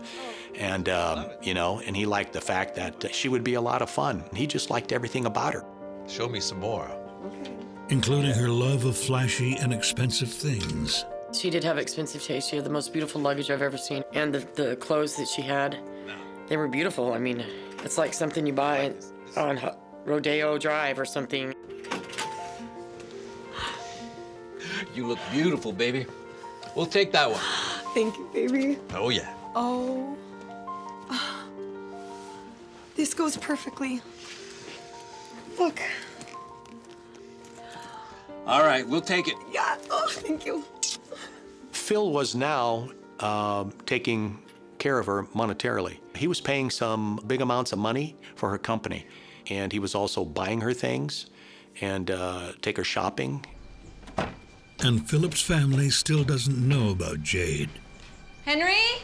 Is that you? Sorry. Just dropped by to say hi. How's my favorite granddaughter doing? She's not here right now. He would kind of like come in the front door and, oh, gonna use your bathroom and I gotta go. And he would never even sit down and relax. He was just kind of looking around and fidgety. And so it's like, what are you doing? If you want to stay, come on, sit down. Is everything all right? Yeah. Lots going on. You wouldn't understand. Oh, you wouldn't understand. That's all he said to me. You wouldn't understand. Like that. Bye now. I knew him well enough and I sensed that something was going on. And my big concern was for his personal safety from harming himself. But Philip's not depressed. Far from it. His problem is that he's in love, and it's costing him. And how have you been all day today while we were out shopping, huh? Philip was selling some of his more marketable items to buy Jade things. As a couple, they make compromises. Philip, I really can't stand little dogs like that. Oh, come on. How can anybody hate this little guy? I think I might be allergic or something. Can you please just take care of it? I really can't stand it. All right, baby. I'll see what I can do. And Philip makes radical changes at home. Hey, no problem. Gotta go. Hey, where's the pooch today? Gone. What do you mean? Oh, just too much hassle. He was leaving hair everywhere. And I said, what? You don't have your company? No, I don't have that dog anymore. I didn't like that dog. Really? Yeah. See you soon. I was surprised. How do you tell a little girl the puppy's not here anymore? Grandpa got rid of it. We won't understand why. It was just so sudden and so out of the blue. The strange behavior continues when Philip shocks his son Henry with a question. So, what do you think I could get for the old bait magnet? What, you mean the car? I thought he was nuts. Okay, what's gotten into you, Dad? You know, maybe I need a change or something. You've got what you wanted this whole time. You finally have your bling-mobile. But you love that car. I'm just curious, all right? It's not a crime. And I said, Dad, why do you need another one? Because Jade likes and wants his car, that's why. Philip might have wanted to know if by giving it to her, you know, how much money would he really be losing, because she wanted the car. I don't see what the big deal is. You know how much I love that car. I love my car too. Come on, baby. For me? I don't know. I think that it became a real problem in the relationship, her wanting this car and him not wanting to part with it. That's not the only problem. So, you want to go shopping tomorrow? I'd love to, darling, but I think we'd be better off taking a break from shopping for a while. But Philip, you promised. It came to a point where it started to weigh on him heavily, the amount of money he was spending and things that he was doing. In the end, Philip can't bear to part with the car. Philip loved that car. I don't think that he really wanted to get rid of it. Perhaps to make it up to Jade, the couple starts making serious plans. I love you. I love you too, baby. I can't believe I found you. There's a difference between sex and love, and so I think after a while, he wanted to find love as well as sex. What do you think if we were to make this permanent? The two of us, together. We could even put up a little picket fence. Jade thought that she and Philip were going to be married. Wow. You know, I can see it. The two of us. Together. Forever. Jade realized that Phil was falling in love with her. I love you. And that he was the first man that really loved her. Yeah, I love you too. That was one of the reasons she wanted to leave Mustang Ranch, leave the business, and move in with him.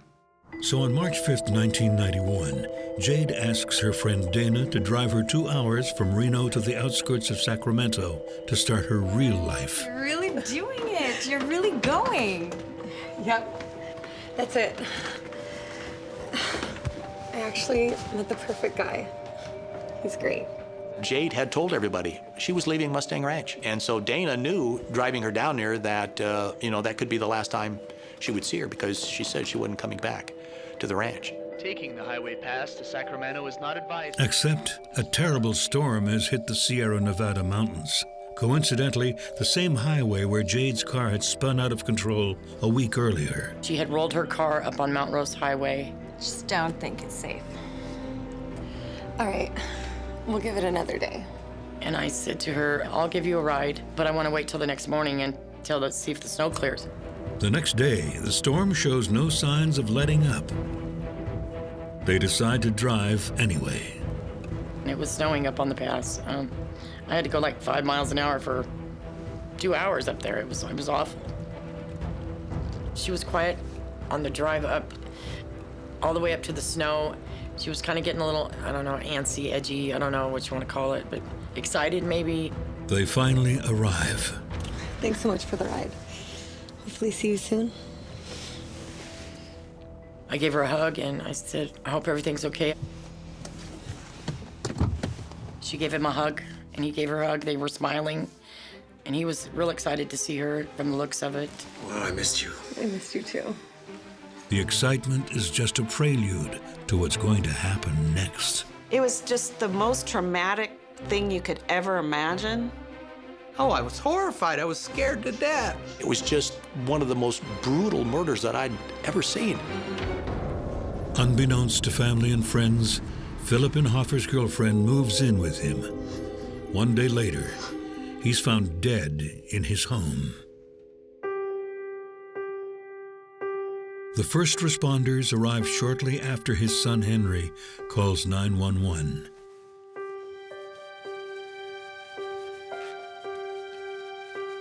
It's clear to them that this was no suicide.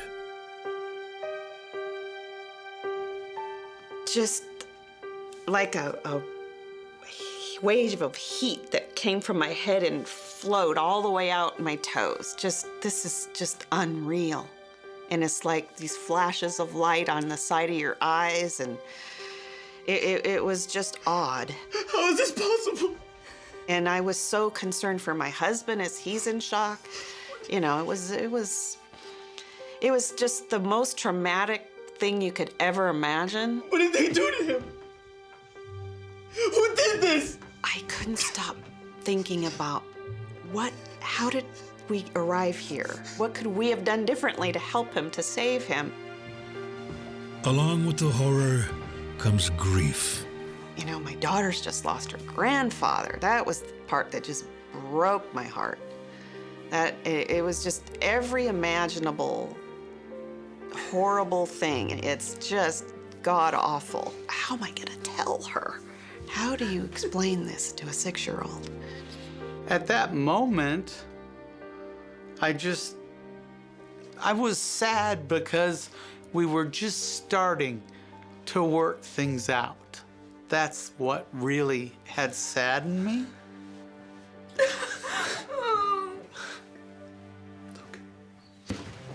Lead Detective John Cabrera is immediately called to the scene. It was just one of the most brutal murders that I'd ever seen. There was a large blood stain in the carpet. That's where I saw the victim, Phil Inhofer, lying, on his stomach with a plastic bag wrapped around his head, and he was just covered in blood. I could see that he had suffered numerous stab wounds on his arms, hands, his back, and I noticed that his throat had been slashed. The knife was lunged into him and then broken off. This is a brutal murder. This is someone that went into a rage and just didn't know when to stop. We also find that his skull had been fractured, his jaw, his teeth were bashed in, just tremendous amounts of blunt force used.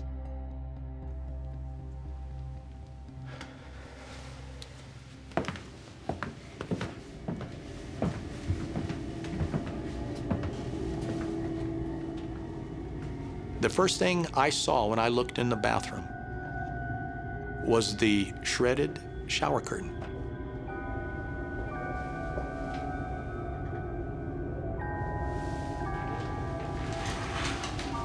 And secondly, all the blood that was in the tub, on the shower curtain, on the walls.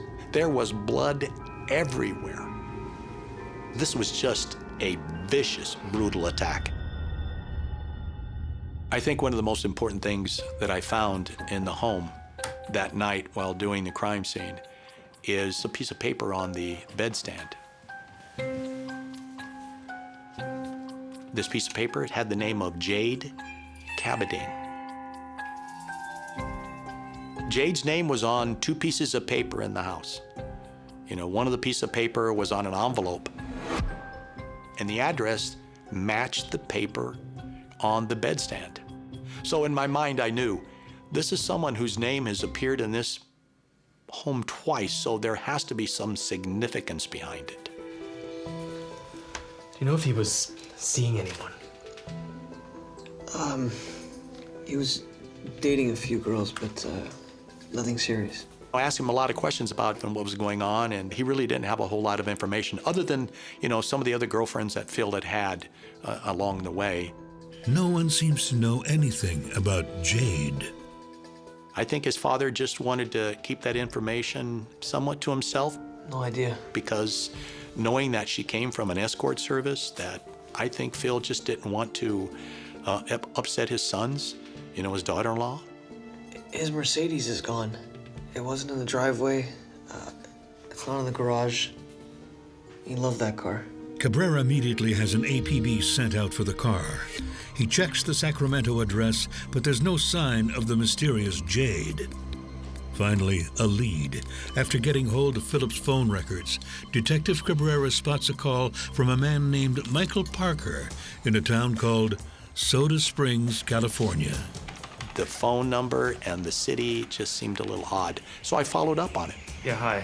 I'm looking for someone by the name of Jade Cabading. I told him, I'm calling this number because this phone number happens to be in a dead man's phone bill. But why? I was probably in shock for a couple weeks, I don't know. We were terrified because the person who killed him was on the run. After Philip Inhofer's body is found violently stabbed and bludgeoned in his home, Detective John Cabrera begins a desperate search to find the one woman who may know what happened, Jade Cabading, but she's nowhere to be found. His only lead is a man by the name of Michael Parker. Well, I met Jade last week during the storm on Donner Pass. She was in an accident. This girl runs up to him saying, gosh, I'm so thankful you could help me. So Jade just left the car that had spun out. And they ended up back at Michael's house, and she was talking about she worked at Mustang Ranch and that she was going to Sacramento to pick up a Mercedes. Now I'm saying, wait a minute, this name Jade, now it becomes significant because she was en route to Phil's house to pick up a Mercedes. And we're starting to put the dots together. We contacted Mustang Ranch, tried to find out more about Jade. We finally found out what her true name was, and that was Michelle Kaminsky. Mustang Ranch also gives Cabrera the names of Michelle or Jade's friends, including Dana. I just gotten out of the shower, I had a towel on my head, I didn't have clothes, wasn't all the way dressed. And I said, who is it? And they said, it's homicide detectives. Dana is horrified to find out what happened to Philip. And I just lost it. I said, oh my God. Yeah, wow. You're gonna have to tell me everything you know. Dana gives Cabrera disturbing details about her drive to North Natomas with Jade. On our way to Philip's, she told me to stop. She wanted to stop at Target, and I said, sure. So we stopped at Target. She went into the lawn and garden department. She got rat poison. And I said, what are you gonna do with rat poison? How much do you think it would take to get rid of your boyfriend? I was kind of just really like, wow, did she just really hasn't that? Dana thought she was just talking kind of crazy, so she didn't pay much attention to her. I was just shocked about what had taken place. Jade is now the primary suspect. But that's not all Cabrera learns. He then tracks down Jade's former roommate and co-worker, Christina. Christina had told me that one of the things that Jade, or now Michelle, had told her is that Look, she tried to electrocute him. she had thrown a radio into a previous husband's bathtub and electrocuted him. Despite Christina's story, Cabrera can't find clear evidence this took place. There were different stories. Some of the girls said she had electrocuted her husband in the Santa Cruz area. One of the other witnesses said that this had occurred in Florida. We never found anything of such in my investigation. Cabrera also learns Michelle has a fascination with the dark side. She tattooed a ring of bats around her left arm. And then she tattooed vampire bite marks on the back of her neck. And then from these bite marks, she had red blood drops tattooed. So it looked like something had bit her. Some say that she worships Satan. She apparently liked this kind of gothic fantasy land of vampires and voodoo and black magic and devil worship and human sacrifice and attempted murders of every man that she would get involved with. It's now been 3 weeks since Cabrera learned Jade's real name, and she still can't be found. When he tracks down Michelle's second ex-husband, Jason, the story takes an even darker turn. He thought that she was putting rat poisoning in his food because he became extremely ill. And there was a report made about the possibility that his wife was trying to kill him. This time, the evidence cannot be discounted. I mean, it was just unbelievable. It's more urgent than ever to locate Michelle, and the days are slipping by. A beautiful, lethal woman is on the loose. She was gone. She just seemed to vanish in thin air. Whereabouts unknown. Henry and Juliana live in fear, uncertain where she will show up next. Can you turn down the volume for a sec? Does this person know where we live? It's that same car from before. Did you lock the door? I think so. I remember we slept all the lights on. We put golf clubs on all the doors.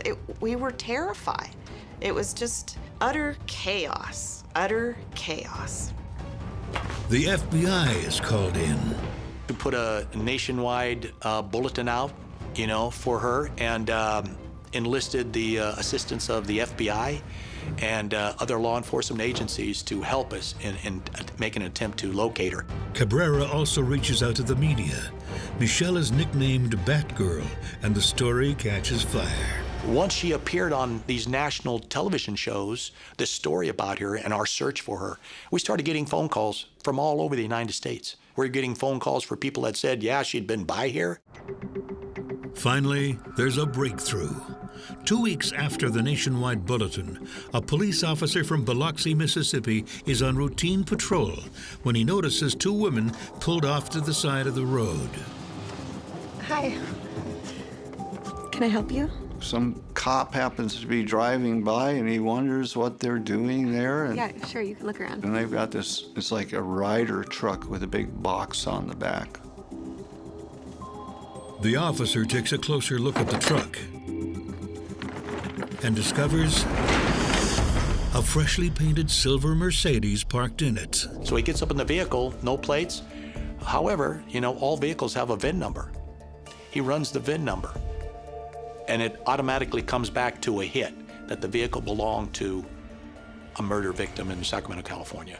And at that particular time, he places both individuals under arrest. Cabrera does not waste a moment and immediately flies to Biloxi. I was so relieved. I thought, good, now this ends, and it ends now. But what he learns there is far more bizarre than he anticipated. Some sort of devil worshiper, and she's in her zone now. She saw snakes, and it was like a monster. That's not a crime of passion, that's a nightmare. Detective John Cabrera has finally tracked down the elusive Michelle Comiskey, also known as Jade or Batgirl, 2,000 miles away in Mississippi. He questions both Michelle and Crystal, her friend, found with her in the van. Crystal was kind of, blank on anything about Michelle. She didn't even know her name was Michelle. She knew her as Julie Nelson. Crystal was released. She had really nothing to do. He turns to Michelle. I asked her, did you stab Phil Inhofer? We were going to try and make it work. We were going to get married. Then she told me, I hurt the man I loved. I'm just gonna step out for a sec. Take a breather. Okay. I'll be waiting for you. I decided to take some LSD. I was doing a lot of it at the time. The LSD kicked in, and I went to get back in the shower, but it was awful. It was awful. There was a cloud of smoke coming out of the shower. She said that she saw snakes coming up from Phil's neck, she saw snakes, and it was like a monster. It was a nightmare. Philip was a beast. There were creatures coming out of him. Animals were crawling out of him, that he was some other entity. Something was telling me to eliminate him. He was a dark force I needed to get rid of.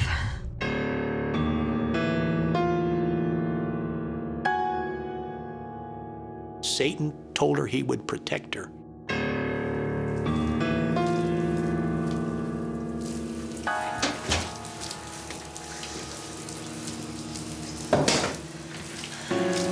Honey, is everything all right? Jade? Put the knife down, Jade! She's stabbing him. And by doing so, she's shredding this shower curtain. I kept hurting him. I couldn't stop it from happening. And he's putting his arms out. And by putting his arms out, he's receiving all of these defensive wounds on his fingers, on his palms of his hands, on his forearms, because all he wants is for this to stop. He tried so hard, but he couldn't. I was too strong. She's some sort of devil worshiper, and she's in her zone now. She breaks the first knife off in him, and then she continues on with the second knife.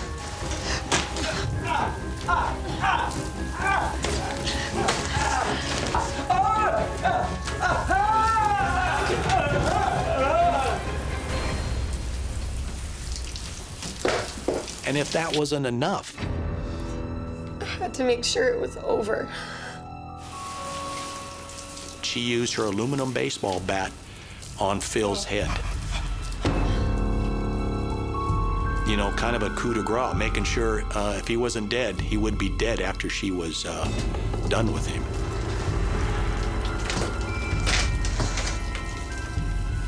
The autopsy shows Philip was stabbed a total of 32 times. Okay, so what happened next? I dragged the body into the closet. I had dinner and went to bed.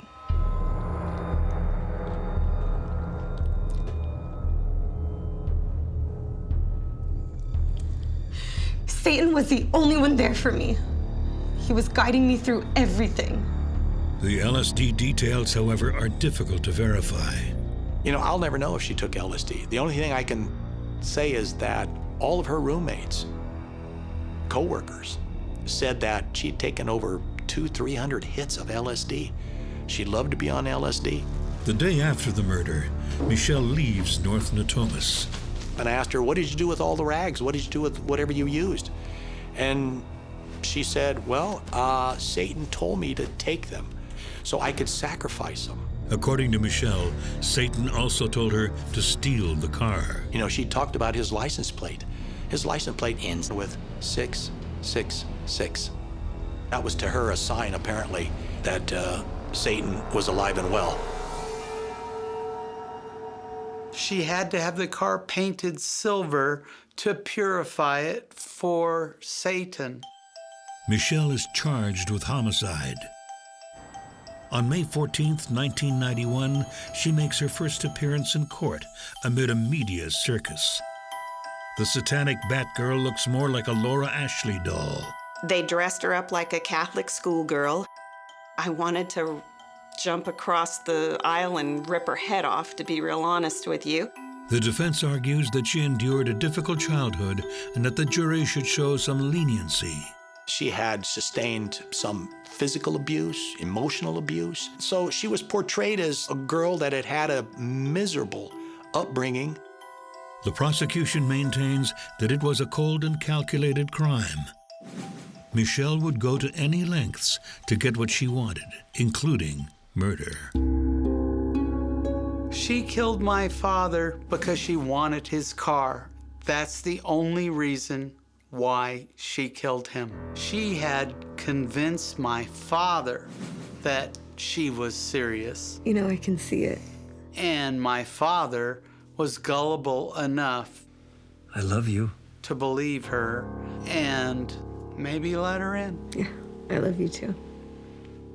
But I don't think that he really wanted her there because he would be embarrassed to have such a young girl at his home if his son came home.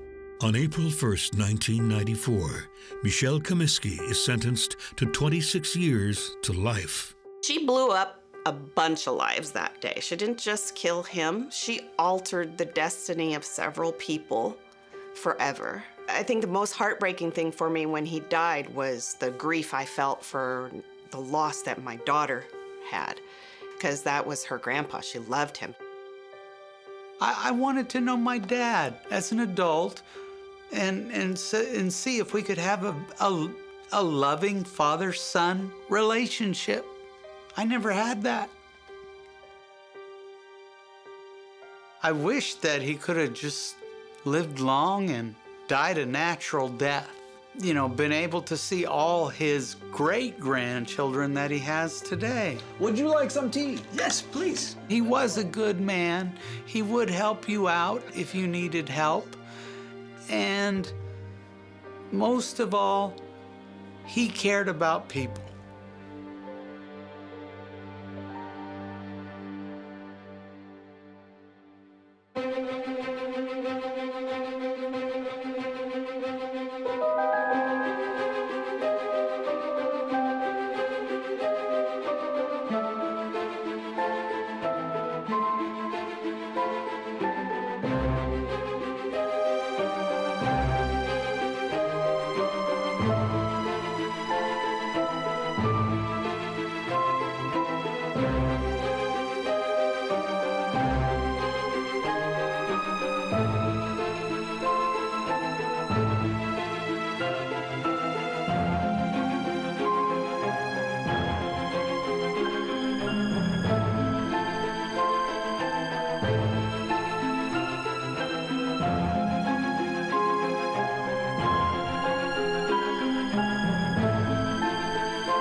Everyone knows a home is more than just a house. It was everything to him. He called it his oasis.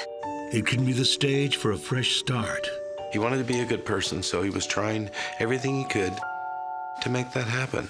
But if a stranger slithers into your Garden of Eden... He was just trying to help her out when... You got a gun. She didn't have a lot of alternatives. You may discover that serpents follow. He loved younger girls. He just wanted to be young again. She got caught up in the love triangle. Give me my phone! Where is it? Alone! So much happened so fast. Oh, stop, please, get off! There's some major, major problems there. Sometimes, death comes knocking on your door.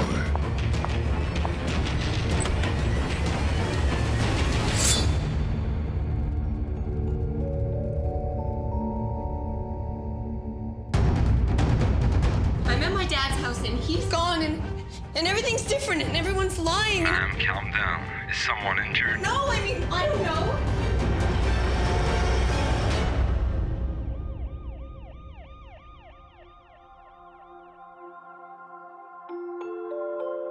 Brian Geddes' home in Garden City, Idaho, is his private paradise.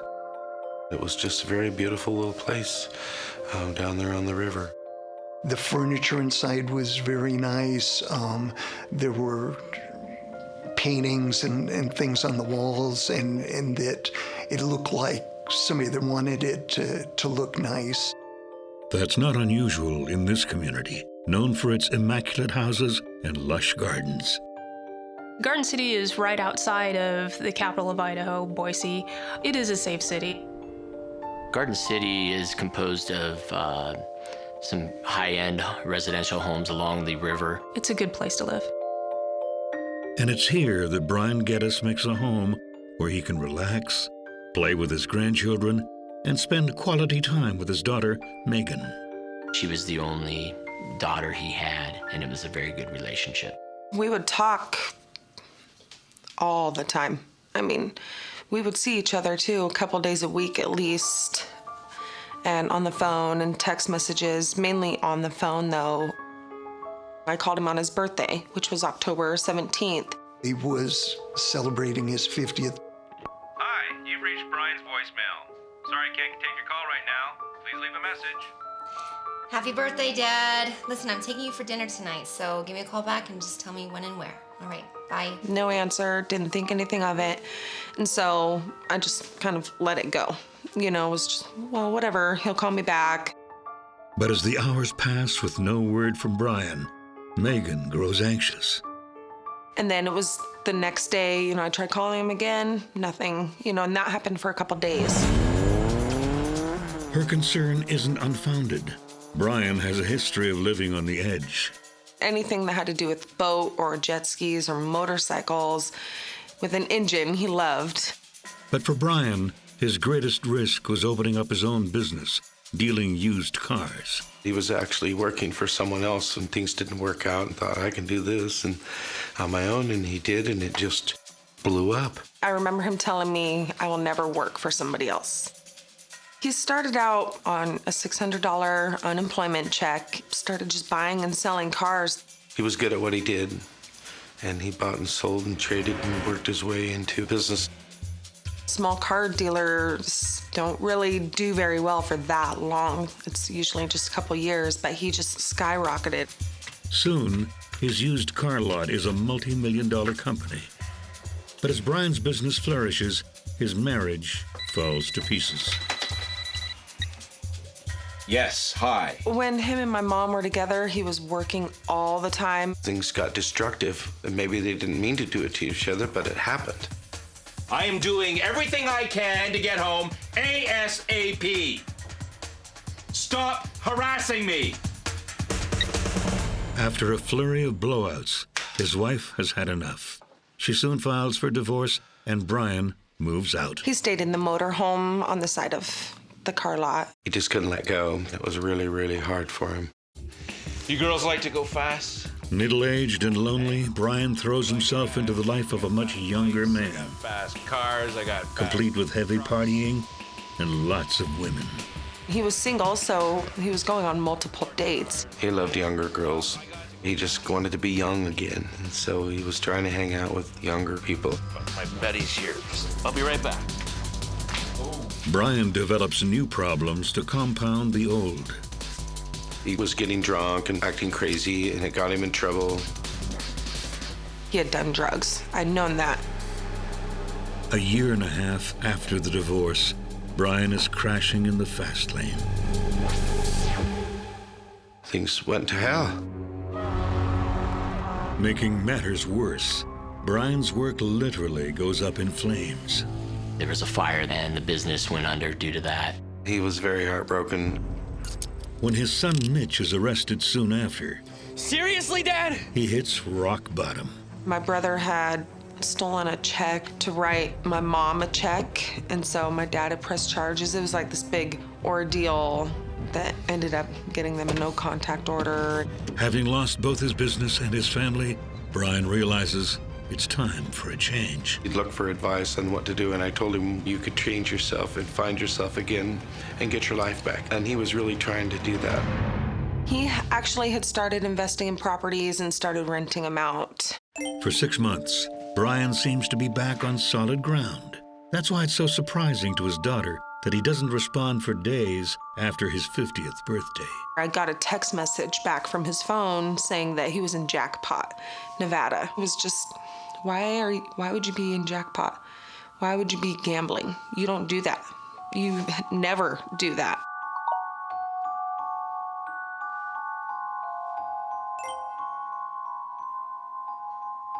My husband was just like, he's just turned 50, you know, like maybe he really did. Maybe he went out and, you know, splurged.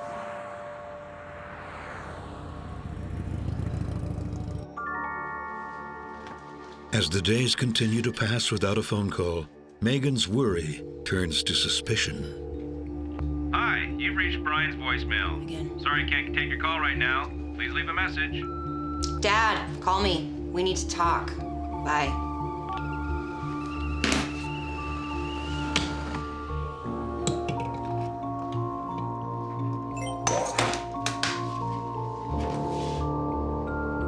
Would call me punky and things like that. And through the text messages, I was getting honey and sweetheart and things. Okay, maybe he's really having fun. Maybe he took some lady up there, you know, but I don't know why he won't answer my calls or call me back. Finally, Megan gets a call, but not the one she's expecting.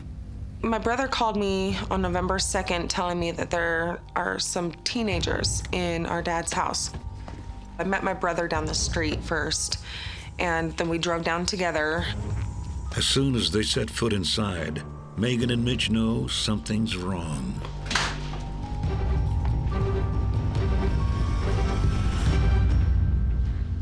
I freaked out at that moment. What happened to our photo? No idea. I thought maybe he's doing drugs and he's hiding it from me. Maybe he just got involved with the wrong people. What's going on with Dad? I can't go through this with him again, Mitch. I can't. But the truth is darker than Megan can even imagine. She said Brian did drugs and that he had a drug dealer. If you keep chasing the young, you'll never get there. Brian Guetta's decision to gamble away his 50th birthday is a shock to his daughter. After a year and a half of living in freefall, he had recently vowed to turn over a new leaf. It starts with the purchase of a new home.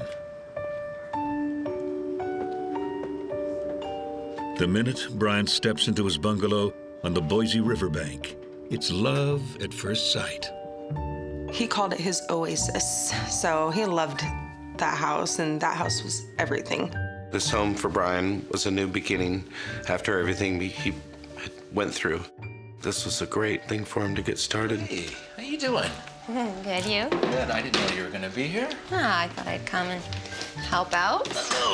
The house was the first thing since the divorce that was just his and that he had done for himself. When I first walked in, I mean, everything he had was gorgeous. He was a clean freak, very meticulous about how everything was just perfect and always smelled good, always looked really good, so I was pretty surprised. Everything had to be perfect and polished. Every car was waxed, and the boat was always waxed and polished, and the house was immaculate, and the garden and everything was in perfect order all the time. It's also a chance to mend fences. He was asking family to come over. I want you to know how sorry I am. I haven't spent as much time with you as I should over the past couple of years, Punky. That's all right. I know you've been having a tough time. Yeah, well, I just want you to know I've been dealing with my issues. How's that? He wanted to be a good person, so he was trying everything he could to make that happen. I've taken up hiking. Really? Yep. Your old man's got some life in him yet. Well, that's great, Dad. I'm really proud of you. He really liked anything that had to do with outdoors.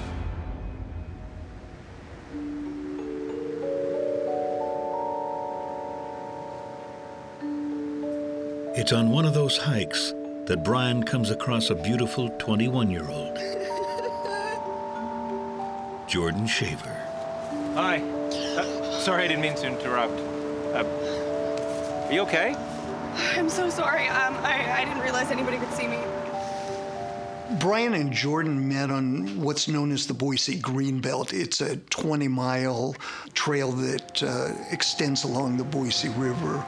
I'm okay. I'm just lonely, I guess. That sounds so stupid. No, to me it doesn't. I'm Brian, by the way. Jordan. Nice to meet you, Jordan. Brian told her that he knew how it felt to be lonely. He saw that she was distressed and gave her his phone number and told her to call him if she needed. I actually don't live that far from here, and you can come over anytime you like, if you want. You're so lovely. Thank you. Oh. Thanks. Okay. See you later. Bye. Brian doesn't give Jordan another thought until the following week.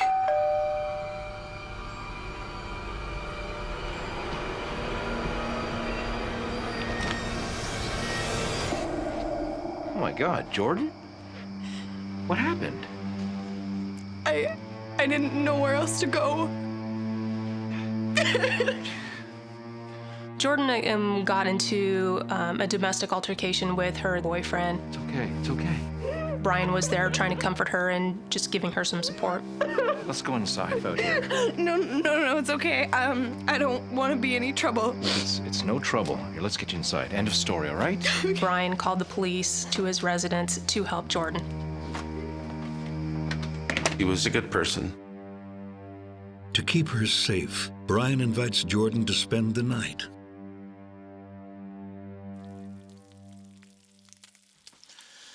So where are you headed? Home, I guess. You can't stay there. I mean, I sort of have nowhere else to go, other than my mom's house, which is worse. Well, I'm not letting you go back there to get hit again. It was a father trying to help, a younger child, like a daughter. I've sort of been hit and hurt for as long as I can remember.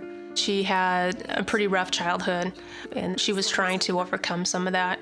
She'd been sexually abused as a child as well. Jordan, I'm so sorry that this has happened to you. Whatever. Stay here with me. What?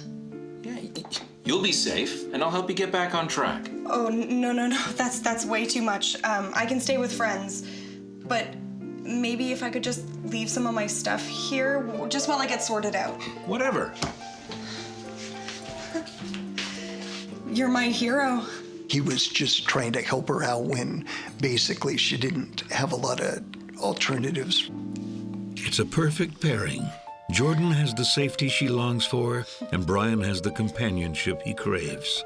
I think he was lonely and wanted somebody to talk to. Nobody needed him anymore, like his children were grown, didn't need him to take care of them.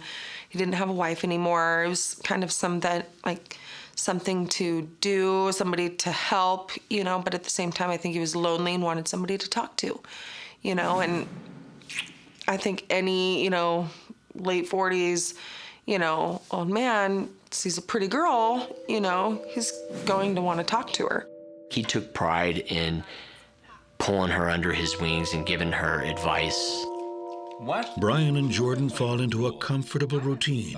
Okay, pick up 4 cards. But it's sometimes disrupted. Oh, I gotta go. I'll be back Monday, probably. All right. She was living there, and then she would couch surf place to place with friends.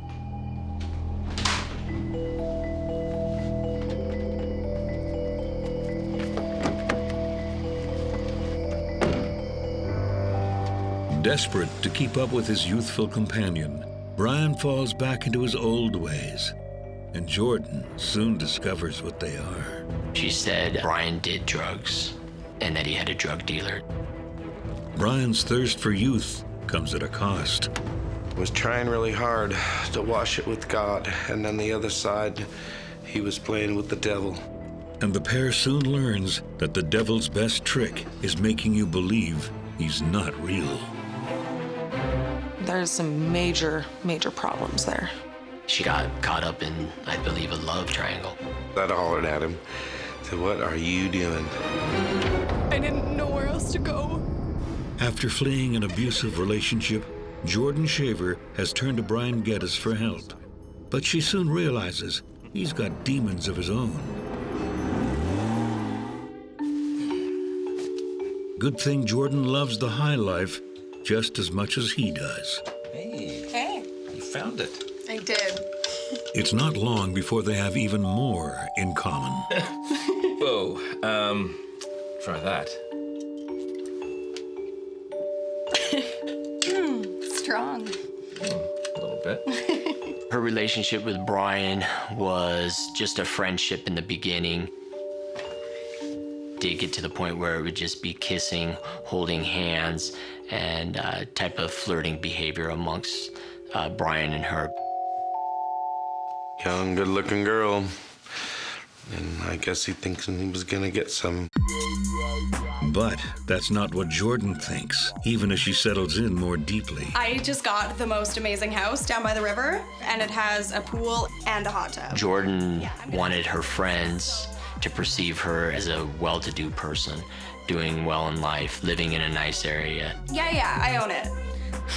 You guys can come over all the time. It's just that youthful thing that you want to build yourself up, much like people build themselves up on resumes. I have a lot of like family over right now and renovations, but I want to invite you guys over as soon as I can. Jordan wouldn't let people know about Brian. The reason she did that was obviously so she wasn't judged that she was staying with an older gentleman.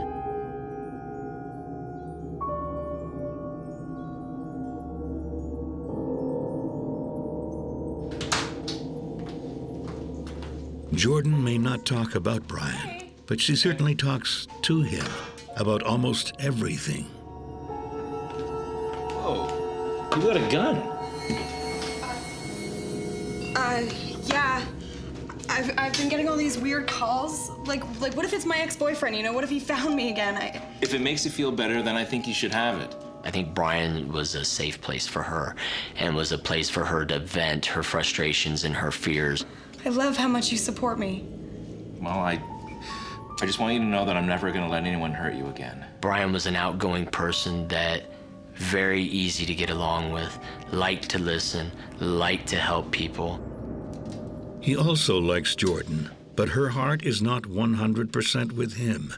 It's stuck in the past with a boy named Burke Grange. They were in school together and she had a crush on him and he didn't seem to reciprocate.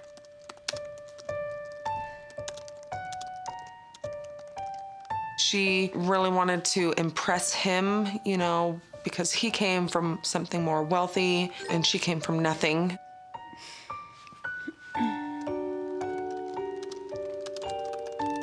Jordan thought that she wasn't good enough, you know, because of her background. But living with Brian could help change that.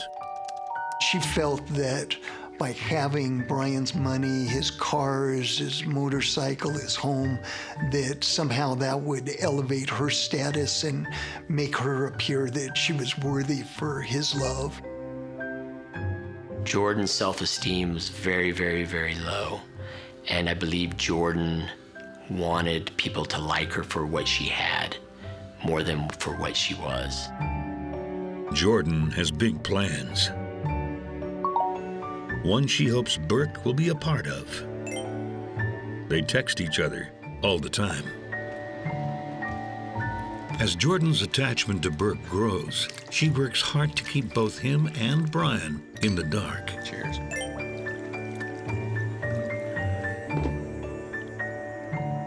Jordan would tell Burke about a residence she was living at. Burke was an outgoing type of individual. He wanted to hang out there. She really restricted him from coming to the residence, but would talk about it, how nice it was. I'm gonna get another beer. Do you want one? Yes.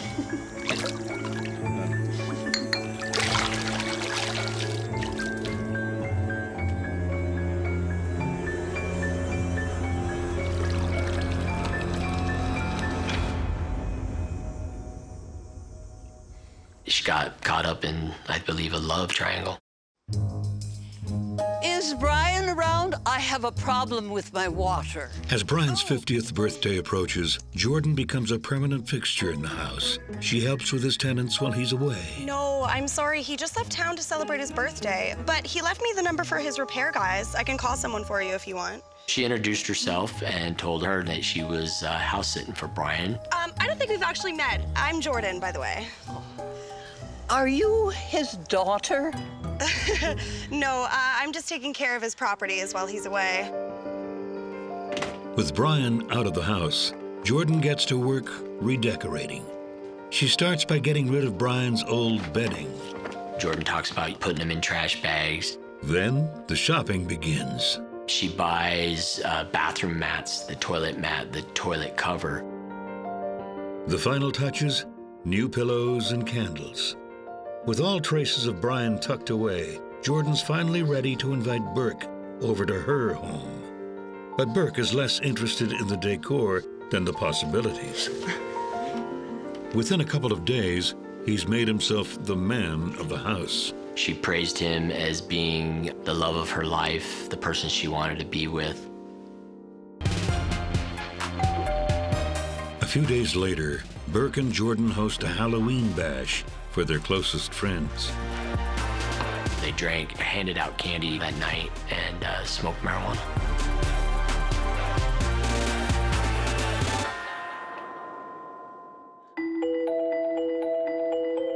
The party rolls on, and 2 days later, friends are still hanging out by the pool.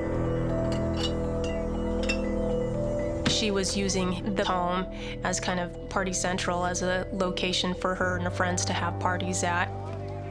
There's unlimited beer. There was unlimited partying. There's a jacuzzi, unlimited food, unlimited marijuana. But not everyone's in the party spirit. Megan was concerned because she kept texting her father, kept calling her dad, hasn't heard from him in 2 to 3 weeks, which is unheard of. I just kind of kept blowing it off for a while until November 2nd, when finally I was just like, something is up. Because my brother ended up calling me saying that there was people in the house. And that's when I was like, something's going on. Megan and her brother Mitch go straight to their dad's house. I just like barged through that door and saw Jordan. You, where's my dad? Who are you? Who's your dad? Brian Geddes.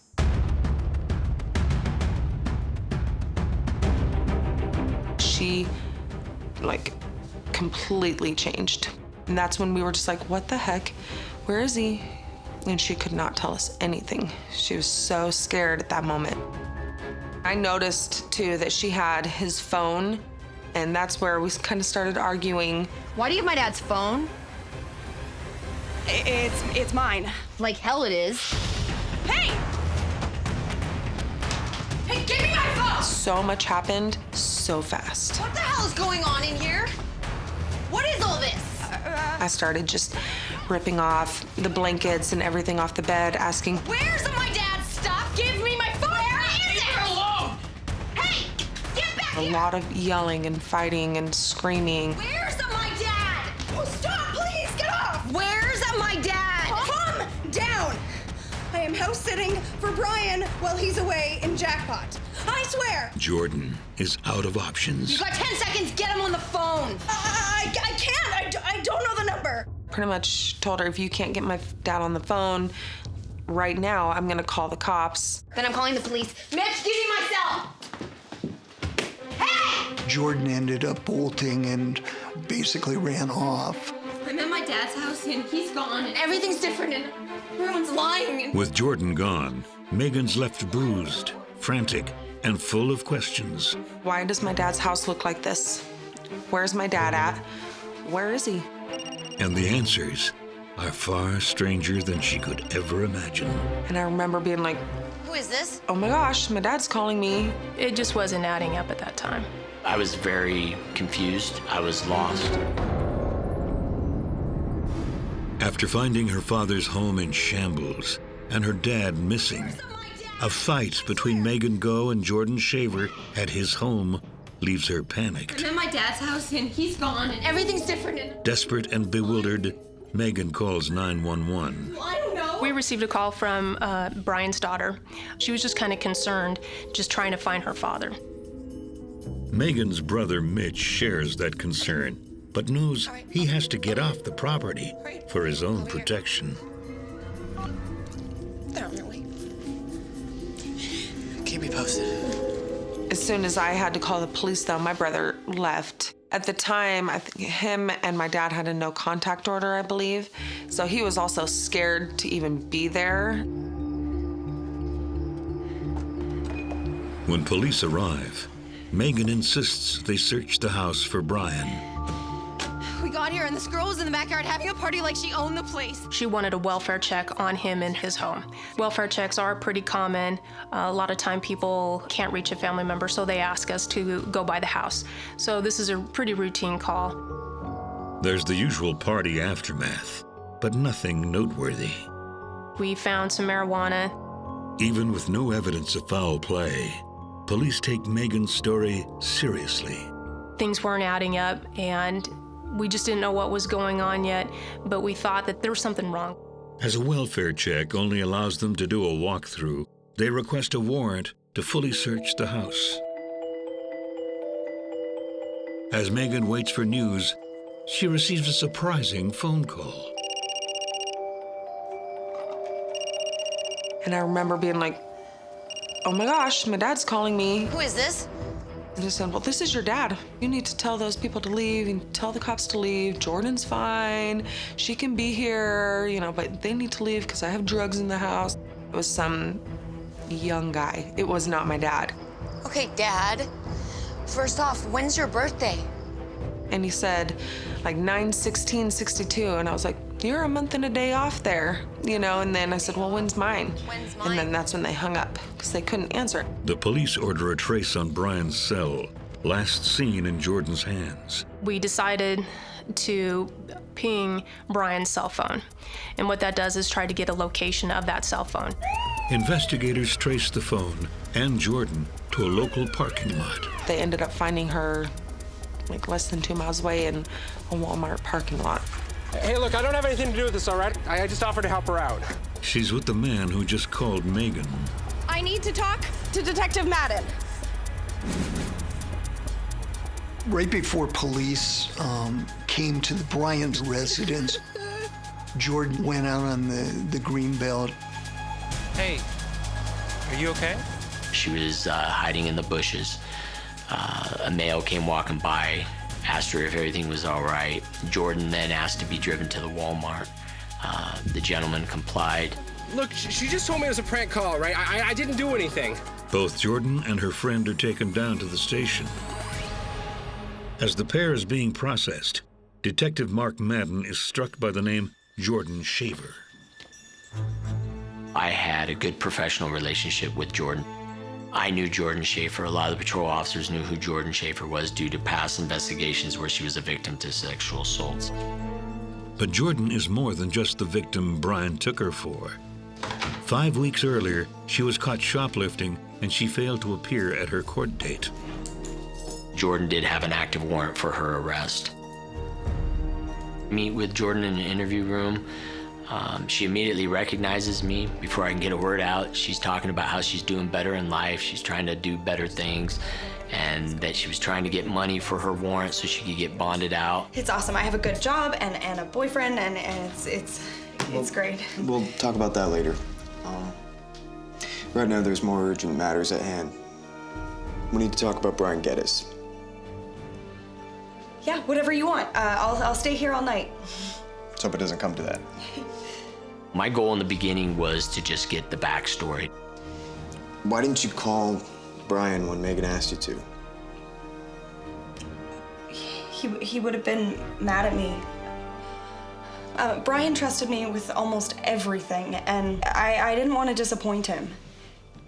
And he didn't want anybody to know where he was going. He went to Jackpot. Brian advised Jordan that nobody was to know where he was at. She was devoted to Brian and determined to not let the kids know where he was at because that was his wishes. He wanted to get away?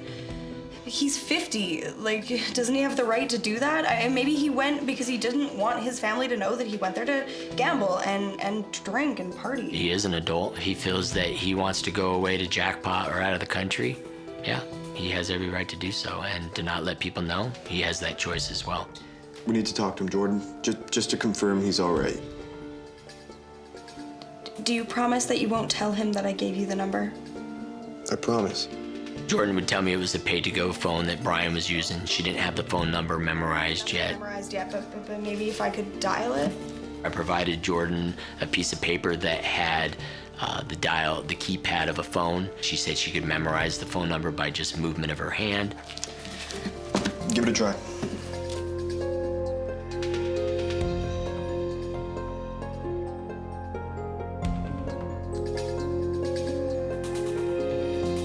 We tried that several times. She gave us probably 4 to 5 phone numbers that she thinks were the numbers that belonged to Brian. None of the numbers work. Jordan would give me 7 different stories.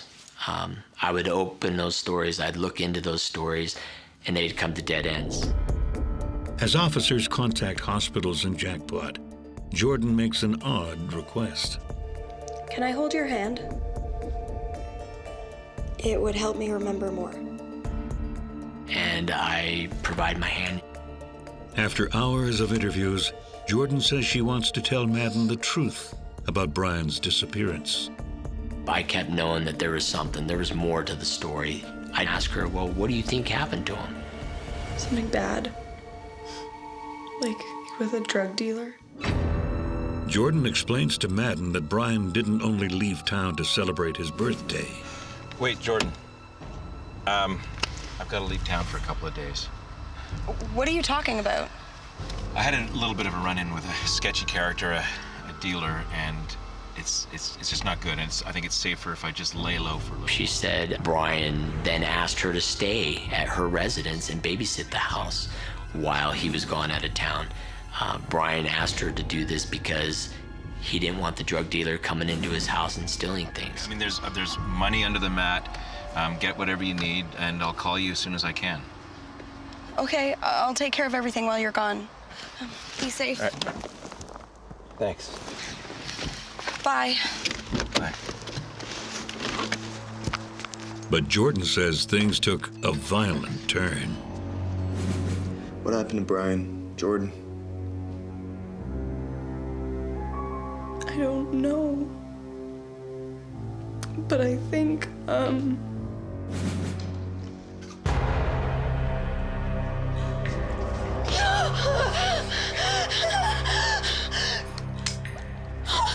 Oh, lucky girl. You want to stay lucky? You better do what I tell you. Jordan doesn't recognize the drug dealer because his face is covered. The drug dealer asked Jordan to make things better between Brian and him by going on some drug runs, and believes that this drug dealer did something to Brian, therefore agrees to help. She said the drug dealer then leaves the gun behind with Jordan. She's feared for her life and believes that this drug dealer did something to Brian. She recognizes the gun. She's able to provide me a name of possibly who Brian's drug dealer is. Police drag in a number of likely suspects for questioning, including Burke and Tim Steinbeck, the man Jordan says attacked her.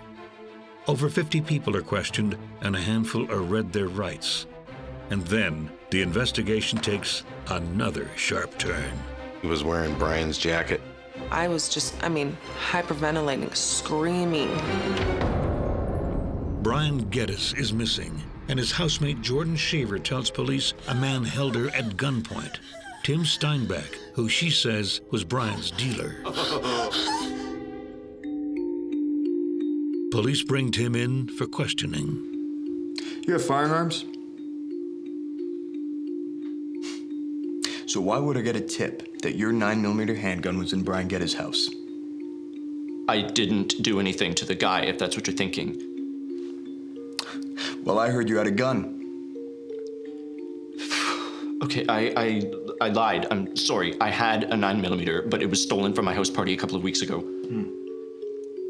Did you report this theft? Can anyone back up that your gun was stolen? Yes, my parents. They're outside right now.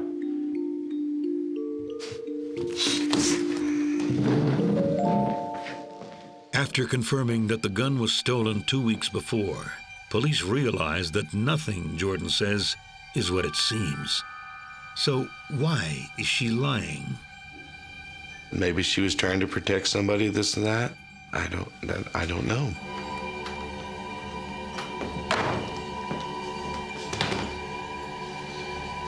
Photos posted on social media suggest her boyfriend Burke could be the somebody Jordan's trying to protect. There's pictures of him wearing my dad's clothes. He was wearing Brian's jacket. It's really weird. Why are you showing me this?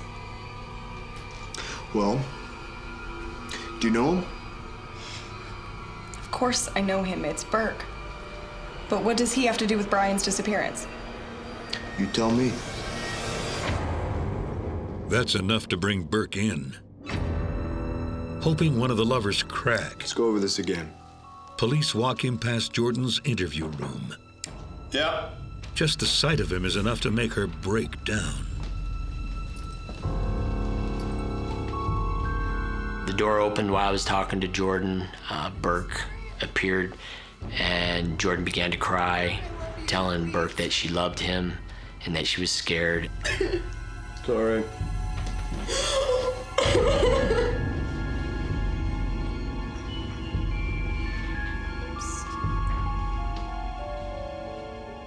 Jordan tells Detective Madden she has more to say. She's upset, she's crying, but at the same time, she's not hesitating in what she's telling me. But it's got nothing to do with Burke. Brian never went to Jackpot. He was sitting on the bed. Jordan talks about how she was in Brian's residence in his bed, giving him a back massage. He was cleaning the gun. He handed it to me. Well, you shouldn't have any problem with that. She said the gun goes off accidentally and hits Brian right in the back of the head. Oh my God, oh my God.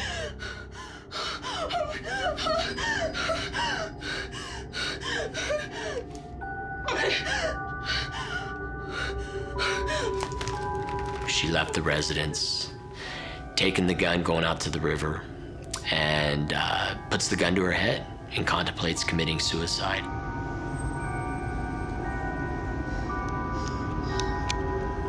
Before pulling the trigger, she remembers her father telling her that if you commit suicide, God will make you rewatch it.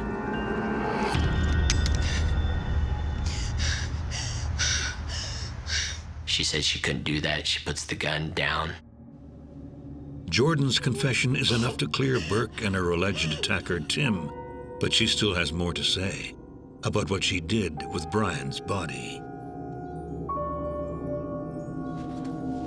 Jordan is able to roll Brian up in the comforter with the sheets, places a tarp down on the floor by the bed, and is able to pull Brian down onto that tarp. Jordan says she waits till about 2 in the morning, 3 in the morning, where then she drags Brian in the tarp through the bedroom, into the kitchen, down the hallway, and out the back. Once out the back, Jordan says, there's a patio there. Jordan says that she drags Brian down the flight of stairs and placed him under the residence. But an officer went out to the residence and was able to, with a flashlight, see Brian under the residence wrapped up in the comforter.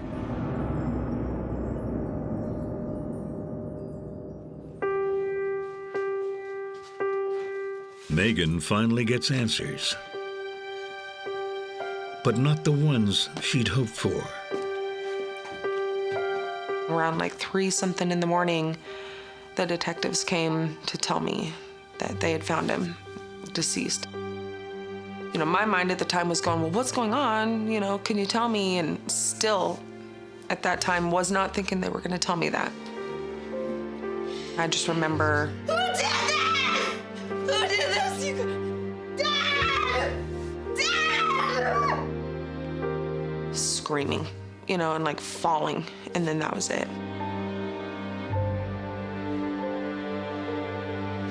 After the body is found, police realize that Jordan may not be telling the whole truth. When the Ada County coroner did his autopsy on Brian's body, His conclusion was that he'd died of a gunshot to the back of his head. There was no way that it was an accident. I wanted to believe Jordan, but in the end, she was not telling anybody the truth. With the autopsy results and the evidence gathered from the house, police pieced together a different version of events. Jordan first stole the gun from Tim at a house party. The same gun she used to purposely kill Brian. Brian had been shot in the back of the head while he and Jordan were in the master bedroom.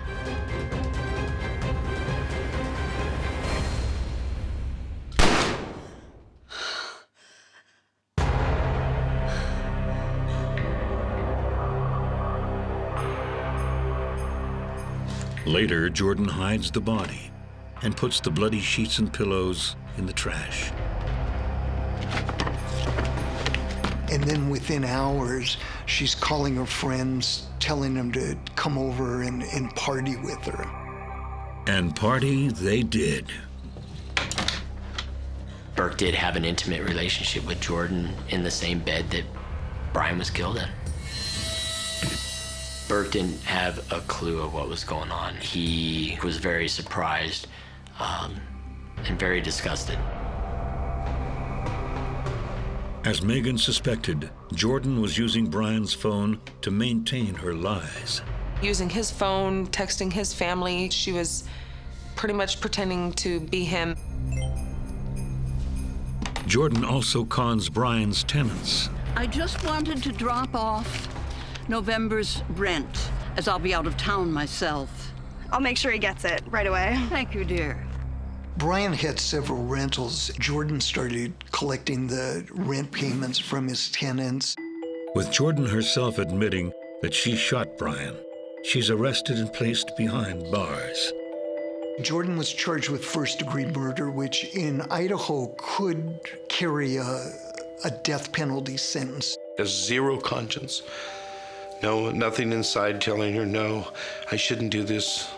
That's what's beyond me. How can someone so young become so evil that fast? And to be able to have no conscience, to be able to just kill someone, take their life, and not have a second thought about it, just dispose of it. Everything's gonna be fine. This looks like a good place. We'll just move in here. Yeah, and start telling stories. Anybody that can cover up a blood-stained mattress with just a sheet and sleep on it, that is not a normal person. There is some major, major problems there. Having Brian in her life made her feel good. Having Burke in her life made her feel even better. So the choice was Burke or Brian, and I think she chose Burke. And the only way to have Burke was to eliminate Brian. Where did you really think it was gonna get you? She ruined her entire life. Despite her sins, Jordan dodges the ultimate punishment. She and the prosecutors ended up working out a deal where she would plead guilty to second-degree murder, which could still carry a life sentence, but it doesn't carry a death penalty sentence. Given 20 years to life, Jordan will spend the rest of her youth behind bars. Fitting, given it was that very youth that lured Brian to his death. You're not supposed to admire the young. You're supposed to admire and follow being old, because that's where you're going. And if you keep chasing the young, you'll never get there. Yet no life lesson is a substitute for a good friend or a father. I'll go sit at his grave and just cry and cry and cry. You have to go there and talk to him. It's the only place I have to go to see him, really. It's been almost 3 years, and the first thing I think to do is I'll still grab my phone to go and call him. I still have his phone number memorized, and I'll go to call him and just be like, oh, never mind. It's still so fresh. I'm not over it. It still affects you. It'll affect me forever, though. It'll be like this forever, I'm sure.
Cliff Lambert's home is his sanctuary, his dream. Good morning. Voila. You look happy. The touches that he put on in his house were very unique. He had beautiful paintings up and down the hallway. He liked to show that he had money. The house became kind of famous in his neighborhood. But sanctuaries can be desecrated. What's happening? What's going on? I'm so sorry. There were many doors and many ways into that house. He was starting to get scared. And dreams derailed. You don't know who these people are.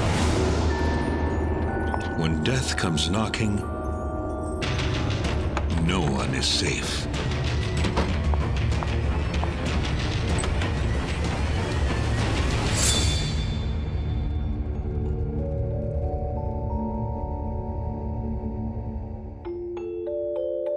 It's known as Hollywood's desert getaway.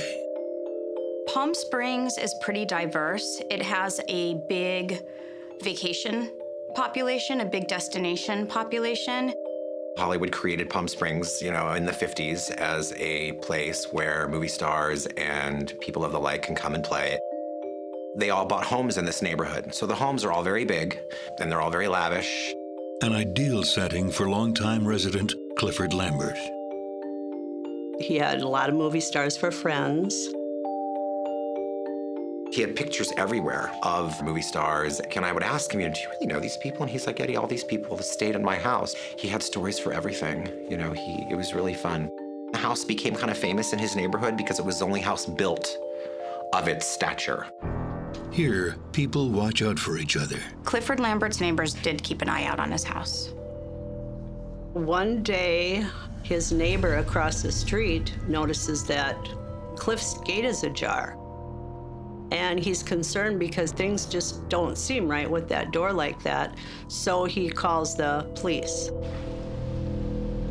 Detective Simon Min and his partner arrive minutes later. We checked outside the property, we checked the mailbox, we checked the trash cans, we checked everywhere where we could find something. We looked for a reason to go inside, and we didn't have any at the time. We couldn't kick the door in to go check because we didn't have enough information at that time. Since we didn't have it, we left. But the next morning, Clifford Lambert's name comes up again. Hello, I'd like to file a missing persons report for Clifford Lambert. The missing persons report was filed by Clifford Lambert's friend. Cliff and I talk every day, and now he's just vanished. He blew off our plans yesterday. I went to his house last night. He wasn't there. I called my friend and I said, something's not right. And I said, Cliff is gone. My friend was like, you need to go to the police department and file a police report, missing persons report. And so that's what I did. But Cliff's a grown man, and there's no evidence of anything criminal. Police initially did not take that report very seriously because they often get reports of missing people, and within 24 hours, the person will show up. They had no leads and they had nothing to follow up on at that point. But police do ask Cliff's neighbors to get in touch if they notice any suspicious activity. It's not long before they do. On January 7th, 2009, Clifford Lambert's neighbors noticed a U-Haul parked in front of his house and two men were emptying the contents from Clifford Lambert's house. They called Palm Springs Police Department right away, and that sent detectives and police running to the house. When police did arrive, one man was still at the scene. What's going on here? Who are you? Miguel Bustamante, just moving some things. Is this your house?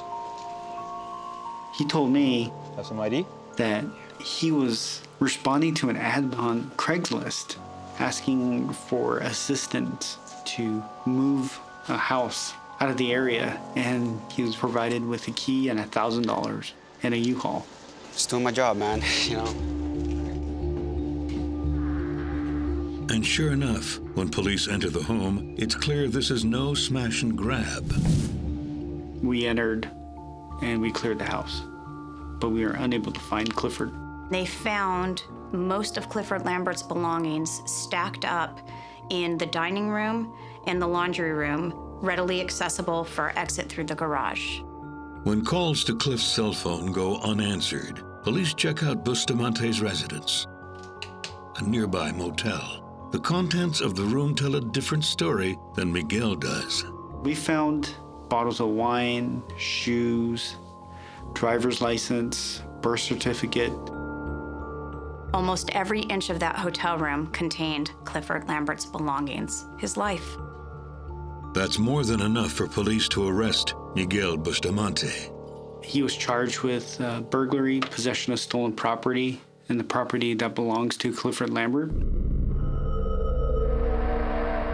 Do you know where Mr. Lambert is? Bustamante refuses to talk. We pretty much hit a wall. He wouldn't provide any information. They booked him and transported him to jail.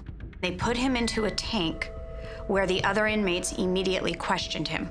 Who was he? What was his paperwork? What was he in for? And one inmate in particular took him under his wing. You know, I know my rights, man, you know. Cops don't really know what went down, so I ain't saying jack. And police still have no idea what happened to the owner of the home. Since his early years growing up in Missouri, Clifford Lambert has taken care of himself. He was an orphan. He had no family. Clifford Lambert was adopted. And so, Clifford Lambert had issues with depression, as most adoptees do. As soon as he finishes college, Cliff leaves a small town in the dust. He moved to New York City. He was a theater actor. But he said, if I'm not a star by 30, I'm going to get into another line of work. When his 30th birthday rolls around with no spotlight in sight, Cliff turns to his other passion, art. Cliff loved art. He loved the art. He loved the art world. But he realized the reality of the normal person being able to afford to buy art, was impossible. Only rich were able to buy, priceless pieces of art and enjoy it. Cliff resolves to change this. Clifford created a technique that replicated oil paintings so that it didn't look like they were print, but they actually looked like they were real oil paintings. He decided to create a mail order business called Lambert Studios. Beautiful. Before he knew it, it took off and he was off and running. He did it for years and years and years until he retired. As he approaches 60, Cliff decides it's time to enjoy the fruits of his labor, starting with a lavish new home. It was classic Palm Springs, high, well-manicured green shrubbery, 2 automatic gates for the driveway kind of went through the property. He had a garage and then a sort of a grand entrance. So you knew you were at Clifford Lambert's house when you pulled in. He had beautiful paintings up and down the hallway. He liked to show that he had money. Yet money can't buy Cliff what he craves most, love. I believe he was looking for companionship. Oh, it's the second door on the right. Eventually, Cliff finds just that with Trevor Smith. Excuse me. I don't mean to seem too forward, but could I interest you in having a drink with me sometime? About right now. Okay. Why don't you pour? He was substantially younger than Cliff, so he was like, he's really fun. Like, I want to know more about this person.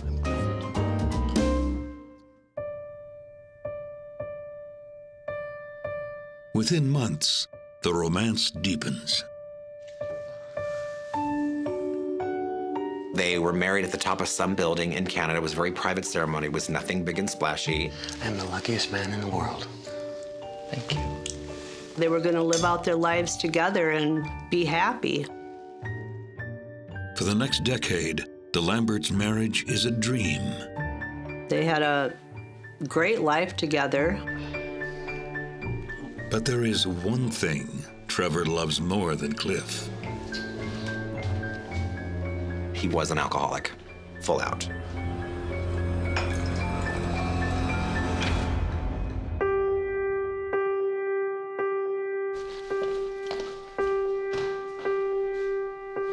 By 2007, the dream has become a nightmare. He wanted to leave, and Cliff said, that's fine. If you want to leave, you know, I love you. I want you to be happy. The Lamberts are soon divorced. Cliff is heartbroken. And his suffering is only beginning. Cliff called me, he was crying, and Cliff never cried like that. It's Trevor! He had money, he had a house, he had a Rolls Royce, he had everything, but he was still alone. When wealthy art dealer Clifford Lambert's marriage sours, he's left divorced and embittered.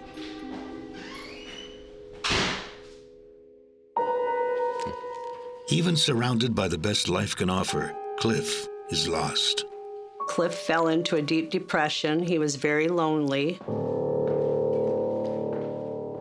Cliff was also hurt because he would go to the local bars and get drunk and talk a lot of lies and a lot of smack about Cliff.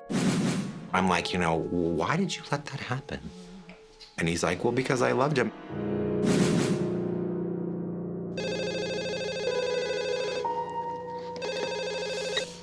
Hello. Then, a few months later, another blow.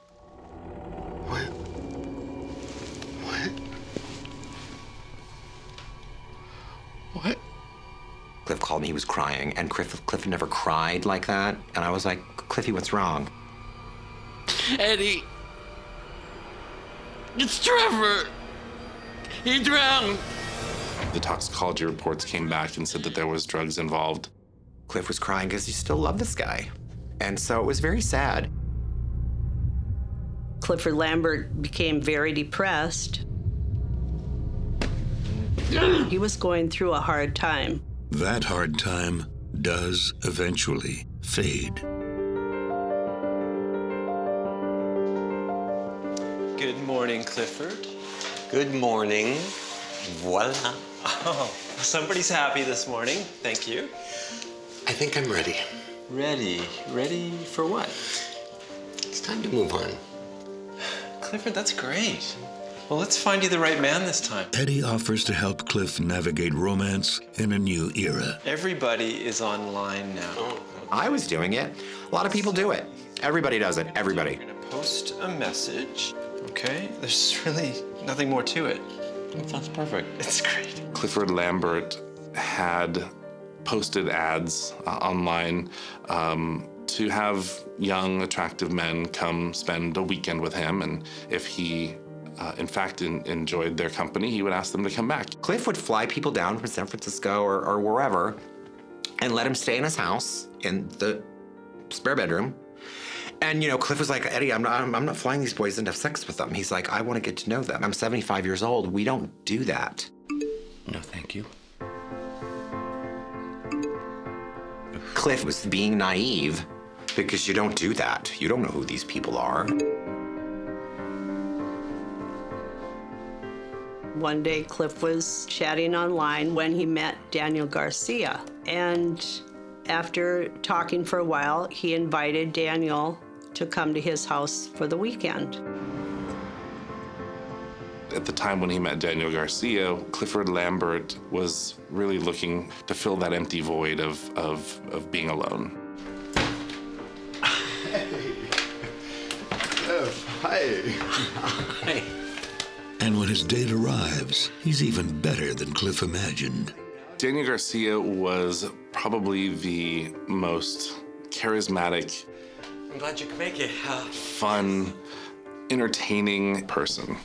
Wow, you got a beautiful house. At the time, he was 21, and he just knew so much about the world. Daniel Garcia came across as very charming. Hurry up, close the door. The weekend passes in a blur of fine food, fine art, and fine conversation. They spent some time together in the house. They went to dinners together, breakfasts together. Improvise with limes. Yeah, for sure. Things are going well until Daniel makes a small request. Cheers. Cheers to you. He wanted him to invest money in a business that he wanted to get going, StarTech. Cliff, I wanted to talk to you about something. Sure. Well, I'm starting this computer company. And it's basically a program that helps track and report child predators online. How to track them down, how to investigate, and how to report child pornography on the internet. Is this why you came here? Were you even interested in me or just my money? It's not like that, Cliff. I think I'll retire early. I won't see you before you go. So, goodbye. Cliff, I mean... You've said enough. Goodbye. The next day, Daniel leaves without a word. Cliff is relieved. But when he checks his credit card statement, he finds a parting gift from Daniel. What? He ended up upgrading his return flight to first class on Clifford Lambert's credit card, unbeknownst to Clifford Lambert. While the upgrade was only $16, Cliff's upset on principle. He never seemed overly angry at people. He was always hurt by people. And he just seemed really hurt, like disappointed. He believed that he could trust Daniel, but that trust was broken. But his disappointment is soon forgotten in the face of an even greater betrayal. His home was burglarized. Cliff had a very substantial fur collection. And he's like, all the furs are gone. There were shadows around where the pictures were. Cliff files a police report, even though he's convinced the theft was an inside job. Before Cliff and I ever left, on our way to the garage, he would beep, beep, beep, run the alarm, turn the alarm on, and we'd leave. Well, somehow, the alarm was turned off because it was supposed to go on when the doors were opened. Except it didn't, and Cliff has an idea of who might be behind it. This is very awkward, but can I ask you a question? Do you know anything about these break-ins? Cliff started to question his maid. Well, you're the only one that cleans this house. So, and Cliff goes, Eddie, she took her keys, put them down on the desk, got her car and left. He goes, I haven't seen her since. His prime suspect may have walked away, but Cliff hasn't seen the last of trouble. What's happening? He was starting to get scared. Cliff just became this target. When art dealer Clifford Lambert's home is burgled, he files a police report, fires his maid, and installs a new security system.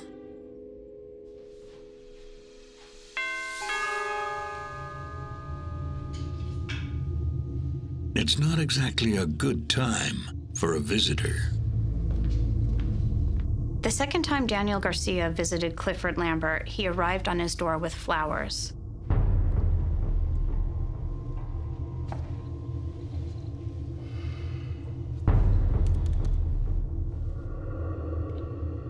We all just thought it was weird how Danny would just show up randomly in Palm Springs. Cliff may think he's done with Daniel, but Daniel isn't done with him.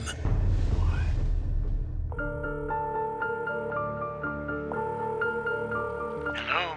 Hey, Cliff. Hi, it's Danny. Don't hang up, please. Look, I just wanted to tell you I'm so sorry about the ticket. Look, how about I make it up to you? I can come over tonight and make you a nice dinner, and it'll give me a chance to explain everything to you. What do you say? Fine, but dinner better be incredible. Trust me, I don't think you'll be disappointed. It's very common now for people to just kind of forget that they ripped somebody off, and they're like, hi, how are you? You know, I'm so sorry about how I brought up the company last time. I mean, you know my history, so for me, it really wasn't about a business. It's really about a personal crusade, you know? Daniel said he had been molested earlier in life by a wealthy San Francisco multi-millionaire. That's how Danny Garcia got back into Cliff's life and justified himself. I'm really sorry about what happened to you, Daniel. I truly am. But like I said before, I won't be investing, and, well, I just think that it's best that we don't see each other again. Cliff may suspect Daniel is milking him for his money, but the truth is, there isn't much to get. I'm really sorry you feel that way. It was costing Cliff almost $10,000 a month to run that house. Clifford Lambert Although he had a few $100,000 in his account, he was still in need of more money. Cliff was running out of cash. Not only that, his household soon takes a second hit. I'm so sorry. Oh. Eddie, I put the alarm on, right? Yeah, you did. I did. I put the alarm on. I was concerned with Cliff's safety. It was the big house. There were many doors and many ways into that house. With 2 break-ins and a bank account that's hemorrhaging cash, Cliff is struggling to stay afloat until an unexpected phone call changes his fortunes.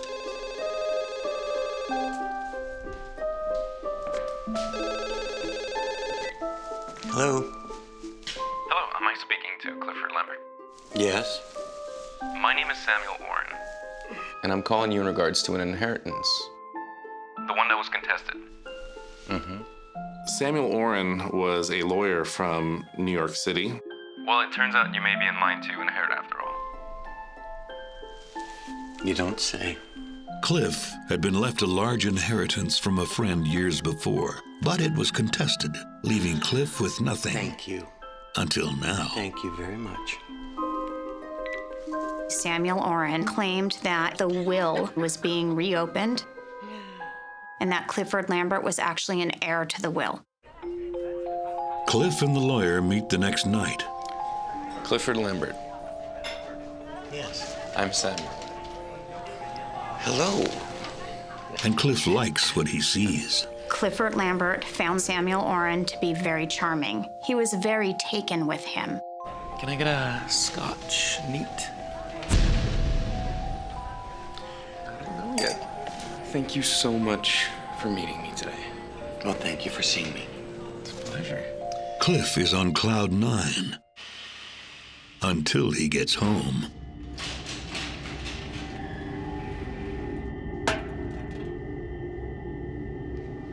Cliff was starting to get suspicious. He was starting to get scared.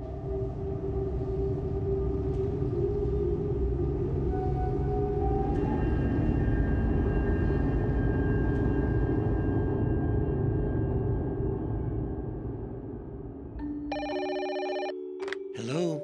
Clifford Lambert received a call from Samuel Oren again, saying that certain paperwork had not been signed and they needed to get back together, and it was important that they did it quickly before he flew out to New York.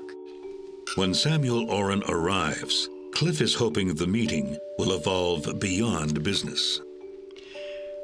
Are you in a rush? This is the only place I need to be. Why don't you just tell me where I can go freshen up? There's a washroom. First door on the right.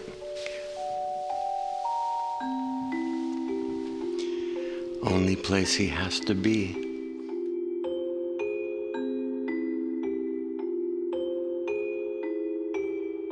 On December 6, 2008, Clifford Lambert did not show up to meet his friend Eddie Mulliken at the Festival of Lights parade.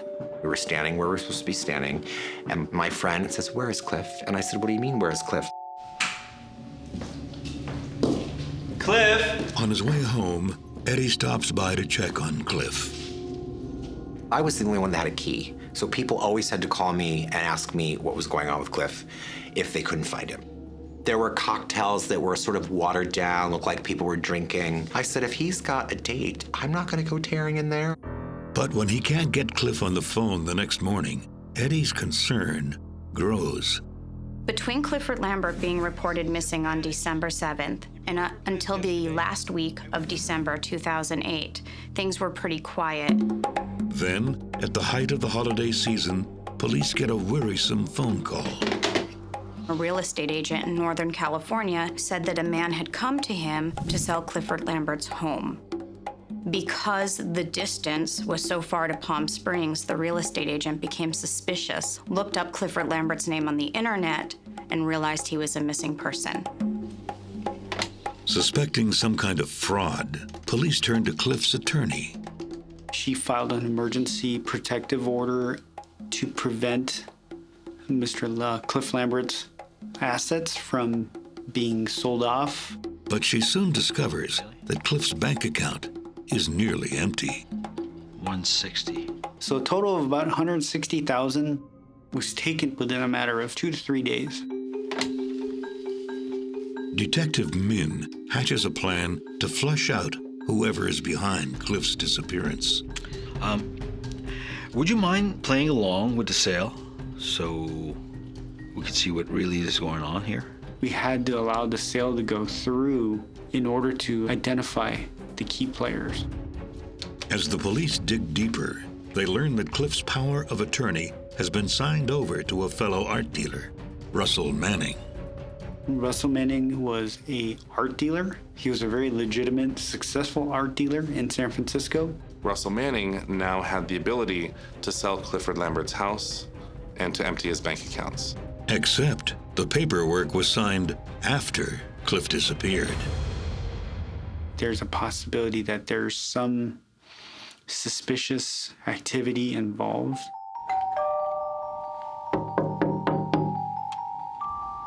And when San Francisco police go looking for Manning, he too is missing.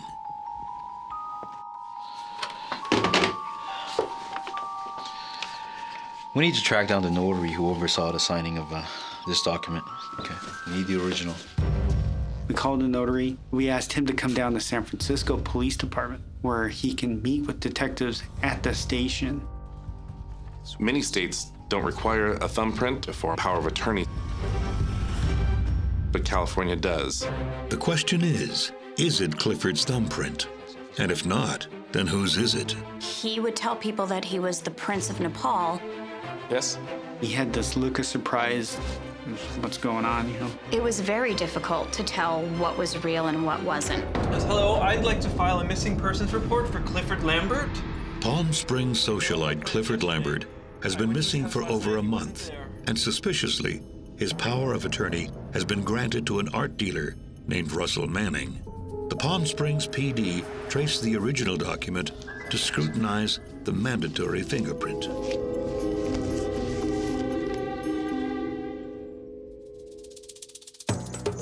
Police run the print, and their suspicions are confirmed. It doesn't match those of Clifford Lambert's taken from his house, but it's not Russell Manning's either. It actually belongs to a San Francisco lawyer named David Replogle, leading police to a new theory.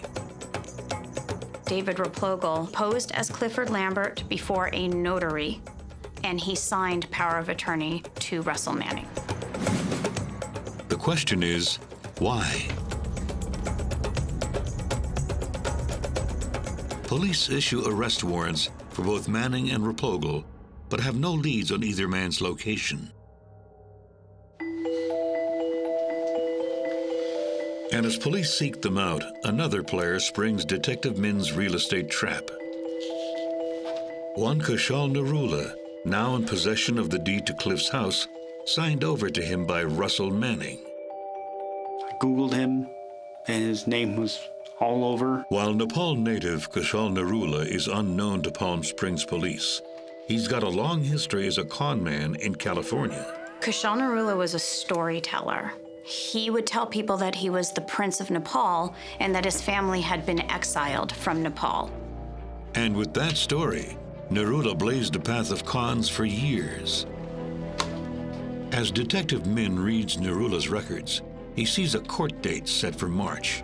So we knew where he was going to be at a certain time, date and time. Kushal Narula. Yes? You're under arrest. With no permanent address linked to his name, police arrest Kushal Narula at the courthouse. Okay, can you at least explain to me why I'm being arrested? He had this look of surprise. What's going on, you know? I'm here for my court case. What are you doing to me? And he's not alone. Kushal Narula was accompanied to court by David Replogle. The man who forged Clifford's signature on Cliff's power of attorney. Police went to arrest Kushal Narula and ended up being able to arrest both Kushal Narula and David Replogle. But even with two men in custody, Cliff's whereabouts remain unknown. Were you involved in the disappearance of Mr. Lambert? Who? Lambert. Clifford. Kishal Narula did not admit to being involved in anything pertaining to Clifford Lambert. During his interview, he tried to minimize his role. First, he tried to say that he had no idea, had never been to Palm Springs, which is a first indicator he was lying. Do you have any idea who could have been involved? I mean, I don't know. You know what? The only person who I always felt was a little off was a guy named Daniel Garcia. Kishal was blaming everybody else but himself. Wow. Thanks so much for flying me out here. He was shifting the blame to Daniel Garcia. On March 9th, 2009, police received a tip of a certain condo where Daniel Garcia could be located. They responded to the condo and they found him there. When Garcia speaks to police a week later, he points his finger back at his accuser, Narula. Back when we were friends, he used to blame me for everything, so actually I'm not surprised. His biggest alibi was the fact that he wasn't in Palm Springs at the time, which was true. With both Narula and Garcia accusing each other, the police aren't sure who to believe. It was very difficult to tell what was real and what wasn't, what was the truth, what wasn't, who was telling the truth and who wasn't. Luckily for the cops, someone comes forward who is willing to tell the truth. Miguel Bustamante's cellmate. Aren't you worried they're gonna find that Cliff dude? Nah. He's taken care of. What if he comes back? What? You believe in resurrection? The particular inmate that Miguel Bustamante was confiding in was facing a life sentence. And he knew that one of the ways to try and negotiate a life sentence is to provide information to the police. So he called the police and he told him that he had information on Clifford Lambert. I'm listening. Well, I do something for you, you do something for me. I need names. I got names. The information provided to us by the cellmate was very accurate because there were names of players of this scheme that nobody else could have known. It was a very big surprise to us. While confiding in the other inmate, Miguel Bustamante did end up telling him that Clifford Lambert had been killed. We knew that his body is going to be recovered as opposed to actually finding a person. But the words of a jailhouse snitch can't be taken at face value. Investigators look to corroborate his claims, starting with a phone. When Garcia was arrested, he was found with an iPhone. We conducted a forensic download on this iPhone. We found several thousand text messages. The Palm Springs Police Department and Lisa DeMaria went through every single one of them. It was evident from these text messages that Daniel Garcia and Kishal Narula were keeping in close, intimate contact the first week of December 2008. The story behind Cliff's fate was years in the making. It begins with a lawsuit against a wealthy businessman. When Daniel Garcia filed a molestation case, he'd been working with a lawyer named David Replegal, and it made national news. The case resulted in a $1.5 million settlement for Garcia and caught the attention of a seasoned con man. Kishal Narula, probably smelling con all around this, sought out Daniel Garcia and, in fact, tracked him down and had an interesting way of introducing himself by bumping into him and then saying that he recognized him. But instead of conning him, Kishal becomes Daniel's partner in scams and in the bedroom. Daniel Garcia and Kishal Narula sort of had this dysfunctional codependency to each other. One day they would hate each other. The next day they were arm in arm. After a fight with Narula, Daniel Garcia sets his sights on Clifford Lambert. It's really interesting. It's basically... There's just one problem. Cliff refuses to give Daniel money. Is this why you came here? Daniel Garcia has spoken about starting many different businesses. I have never found any of them to be reliable, true, or credible. When his plan backfires, Daniel Garcia turns to the man he calls his Dark Prince for help. Daniel Garcia provided Kushal Narula with Clifford Lambert's address, with Clifford Lambert's social security number. Daniel Garcia even provides Cliff's alarm code. As long as you got the wine. Cliff has no family. And his neighbors, he barely even talks to them. If you went missing for a little bit, I swear to God, nobody would even notice. I'm telling you, we could take anything we want. We could get him to sign over all of his accounts to us. Everything. The men decide to kidnap Cliff. It's perfect. They called it Operation Craigslist. The initials of Craigslist are CL. Clifford Lambert's initials are CL.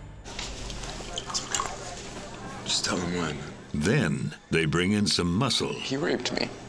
So the story was that Clifford Lambert had raped Kushal and given him HIV. And they needed to plot the revenge. I'm positive. Positive? HIV positive. Kushal Narula went to his friend, bartender, Miguel Bustamante, and he brought him into the plan. This guy has to pay for what he did, man. Miguel Bustamante offers to take care of kidnapping Cliff for $30,000.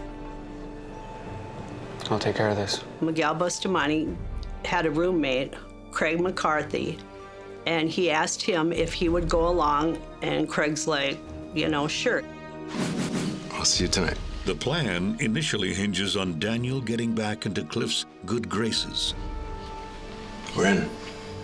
Well, I just think that it's best that we don't see each other again. But when that doesn't pan out, Kushal moves in. Yeah, well, would it be possible for us To meet and discuss further details. Clifford Lambert got a call from an attorney out of New York, Samuel Oren, which is in fact Kushal Narula. All right. Okay, so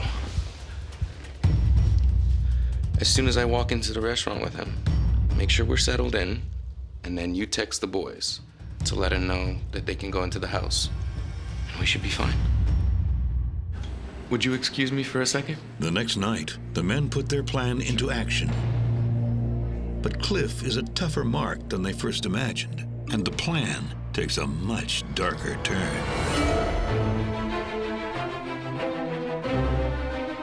Kushal basically said, no, you don't have a choice. You're gonna do this tomorrow. They were living a script from a spy novel. When the plan to kidnap Clifford Lambert looks like more trouble than it's worth, masterminds Daniel Garcia and Kushal Narula decide murder is the best solution.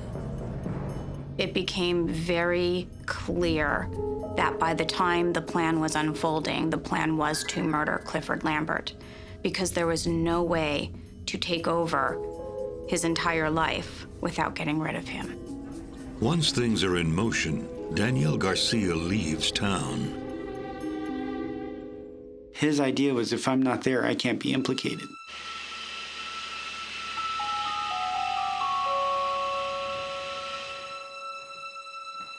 Meanwhile, Miguel and his roommate Craig wrestle with their new marching orders to kill, not kidnap, Cliff. They're looking around for tools. They didn't go with anything to kill him with.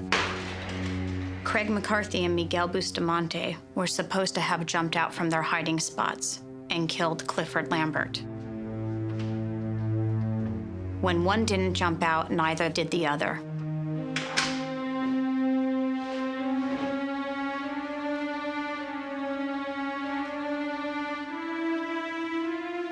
What happened, man? It's not my fault, all right? It's Craig's fault. He chickened out. What's wrong with you, man? So when Miguel Bustamante returned to meet with Kushal to give him the bad news that they had not, in fact, killed Clifford Lambert, Kushal basically said, no, you don't have a choice. You're gonna do this tomorrow. I'll go meet him at the house. I'll make sure it's dark, and then I'll unlock the door for you guys. You go wait for us in the kitchen, okay? No mistakes this time. Are you in a rush? Cliff, there's nowhere else I need to be. Why don't you just tell me where I can go freshen up?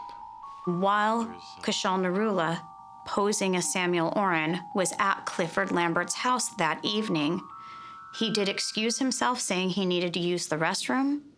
He went to the side door that comes off of the kitchen, and he allowed entry to Miguel Bustamante and Craig McCarthy. Craig McCarthy and Miguel Bustamante armed themselves each with a knife out of the butcher block. What was that? I don't know. Should we go look? Clifford heard a noise in the kitchen.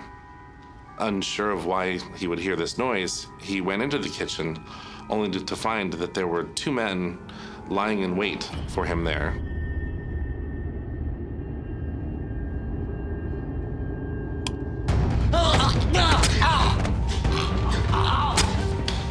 Clifford Lambert lay on the ground, gurgling on his own blood as Miguel Bustamante stabbed him repeatedly in the back and in the back of his neck.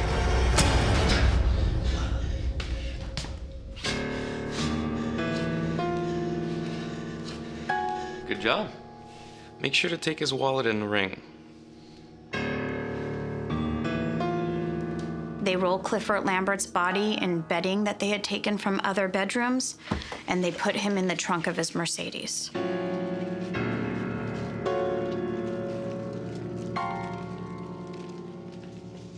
Well, go bury it in the desert, I don't know. I don't even want to know where. Just deal with it. And then they went to bury Cliff's body. In the days following, the men take control of Cliff's finances. Using a false ID, David Replogle assumed the identity of Clifford Lambert. He signed power of attorney for Clifford Lambert's bank accounts and his entire estate, including his real property, to Russell Manning. Russell Manning walked into the bank and withdrew $130,000, I believe, and then $36,000 on the second transaction. He was allowed to keep $5,000 of that money for his services. Control is then handed to Daniel Garcia and Kushal Narula. They took that money to Las Vegas. They proceeded to blow it. With 4 men arrested and thousands of texts, the case is solid, but some loose ends remain. Min. After searching for Russell Manning with no success, Detective Min learns that he's been indisposed thanks to his business partners. Once they were done with him, they sent him on a trip to Mexico, where he was then framed for possession of drugs. To prevent him from talking to anybody. With 5 men in cuffs, there's just one player at large. The last conspirator to find is Craig McCarthy, Miguel's helper. Craig McCarthy was the only one of the murderers who expressed regret for what he had done. His conscience clearly kicked in, and he was the one who ultimately turned state's evidence. Craig draws a map to tell police where he thinks the body is. But the desert is vast, with few signposts. Unfortunately, we were never able to locate Clifford Lambert's body. Even without a body, the case is strong thanks to Lisa DiMaria's diligence. This ring of co-conspirators took over Cliff Lambert's life, literally. They drained his bank account, they used his credit cards, they took his house. Lisa fought with everything she had, and to this day and to my last day, she will always be my hero. Daniel Garcia is the mastermind of the plan because he is the connection to Clifford Lambert. Nobody else had a connection to Clifford Lambert. Cushal Narula had no idea who Clifford Lambert was until Daniel Garcia introduced that name in a conversation. David Rapogel had no idea who Clifford Lambert was until he was introduced by Daniel Garcia. Daniel Garcia, Cushal Narula, Miguel Bustamante, and David Rapogel were all convicted of first-degree murder with special circumstances, among several other charges. All 4 of them have been sentenced to life without the possibility of parole. Based on his plea agreement, Craig McCarthy was sentenced to 25 years in prison. Russell Manning was charged with burglary, ID theft, false documents, and he was sentenced to 5 years. As the bar slammed behind the killers, authorities are convinced that for Garcia and Narula, money wasn't the only motivation. The men involved in this case acted as if they were playing parts in a Hollywood movie. It was as if they were living a script from a spy novel. They were driven by greed, money, material possessions, and they thought that their status was based on what they had versus who they were. But when a friend is taken, the only thing left is memories. I've met a lot of people in my life, and I've never met someone like Cliff. He was very gregarious. He was fun-loving. He enjoyed life. And every person that Cliff met would look at me sometimes and go, "Is he for real?" And I'd go, "Every single bit of him."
Bruce Blackwood believes in second chances. He would meet somebody on the street and become their friend.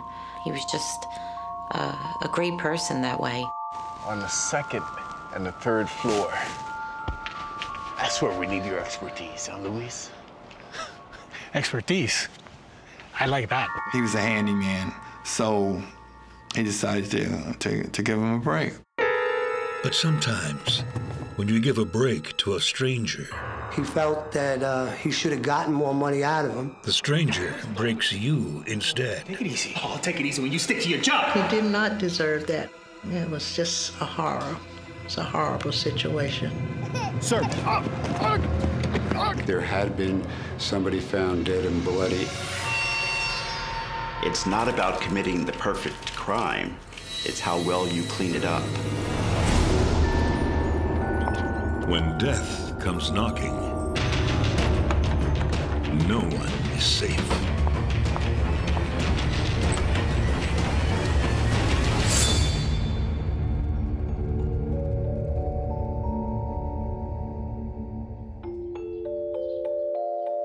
This Monday morning begins like any other for Bruce Blackwood as he gets ready for his 11 a.m. shift. Mr. Blackwood worked for OTB, which is off-track betting, for the city of New York. He was a manager of one of their branches. It was a restaurant where you could bet, eat, and have fun. He was a supervisor of that particular place. He was a pretty good employee. I don't know his attendance record, but he was very good in coming to work. Until now.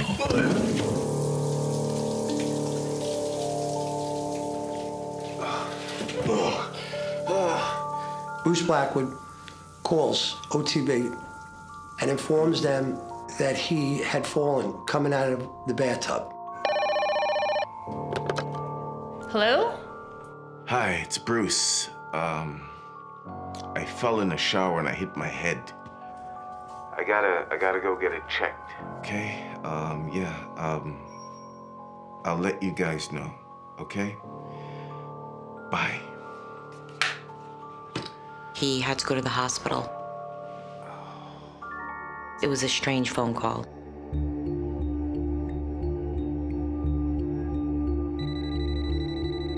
By Wednesday, Bruce still hasn't returned to work, and nobody's heard from him.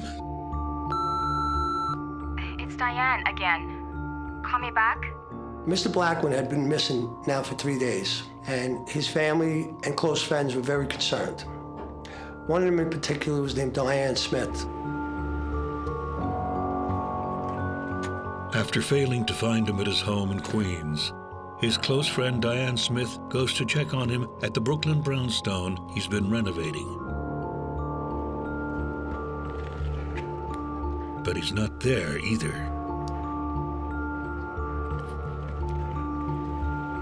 She sees Bruce's car, but instead of Bruce at the wheel, Hey!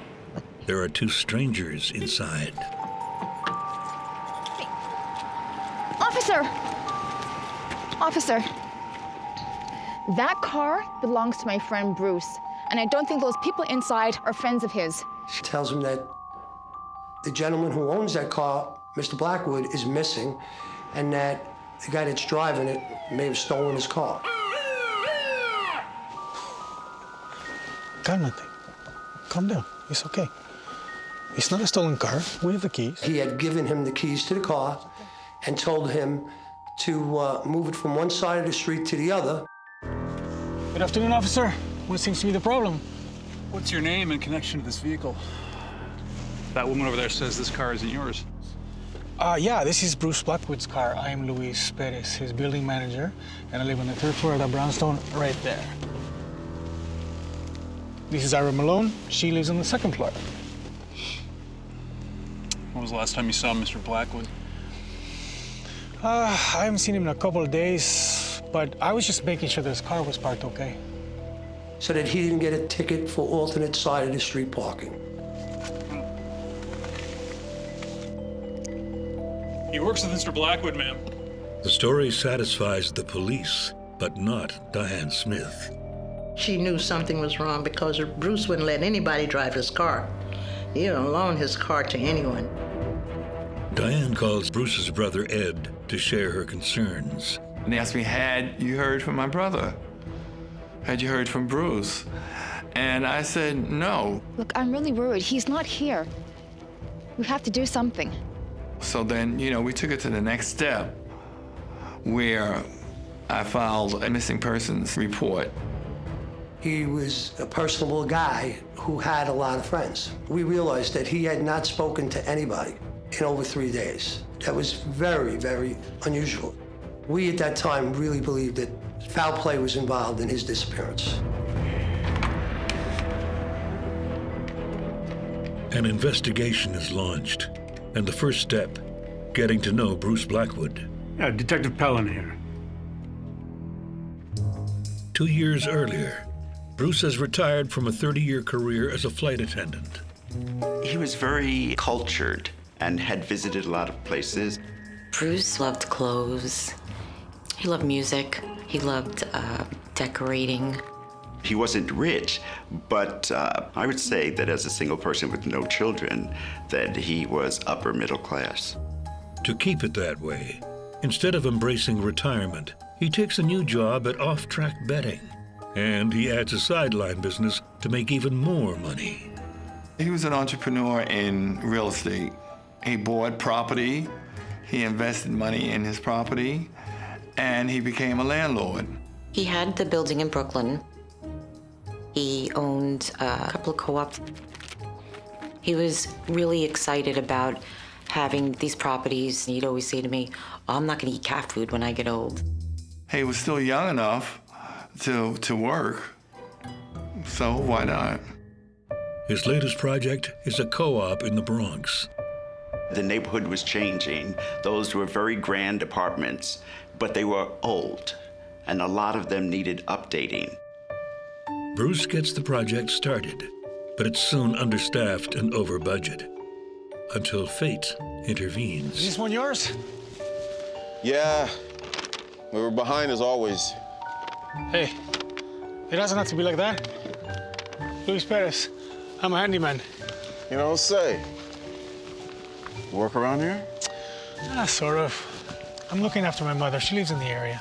It was a chance meeting on the street, and they struck up a conversation. Are you looking for help? Are you looking for work? Si, senor. Luis Perez had told Mr. Blackwood that he was trying to get his own apartment. Let's go take a look. Establish his business a little bit better. So he gave Luis Perez an opportunity to do a couple of small jobs at that particular brownstone.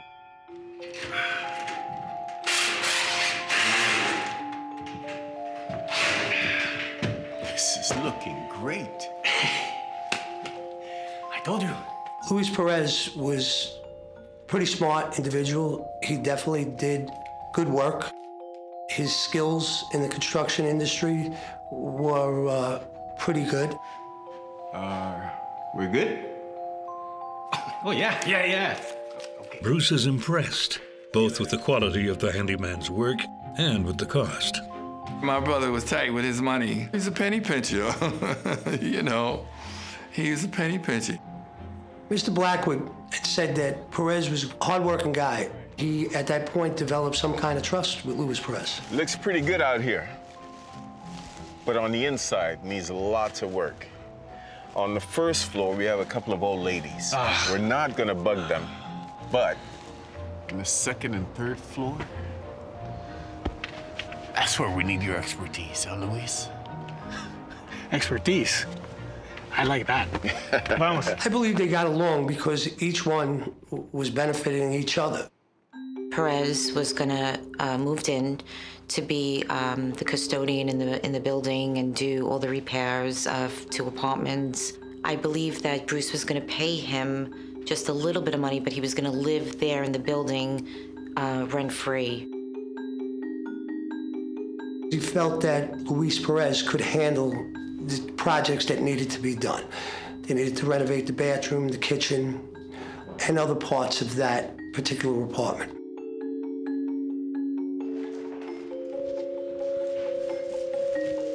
It's soon clear that this is more than a one handyman job. how's it going? Slower than I'd like. Let me guess. You know a guy. Yeah. And he's good. Bruce Blackwood may have just made a deal with the devil. Luis Perez couldn't do all the work by himself. I was getting very suspicious about him.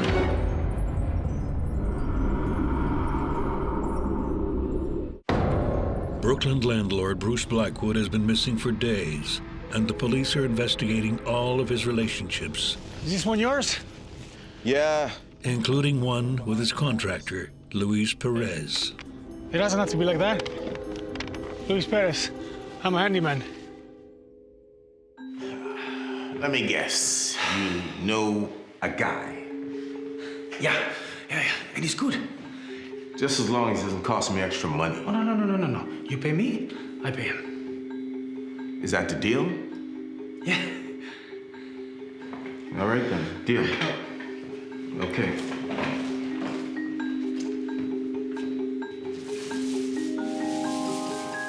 Luis sets out to find the cheapest possible laborers in the 5 boroughs. Oh, yeah. I got a paying gig. Are you handy? I am. I'm looking. Martin Fernandez. Call me Shorty. I can see why. When can you start? Now? Vamos.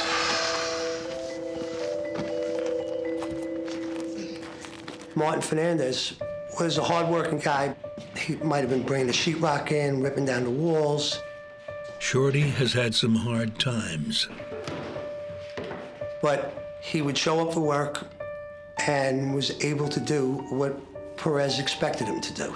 He and Perez hit off a friendship at that time. He actually met Mr. Blackwood, and Mr. Blackwood did not have a problem with him. Hey, fellas.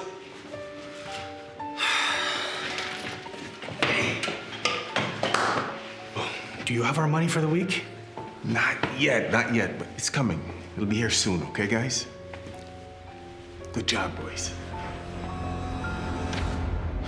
No, está bien. Ya, sigue. In just a few weeks, the two men have made major progress, and Bruce is thrilled. Mr. Blackwood and Mr. Perez apparently had a good relationship up to that point, and he was pretty satisfied at the work that Luis Perez had done. Oh, yeah. This is fantastic, man. Yeah. Looking really good. We are almost finished. Go. Lucky there's none left. Hey, do you have a tenant in mind yet? Great job. No, not yet. Great job, buddy. Not yet. Because I can help you find someone. No, that's okay. No, really. I know some people. Okay. That's a broker right now, okay? Broker? Thanks a lot. You did a fantastic job. He's gonna take care of this, okay? Thanks a lot, buddy.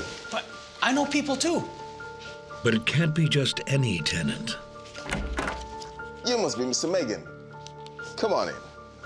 For Bruce, real estate is an opportunity to make money and to help people.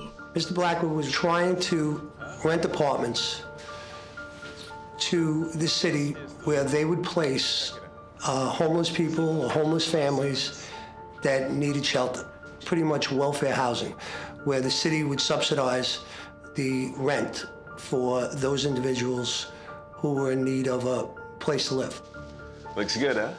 To qualify, the apartments have to be approved by a broker. When the broker came, he would have to inspect the apartment before he could lease it to someone, and he would make a commission off of it. I'm glad you like it. Come this way, I'll show you the bedrooms. The broker, Harry Megan, is thrilled to see the apartment is large enough for a whole family. Mr. Megan would make commissions depending on the amount of people that he placed into those apartments. The more people that he could put into the apartment, the bigger his commission was. But Megan isn't the only one trying to find a tenant for the second floor. Luis Perez goes to the city's homeless shelters to see if he can help speed up the process. The quicker that someone moved into the apartment, the faster they'd be able to receive money to pay the mortgage that Bruce was paying on the properties. Mr. Blackwood placed a lot of trust in Mr. Perez. Even allowed Mr. Perez to interview or come back with a recommendation for someone to occupy one of the apartments in his building. Luis Perez very quickly finds someone to recommend for the large second-floor unit, an attractive young woman named Iris Malone. You know the mass shelters around the corner? I wouldn't know. Iris Malone was, I'd say in her late 20s. She had no children, and she was single.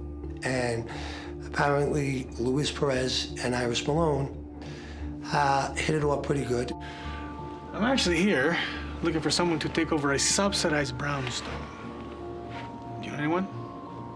What if I told you that someone could also put in windows, sheetrock, and any other such things? I'd say I'd like to meet that person. He told that to Mr. Blackwood. Mr. Blackwood said, okay, you want to hire her to help? Fine. Next thing you know, Iris Malone is working, among other things, with Perez. I wouldn't say they were boyfriend and girlfriend, but they definitely had a relationship. I don't know if Iris Malone was using Luis Perez to get into the second-floor apartment, or if Perez was just using her. But either way, they were feeding off each other. Hey, Shorty. he asked her if she would want to move in, and he gave his recommendation to Blackwood that he found this tenant and she would be a perfect fit for that apartment. All to city broker Harry Megan's great surprise. Who are you and where's Perez? Well, I'm the new tenant, and he's on the 3rd floor. Mr. Megan would have made more money had he put a single family into that unit. Hey, what's up? What's up? What's up? You should stick to your job. What are you talking about? I had an entire family. What is Blackwood thinking? Whoa, take it easy. Oh, take it easy when you stick to your job.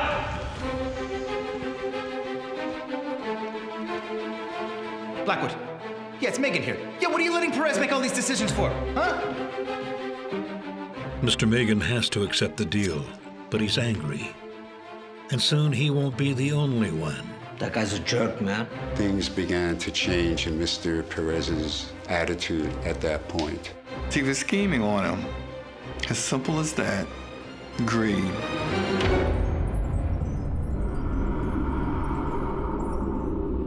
I'm glad you like it. Come this way, I'll show you the bedrooms.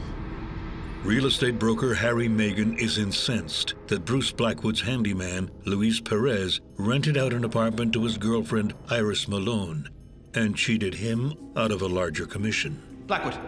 Yeah, it's Megan here. Yeah, what are you letting Perez make all these decisions for, huh? It's all getting to Bruce. Mr. Blackwood became stressed over the properties, the construction projects, the money issues. Hey, it's Megan. Calling to make sure we avoid a similar situation on the 3rd floor. Please call me back. He never spoke to me about any rising tensions, but I sensed he was very on edge. He had been starting to be late to work. Hey, it's Tina. What's going on, Bruce? You're late for work. Come on. Where are you? Hey, Tina. Yeah, everything's good. I'm on my way, okay? I'll be there shortly. I would ask him, Bruce, are you okay? And he'd be like, yeah, it's all good, girl. It's all good. And I'm like, okay, I'm here if you need me. I was getting very suspicious about him because he had been acting a little strange, like very stressed out. Bruce isn't alone in acting strangely. Hey, chica! We're going to lay some pipe today? Huh? Iris Malone, the tenant who moved into the 2nd floor apartment, was actually using Luis Perez for her benefit, and it worked. She got the apartment, and she really wanted to cut off the relationship she had with him. She really wasn't interested in him, and she was now living in the 2nd floor apartment, and she kind of spurned his advances. Luis is broken-hearted and just plain broke. Hey, hombre. You look like somebody just ripped you off. Which reminds me, you got any money for me? What? No, not yet. Hey, come on. I don't know whether or not he was consistently paid on time, but then he began to complain that he was not getting enough money. It's Bruce, hombre. He doesn't pay me enough to cover both of us. Luis Perez was upset that he was not getting what he deserved for the work that was completed, and the fact that he rented the apartment. That guy's a jerk, man. That he was owed money for work that was done, and that Blackwood better pay him. My brother and Perez made an agreement on the price to repair the apartment. Just as long as it doesn't cost me extra money. Oh, no. You pay me, I pay him. Perez then went and hired 1 or 2 other workers to help him, which he didn't have enough money in order to pay them. So he approached my brother to get some more money, and my brother wasn't going to accept that. Weeks later, Bruce gives the guys a chance to earn money in other ways. All right, fellas. Odd jobs. Painting, take down Christmas lights, little odd jobs. Right, so living area, there's just a couple of patches to take care of that way. I'm gonna take it, let you guys see the kitchen. Right back here? My brother was tight. He brought Luis Perez into the house to do some housework. He thought my brother had all this money. Mr. Blackwood went to run a couple of errands and told him he'd be back in a little while. 2 days later, Bruce calls in sick. Hello? Hi, it's Bruce. I fell and I hit my head. I was really worried about him. The police are brought in. And, you know, after 3 days, I mean, statistically speaking, it's not good. You know, if they don't find you in 3 days, then it's not going to be a pretty outcome. Steve Pellin is one of 3 detectives assigned to the case, and he hits it hard. We immediately did hospital checks. We checked records for accidents. Yeah, it's Pellin here. Yeah, it's about Blackwood, Blackwood.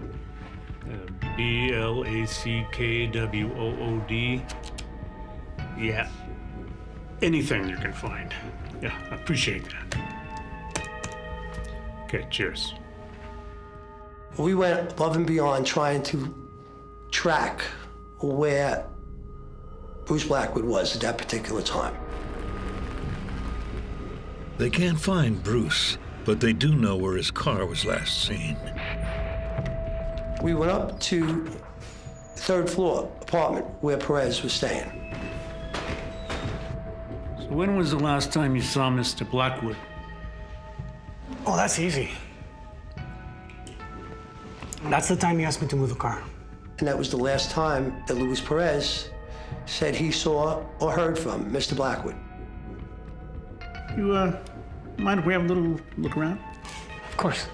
Be my guest. The apartment was pretty clean. It was painted. It was pretty well maintained. Beyond that, a few oddities stand out. I walked into the back room with him, and I could see there was a fur coat there, a couple of pill bottles. I picked up one of the pill bottles, and it had Martin Fernandez's name on it. I asked Luis if he knew who Martin Fernandez was. He goes, oh, yeah, it's a pill bottle that was left here by Shorty. Who's, Martin Fernandez? Those are Shorty's. Shorty? Well, who's Shorty? He used to help me with the renovations here, but with the pills and the drinking, he got loco. We had to let him go. I asked him if he resided at that location with him. He said no, that they had fallen out because he was a drug addict and he belonged to a gang. And him and Bruce decided to just let him go. But if Shorty was let go, where is he now? He described himself as having an anger problem. It was pretty bad. I mean, they didn't do a fist fight, but real bad. Really, really bad.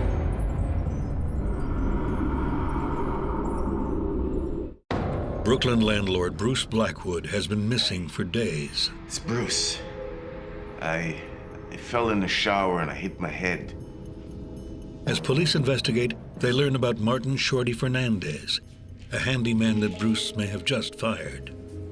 Who's, Martin Fernandez? He used to help me with the renovations here, but with the pills and the drinking, he got loco. We had to let him go. Seeking more concrete evidence, Detective Steve Pellin heads out to Bruce's home in Queens to talk to neighbors. One of whom has quite the story to tell. Ready to get to it, guys? Oh, we're ready, but we're not square. What do you mean? What he means is he can't pay me at your rates. What? Your business is with him, not me. Louis, you agreed to these rates. Yes, at first, but look at this place, the work we do. Look at this junk at your car. I mean, this has to stop. Well, what are you saying?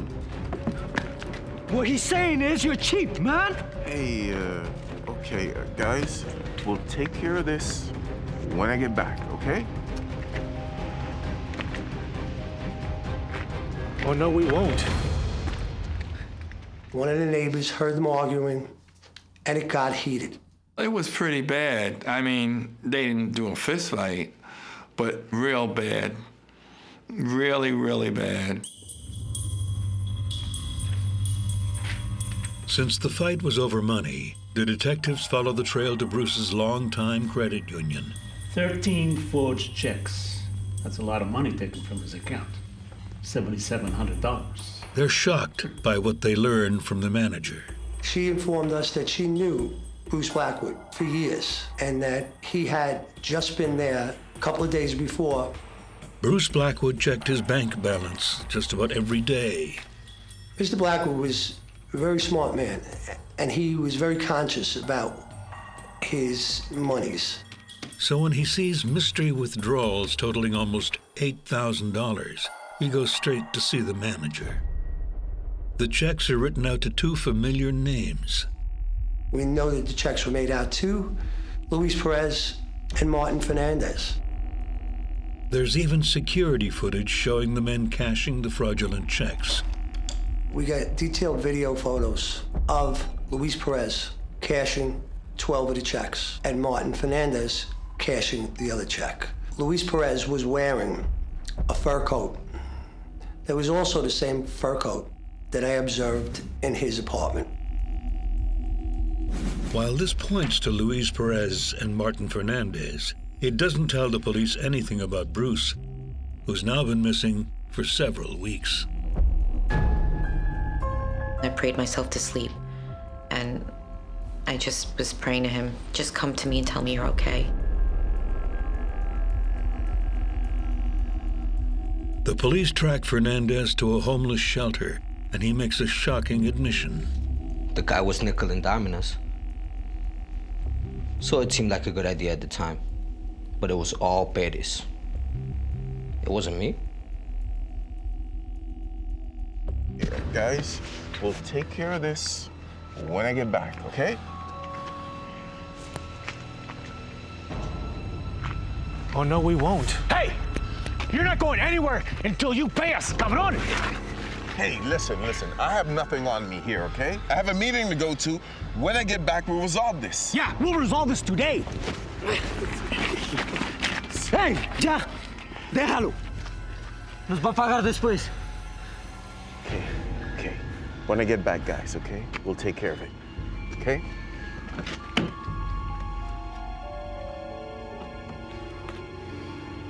No more free work, Shorty. He's gonna pay us today.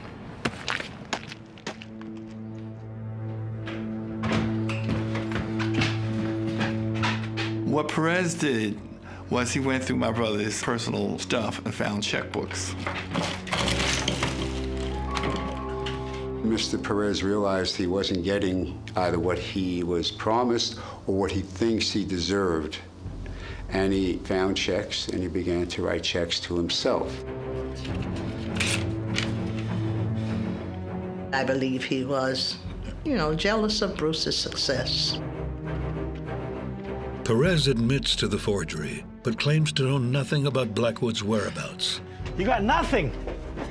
Nothing! The police arrest Luis Perez and Martin Fernandez for the bad checks, and they get a warrant to search Perez's apartment. On the date that we decided to arrest Luis Perez, we put together a mini task force. We brought a cadaver dog, we brought the crime scene unit, we brought additional detectives, and we converged on a Hancock Street address. We had a search warrant to search the entire premise. So obviously they came into that house with the idea that they're trying to find something to connect Perez to the disappearance of Mr. Blackwood. They used chemicals that the FBI uses to trace for blood. They did fingerprint testing. They even cut drain pipes out of the bathtub, and they took plumbing out, looking for traces of blood, looking for traces of bone. I've been doing this for a long time, and the crime scene unit that came in did the most thorough job.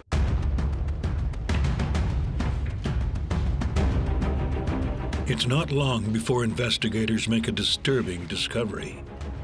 Looky here. In his room, I looked down on the floor, and I could see peepholes, drilled holes in the floor to look into the apartment below it. I looked through, and those peepholes were directly above Iris Malone's bed. I'm liking this Lewis character. It all adds up to a damning indictment of Luis Perez's character.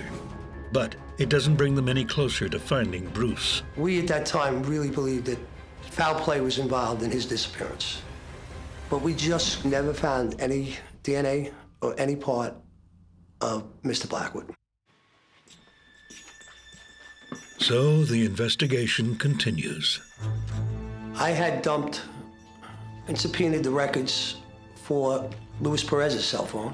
And on the date of Mr. Blackwood's disappearance on March 6th, I saw that Mr. Megan and Mr. Perez had talked on 8 different occasions that afternoon. So at that point, I believed that Megan, Fernandez, and Perez were all persons of interest in this investigation. Police also catch up with Iris Malone, who had fled the apartment just days after breaking it off with Perez. She felt as though she was being spied on. She just didn't feel comfortable anymore. But it turns out she barely knew Bruce Blackwood.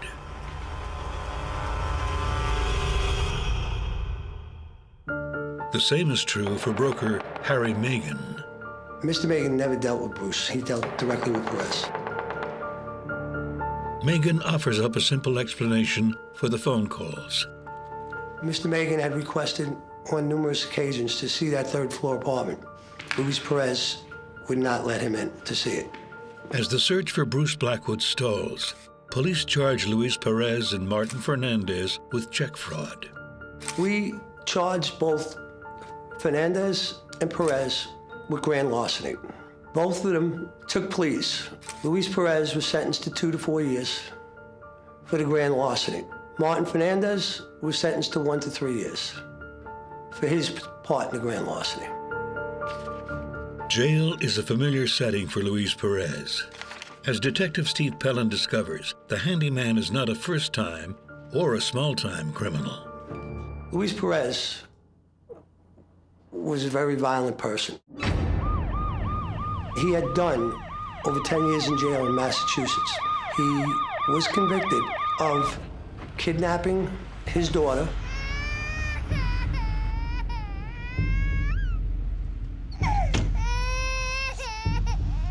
Sir, step out of the car.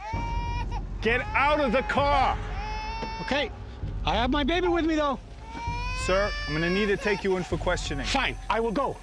You have me, but you have to take my baby. I can't just let her down. Sir, nobody's gonna take your baby, Here. sir. Sir, No, sir, you have. let me see your hands. It's Sir, my ID. let me see I'm your getting my wallet. Sir, That's all I I'm don't getting need is this. my wallet. Keep your hands. Sir. He then used the 1-year-old child as a shield, and he stabbed the Mass State Trooper. Suspect's getting away. I need backup. That was the last time that Luis saw his daughter. For the next year, as Perez and Martinez sit in jail, Bruce's friends and family do their best to cope. We were praying for his soul, and we didn't have a body. So we were saying goodbye to his soul and praying that he was at peace. The case goes cold. They did not have a body, and then nobody wanted to touch it. You know, they, as in terms of the cold case people, they gave up on it. Yet Bruce's brother Ed doesn't give up, and neither does Detective Steve Pellin. When I retired from the New York City Police Department, I took a copy of this case folder because it meant a lot to me. It bothered me because Ed Blackwood was distressed that his brother had disappeared and no one seemed to care. The case was still being held as a missing. It wasn't ruled a homicide. Until one newspaper article changes everything. The police told her, we know who you are, we know who your father is. Now we figured he's out of the limelight. These people will start talking to us.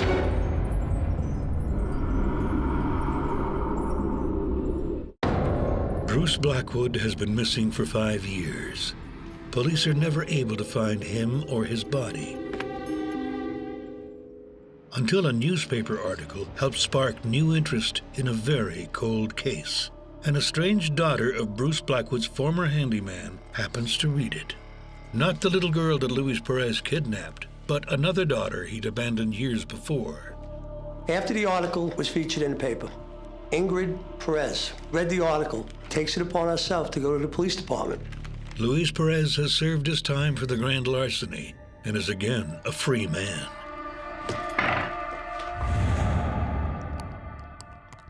And out of nowhere, he showed up and he befriended her again. And in befriending her, Luis Perez starts to boast about many things, including getting away with murder.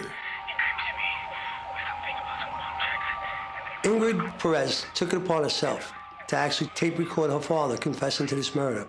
I can't really say exactly why, but I believe that she was trying to do the right thing. He's just showing off. Like he can get away with murder. Problem is, the tapes are very hard to understand. It scares me. You could hear a lot of background noise just crumbling. You could hear airplanes, you could hear sirens. She was given another tape recorder. As Ingrid cues up the recording device and prepares to solicit a second confession from her dad, the case is reopened. We brought in Martin Fernandez. Perez? He really had it in for Bruce. He was loco, man. Loco. Talking about threatening him, robbing him, making him give us his PIN number. He resides in Massachusetts now. He no longer does drugs. And he went into detail as to what Perez's intentions were to do to Mr. Blackwood. He wanted me to help him, hurt him, kill him. He wanted to tie him up, beat him, take his PIN numbers from him, and God knows what else he had planned. And Martin didn't want to have anything to do with it. We tie him up, we take his PIN, and if he doesn't cooperate... Whoa, you're crazy, man. Yo, if the cops find out, I just don't... Hey, don't say a word. ¿Entiendes? ¡Cállate! Shorty believed Perez would either kill him or have him killed if he said anything. In time, Iris Malone is also ready to tell all to the cold case squad.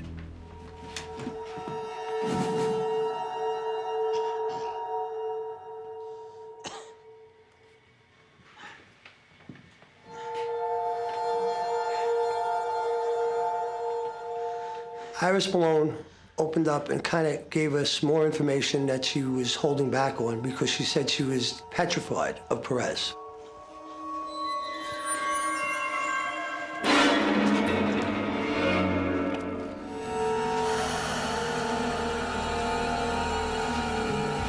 If you tell anyone about this, you will be next. Go!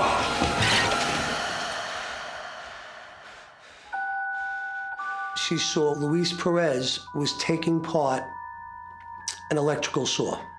She asked him what he was doing, and he said that Bruce Blackwood is gone. I went to work on his body, and if you tell anyone, the same thing will happen to you. Then the most crucial evidence from Luis Perez's daughter, who manages to record 3 hours of conversations with her father. You know, one of the most important things in life is not to dwell on things that cannot be fixed. You mean like that thing you're telling me about? That is only one example, yes. Why'd you do it? Mr. Blackwood goes to the credit union concerning the $7,700 that was taken out of his account. He was informed by the manager 12 of them were made out in the name of Luis Perez and 1 to Martin Fernandez. He should have went right down to the police station and filed a complaint and whatnot. But his mistake was that he approached him and told him what he was going to do. He shouldn't have did that.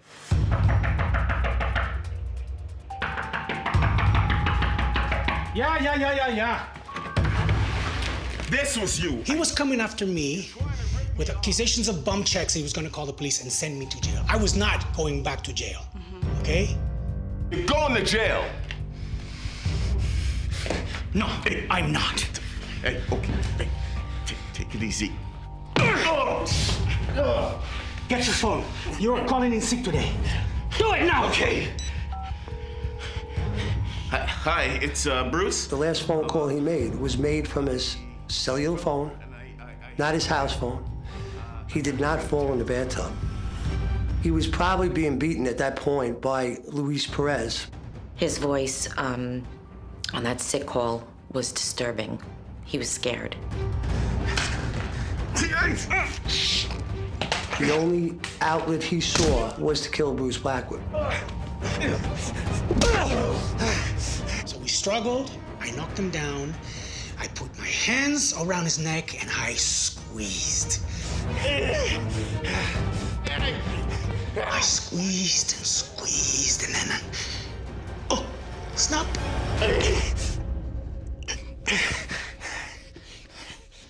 It was over.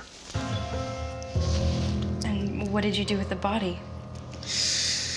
I took the body to the bathtub. Stupid, man.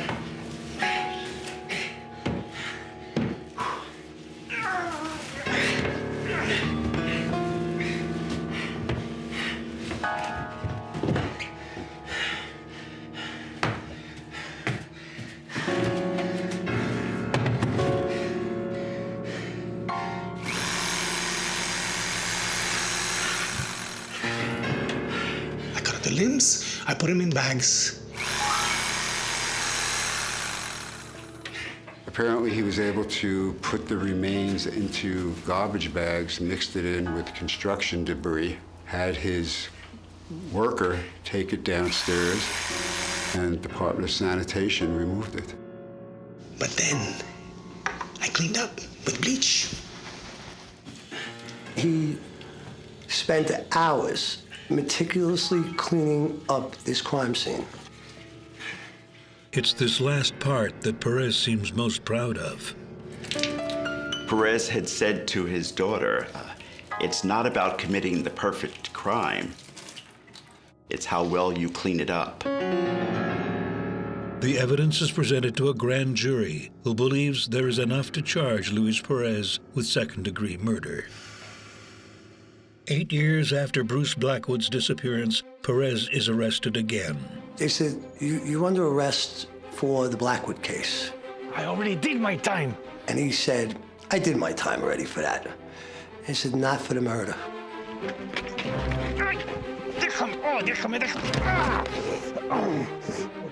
And a year later, Luis Perez is found guilty of second-degree murder and sentenced to 25 years in prison. After he realized that those tapes were made by his daughter, those recordings were made by his daughter, I think he became pretty much resigned to the fact that he was going to be convicted and spending a very long time in jail. When I found out that he had dismembered him, I mean, that really tore me to pieces. Then I realized that I was dealing with a monster. Even the judge said, you convicted yourself to tell your daughter that you killed my brother. And you can't imagine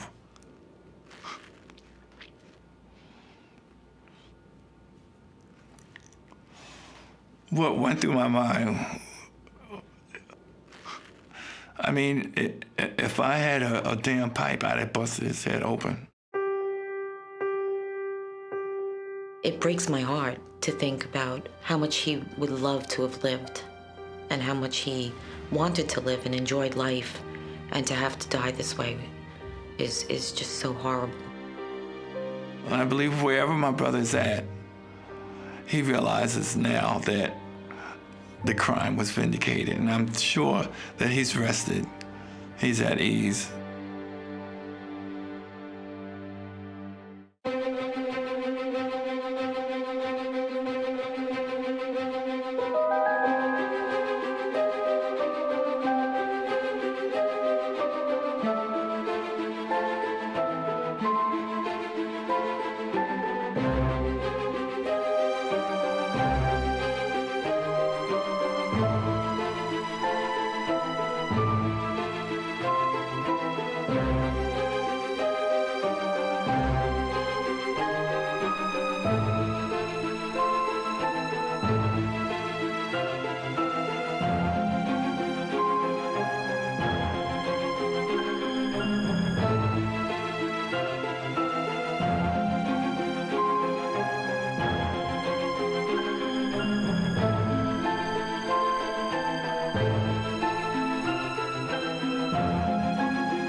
Jake Linton finds new digs and new friends to heal old wounds. Still working on that pipe?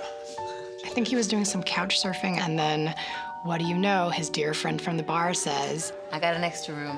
Sometimes a stranger's smile can lift your spirits, and more. Kiss me. She was getting a lot of bang for her buck, in the proverbial sense. That was the tipping point where things started to go bad. Make yourself at home. Thanks. There were so many people, from under my understanding, in and out of the house. The hell, man? Don't push me, man! It was just like conflict all the time. Conflicts that lead to a brutal ending. It seemed unlikely that this was a random act of violence. When death comes knocking, no one is safe.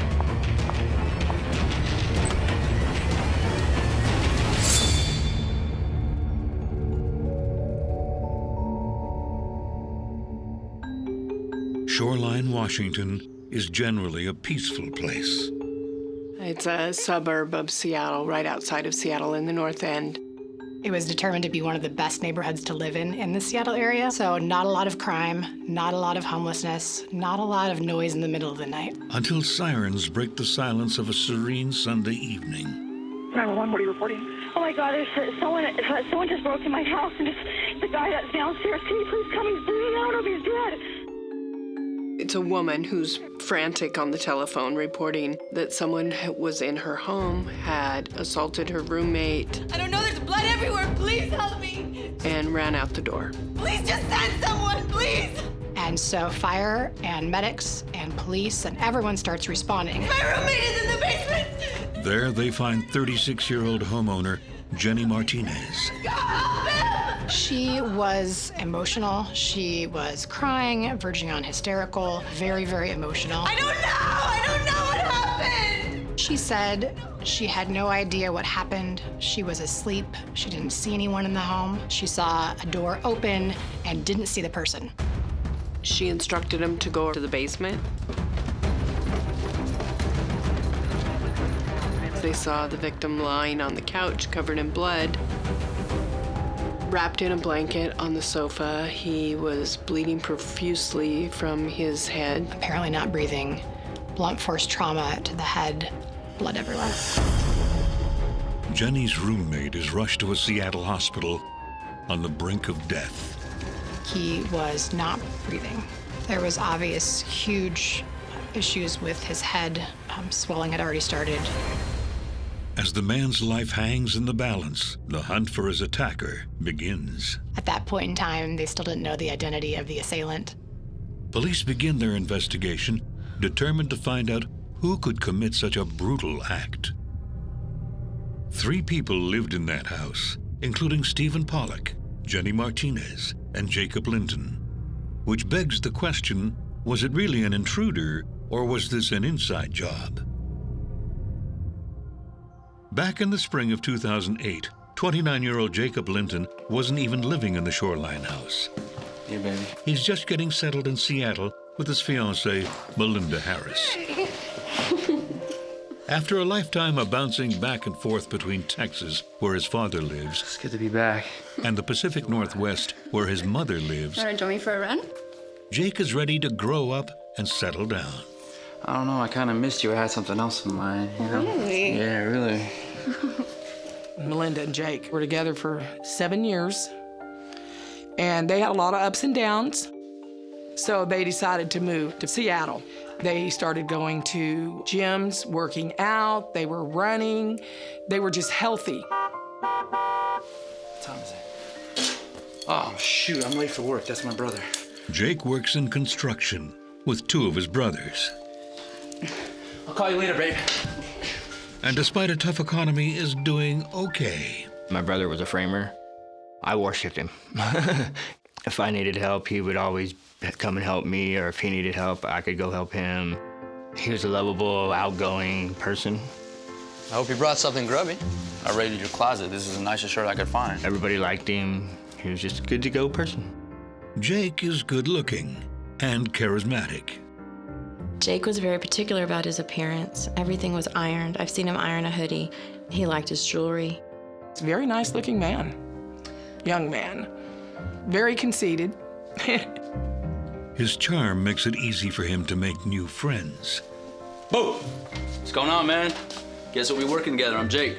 Hey, Steve. Nice to meet you, bro. Hey. That's my brother, Scotty. Including Steve Pollock, a 21-year-old California native he meets on a job site.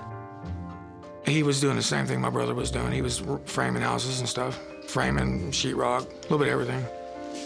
Still working on that pipe? Just finished. Looking good. Hey, we're gonna go grab a beer. You wanna come? Sure, yeah. Steve is rooming with some college students while he tries to launch his career in construction. I thought he was a really cool guy. I was like, this guy seems like somebody I could get along with, hang out with all the time. In a way, they were both the same person, but just two different bodies. Jake and Steve become fast friends. They both liked the same stuff and did the same stuff.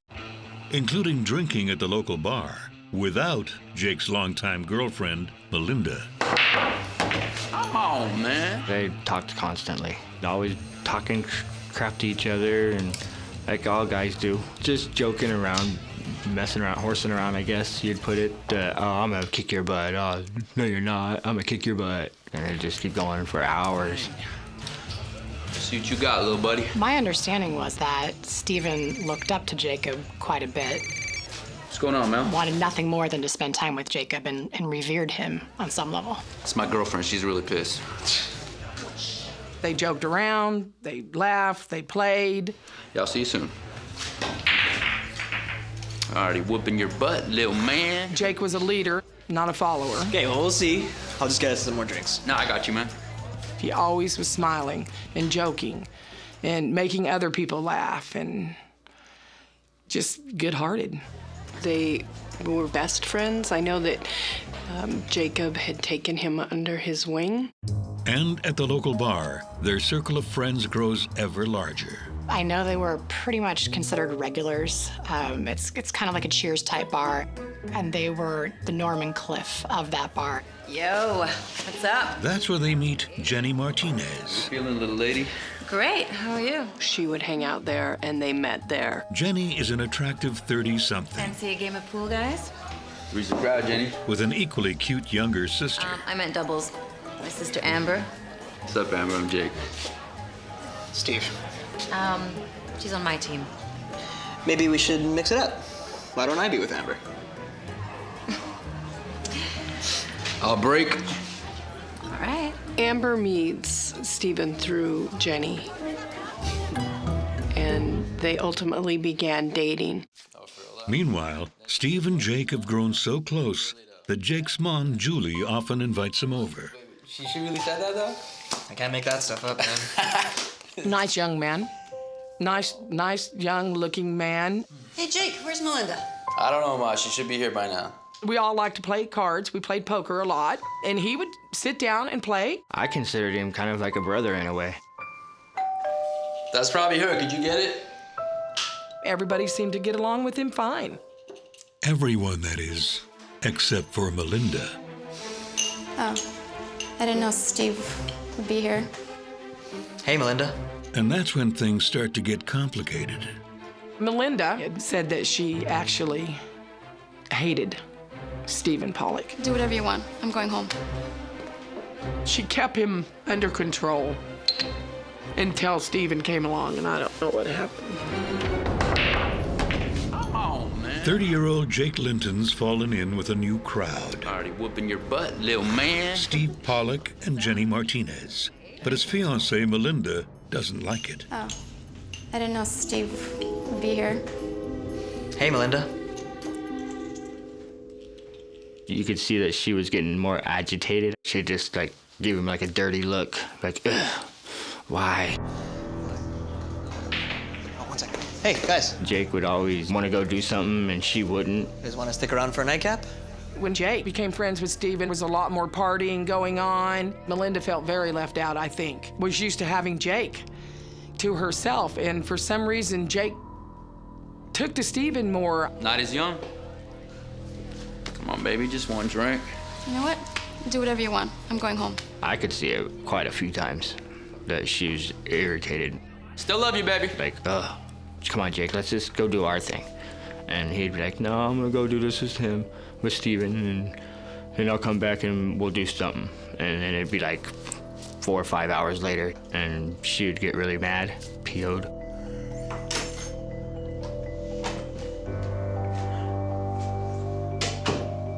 You still up, baby? I think that Melinda believed that Steve was a bad influence on Jake. She was totally not supportive of the lifestyle changes he was making, of him going to the bars, of him drinking and being out at all hours. Finally, enough's enough. Why you gotta be like that? Jake, you're always with Steve. I really hate that guy. He's my friend. We have fun together. What's the problem? It was a bombshell. She just dumped him. I'm done. Tomorrow you're leaving. After 7 years together, Melinda breaks off their engagement, at least until Jake turns his life around. I knew she broke up with him because she wanted him to quit drinking, and he wouldn't. He, I guess, basically wasn't ready. Melinda wanted a life change. I think she felt like she just wasn't getting it, especially with Steven in the picture. He was pretty devastated because, I mean, he wanted to have kids with her and get married to her. And, I mean, she loved my family loved her. And so he was pretty devastated when it happened. Broken-hearted, Jake couch surfs with friends. Jack, straight up. Where are you going? You know. No way. It happened. Yeah. You got kicked out. Something like that. I'm sorry. It's all good. No, I got it. Put on my tab, please. Until Jenny offers a much more comfortable landing pad. I got an extra room. You for real? I think he was looking for something slightly more permanent, and then, what do you know, his dear friend from the bar says, it just so happens I might have room for you. And next thing I know, he moves in with Jenny. Jenny's a single mom with a teenage daughter named Samantha and a school-age son, Kyle. But there's plenty of room. The 16-year-old did a lot of what she wanted and stayed at her boyfriend's house a lot. And I believe that the 8-year-old spent a lot of time with his dad. It was average home in need of repair. This is it. What do you think? It's perfect. She had decent furniture, but the house itself was... You can put stuff there, there. ...in need of an update. Thank you so much. No problem. I think she saw an opportunity. I really like your place. She was smart enough to realize that he had some skills and might be able to help her around her home. Just needs a lot of fixing up, you know? Like that. They strike a deal. I could help you with that. Jake can live there rent-free in exchange for his services. You can help around the house and stuff? I can do a lot of things. I like that. It works out well. As construction work slows down for winter, Jake's in a tight spot financially. Hey, Jake. Hey, let me help you with that. Oh, thank you. You got it. Man, you got a lot of stuff. This is looking great. Thanks for the groceries. Oh, please, come on. My brother tried to give her some money a couple times, but she wouldn't take it because she knew he was kind of doing bad. I don't need charity. Yeah, but you do need my tacos. And it's not just for you. Steve might come over, and Amber's coming over later, so don't worry about it. Sounds good. Thank you. Jake isn't the only one in their circle of friends who could use a boost. I'd like to make a toast to our new roommate. Construction slowed, and it was my understanding that Steve had a really hard time getting work and was scrapping to pay bills and make ends meet. Thanks for letting me live here, Jenny. My pleasure. It's a win-win. You help me, I help you. Sounds good. It's gonna be fun, man. She used the same program that she had used with Jacob. At that point in time, we have both Jake and Steve and Jenny and her 2 kids, and oftentimes the daughter's boyfriend staying over at the house. So it is a full house. A full house and not enough rooms to go around. You have your choice of beds. My kids are not home often, so let's just say you won't be spending every night on the sofa. Cool. Make yourself at home. When we asked Jenny about where everybody slept, she really couldn't come up with where everybody was. It didn't seem to be a very organized household program. So much booze, guys. I'm going to bed. Yeah. Really? Yeah, it's time. Definitely time. He's done. Bye, guys. Bye. Don't do anything I wouldn't do, bro. What do you want to do? I don't know. I know what I want to do. Is that right? Somewhere in this game of musical bedrooms, Kiss me. Jake and Jenny end up spending the night together.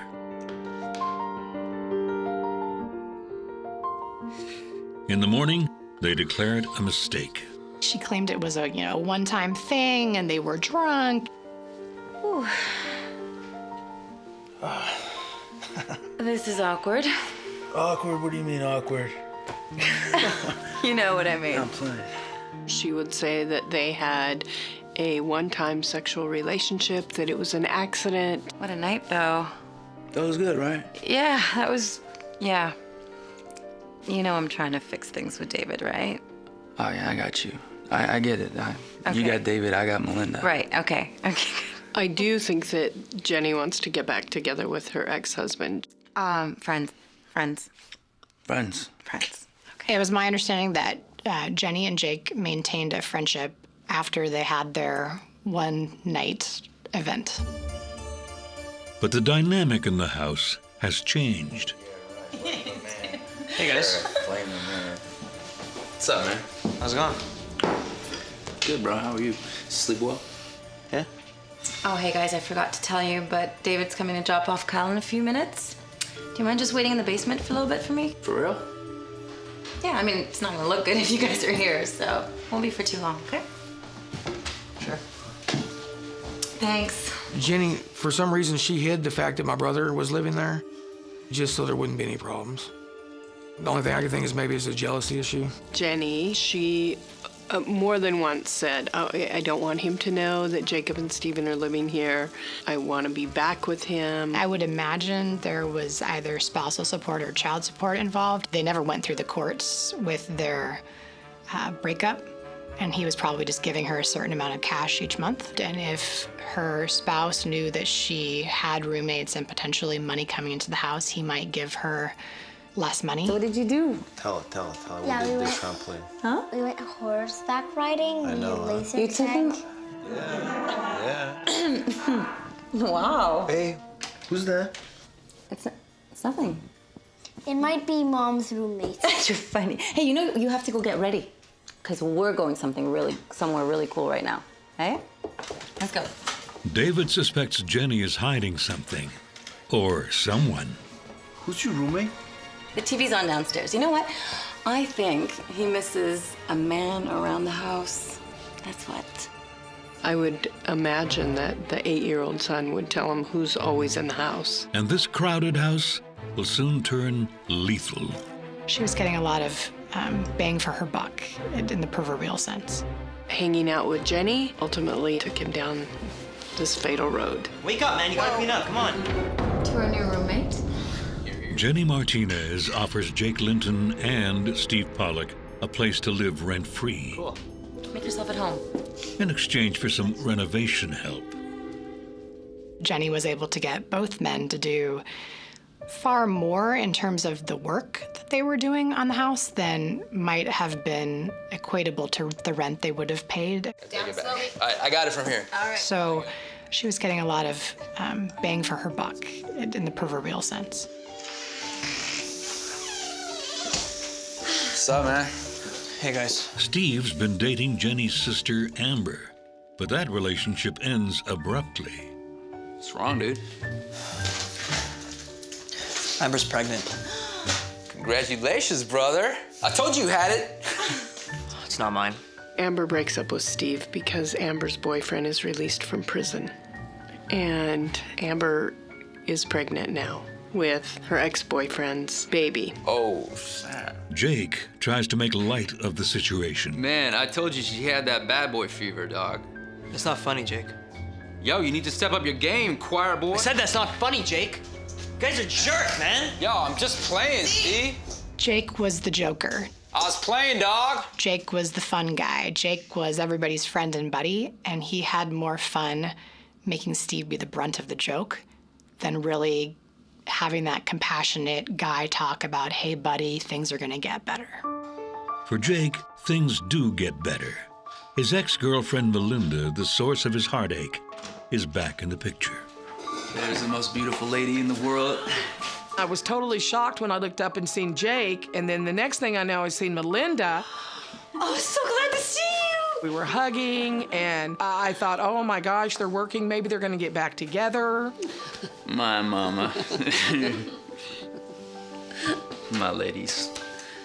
They stayed late that night, and I do know they stayed together that night. But this new development with the old flame makes things a little awkward. Jake, it's me again. Can you call me back? After Jake slept with Jenny, it was never quite the same. She got feelings for him quite badly. I guess because it'd be possessive with him.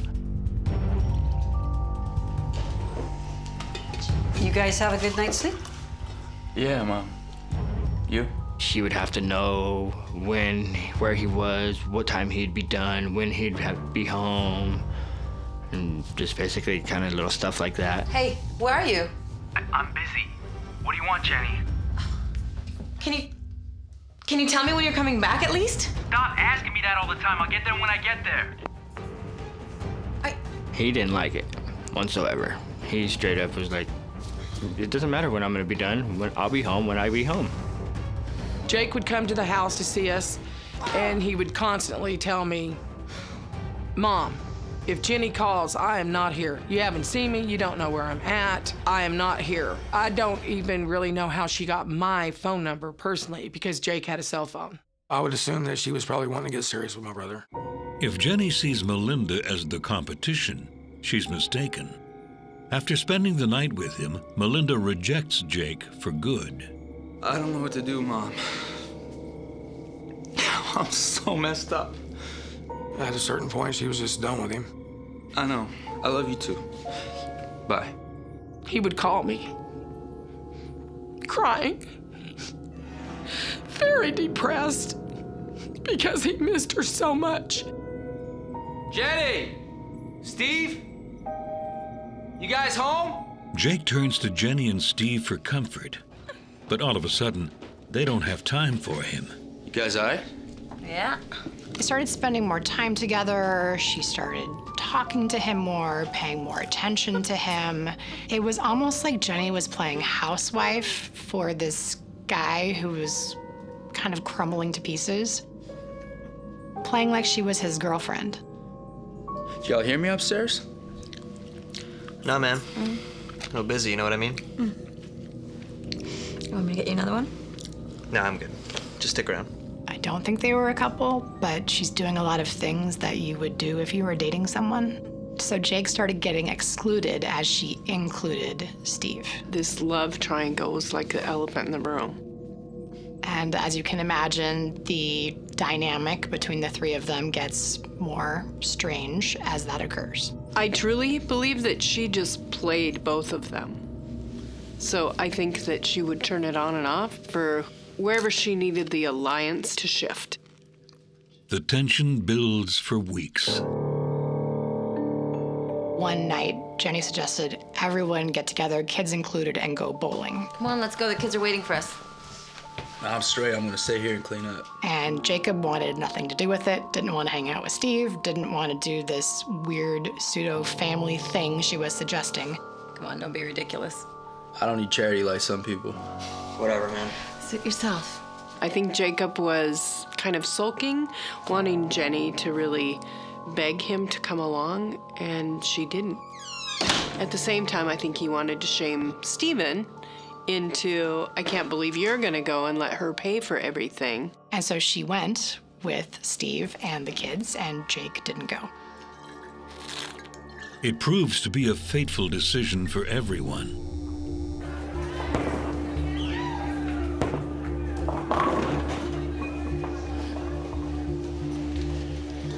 You're a pretty good shot. Oh, thanks. You know, I'm glad Jake didn't come. Why? Yeah, you know, he's just using you. You think? Yeah, your house, your generosity. I mean, you are generous. With everything. And you're pretty cute. Thanks. Come here. Steve and Jenny were kissing at the bowling alley. Jenny's sister, Steve's ex, Amber, shows up just then. Steven is still in love with Amber, and they still hang out together quite a bit. I don't think he had the foresight to see the dynamic was going to become more and more of a problem. There was jealousy, there was a love triangle, there was weirdness, there was tension in the household. None of it really makes a lot of logical sense to me. Tensions are still high when the gang gets home that night. Jacob stays home and is supposedly gonna clean up, but Jacob stays home and drinks. Jenny is expecting to come home to a clean house. Instead, she finds broken glass, blood, and vomit. Oh, are you kidding me? Jake! Jacob had broken a wine glass and he's wasted. had cut himself. Wake him up. Dude, wake up, man. Dude, wake up! What the hell, man? Wake up, man. You gotta clean up. Come on. Watch the glass. I did hear that him and Steve got into an argument. Dude, wake up. Come on. Touch me, bro. Whoa, whoa, whoa, whoa. Relax. In the course of the fight, it turned into actual physical kind of altercation, and tempers really flared up, and yelling occurred, and voices were raised. The hell, man? Don't push me, man. Okay, that's enough. I'm out of here. You think you're the man of the house? Steve! What did you do? To the point that finally Steve says, I'm leaving the house, I'm out of here, I'm moving my stuff, and I'm leaving the state. And the next morning, Jake has had enough too. We didn't talk on the phone a lot, and he called me in Dallas and talked about moving to Texas. He seemed like he was ready to start something new and to leave. I need to get out of this place. There's nothing for me here. And we ended our conversation. He was going to go take a nap, and he was going to call me back later. Say what's up to Billy for me, okay? Yeah, I'll hit you up later. Bye. But neither man gets the opportunity to break free. Later that day, Jenny makes a desperate call for help. I don't know, there's blood everywhere. Please help me. There was a hole in his skull. The first responding deputies initially thought maybe he was a victim of a gunshot wound. But the weapon is not a gun. First responders found in short order a large wooden table leg, which they believed was the instrument used to inflict the harm. An unlikely weapon for an intruder. No one knows what's going on. Jenny had more versions of this story than I have suits in my closet. I don't know if he's dead. Let's go. Help him. Police arrive at the home of Jenny Martinez to find one of her two roommates bleeding in the basement.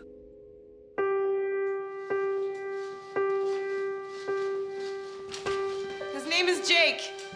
Jake Linton. Jake is barely hanging on. You can see literally a hole in his forehead.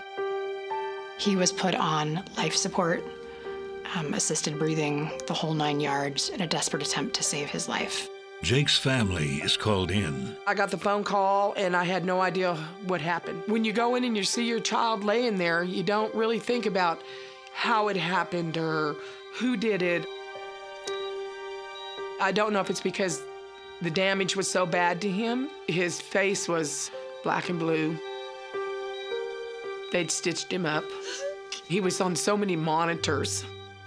I mean, I knew it was him. But it wasn't my sweet Jake. I instantly broke down in tears. I went out and I ended up punching a wall. I was angry, very upset, and hurt.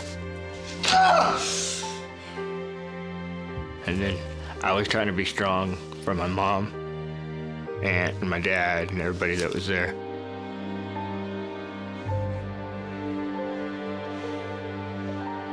I was thinking I just talked to him hours ago. He's supposed to be coming down here. And then the next call I got was from my mother-in-law that the attack had happened. As Jake receives visitors and the best possible care, Detective Bartlett sets out to piece together how this brutal attack happened. And the obvious place to start is with Jenny Martinez. I had her in the back of my police car to interview her. How much have you had to drink? I just had an orange juice and vodka. This was hours ago. She seemed very intoxicated to me. My entire police car smelled like stale alcohol. We gave her a breathalyzer test, and she still was a .03. It was significantly high for having had only one drink, unless I suppose that drink was 8 ounces of straight alcohol. You want to tell me what happened? But Jenny's sober enough to say it was a regular Sunday morning, despite the fight the night before. Steve wasn't home. Kyle had gone with his dad, and my daughter had just left with her boyfriend. I made Jake and me a brunch. That's when I had a drink. They had breakfast. No one else was in the home. She and Jacob had one drink.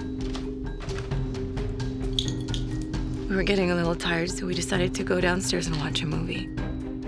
It's your house, you decide. At some point, we must have fallen asleep. But the nap ends abruptly.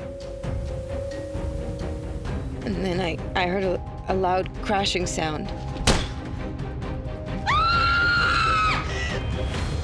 And Jake was lying there, covered in blood. I didn't see who did it. Jenny said it was a stranger and that it was a break-in. There were no clues on the scene as to who did it. Police check to see if anything is missing. And indeed, Jake's gold jewelry is gone. But that's it. In fact, Jenny had $300 cash in her purse that was sitting on the counter. She reported no loss. They're both sound asleep, reportedly on the couch. And an unknown assailant, for no apparent reason, walks in, doesn't ransack the house, hits Jacob in the head, leaving Jenny totally unharmed. It seemed unlikely that this was a random act of violence. While police consider their options, Jenny goes to the hospital. I met Jenny one time at the hospital. You must be Jake's mom? The morning after Jake was hit. I'm Jenny.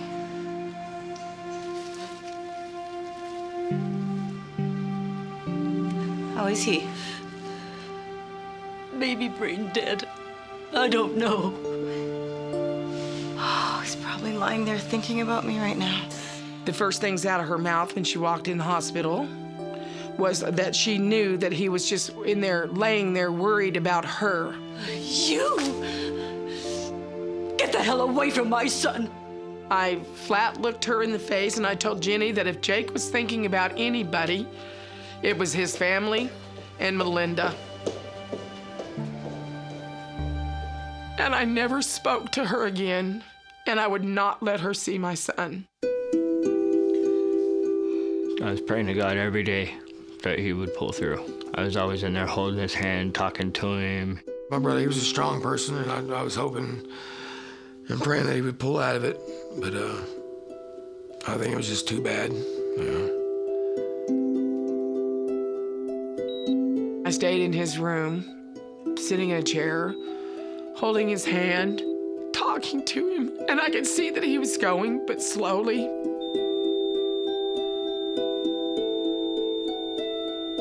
When it finally stopped, I can remember the nurse reaching over and turning it off. And I laid there with him for a few hours. 8 days after the beating, Jacob Linton succumbs to his injuries. His attack is now considered a homicide, and police are anxious to speak with Jenny's ex, David. Who's your roommate? Certainly, he would be somebody that we would look at. He would have a motive because Jenny is living with these other two men. David came actually to the scene while we were processing it. And so certainly when he shows up, we have a strong interest in him. What's going on? He provides accounts of everywhere he was during the day, and the 8-year-old son is with him and also says that he was with his dad all day. So David is quickly eliminated. But Jenny is not. Well, everybody's a suspect until they're not. We wanted a very clear version of her events. She too was brought back in. I thought I already gave you my statement. I don't understand what I'm doing here. Because her statements have been inconsistent.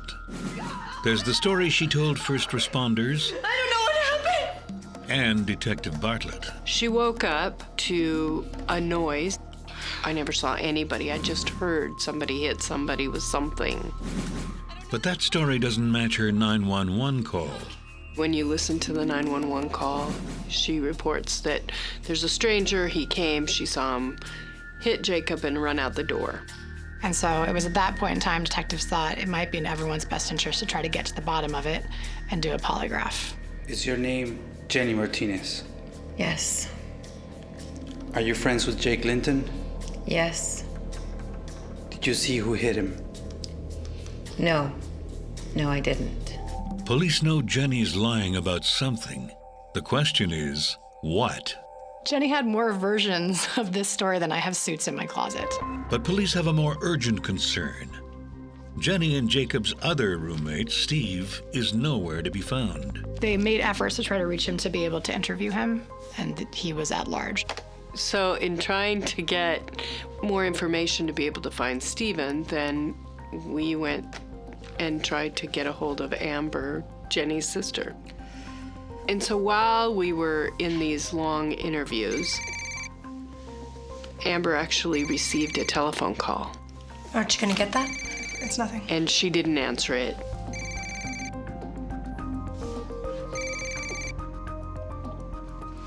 She finally admitted that it was Stephen calling.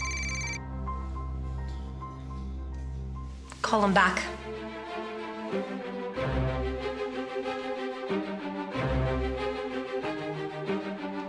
Hey, it's Amber. Sorry, my ringer was off. Call me back. Which turned out to be a very smart thing because within minutes he returned her phone call. Will Stephen Pollock have the answers police are looking for? Jacob Linton is beaten to death while he's napping next to his roommate, Jenny Martinez. His other roommate, Steve Pollock, is missing. Until police convince Steve's ex-girlfriend, Jenny's sister Amber, to get him to call her. One of the detectives was able to hear their conversation. And she basically kind of said, what's going on? What are you doing? What happened? Look, I need to talk to you about what happened What happened? with Jake. What do you mean? Look, it was him or me. I had no choice. Where are you? I can't tell you. Am I on speaker? I gotta go. Steve is in trouble, and police still can't find him.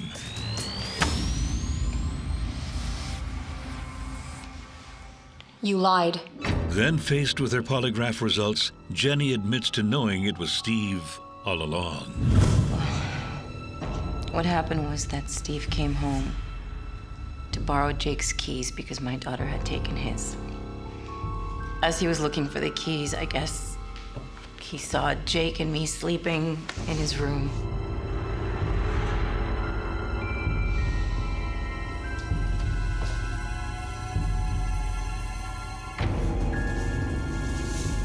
Steve goes to take a shower.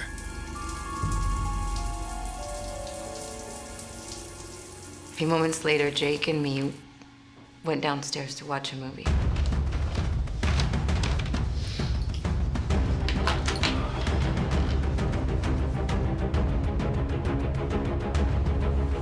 And eventually fell asleep. But not for long. She woke up that Steve was standing and that he had this piece of a table leg in his hand. And he dropped the table leg and he just ran out.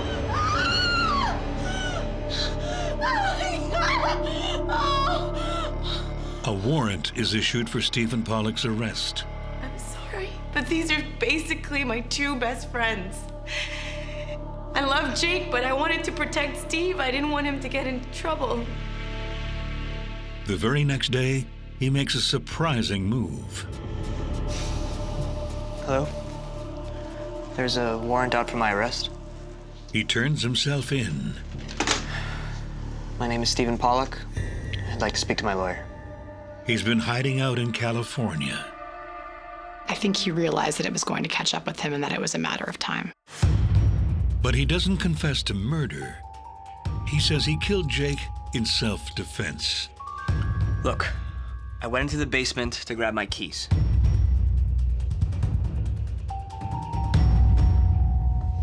are you doing? Relax, man. I'm just looking for my keys. Man. Just looking for my keys, man. Jake was there. He was pissed. Don't touch my stuff, man. Dude, relax. I'm just looking for my keys. I'm tired of your crap, man. He just lunged at me. I mean, he's much bigger than me, so I found the first thing I could grab and I hit him. What are you doing, bro? Once. And then I just left. I was scared. That's what happened. As Steve indicated in his phone call to his ex-girlfriend, it was either him or me. He started coming at me. Police and prosecutors find it suspicious that Steve happened to find a table leg so readily. The whole table leg was odd, just in and of itself. It just didn't make sense. It also strikes them as unlikely Jake would just wake up and attack. Jake didn't have any defensive wounds on his hands. Jake would not have let someone hit him and not fought back unless he was asleep and he didn't know it was coming. Steven's a small guy. Looking for my keys, man. Literally, Jacob could have picked him up and thrown him across the room. And we had blood spatter on the sofa. So there's no doubt in my mind that he was fully aware of what he did. He also had the opportunity to use the other end of this stick. The table leg had a really large screw, and that is what penetrated Jacob's brain. There's no way that Stephen did not know the damage that he caused. Instead, they believe a different scenario likely played out. Over time, Steve is getting more and more attention from Jenny. Yet, despite that, he's still jealous of Jacob, the bigger, better-looking, more social guy. I think he just obsessed about it. You need to step up your game, choir boy. I said that's not funny, Jake. It consumed him. I think Stephen believed that he and Jenny were going to be in a relationship together. He had been out with Jenny the night before. They had been kissing. When he comes home to find Jenny and Jake quietly napping together, he loses it. They're downstairs, they're together, the TV's on, and I think he just became enraged.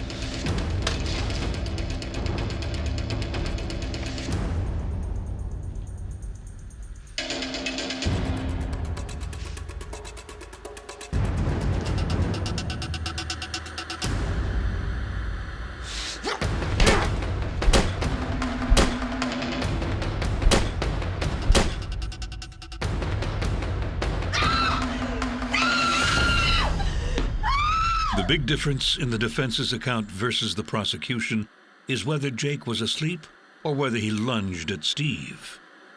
It was unclear whether or not he had started to get up and there was a confrontation, or in fact, he was lying on his back and the attack was unprovoked. Problem is, the crime scene was compromised.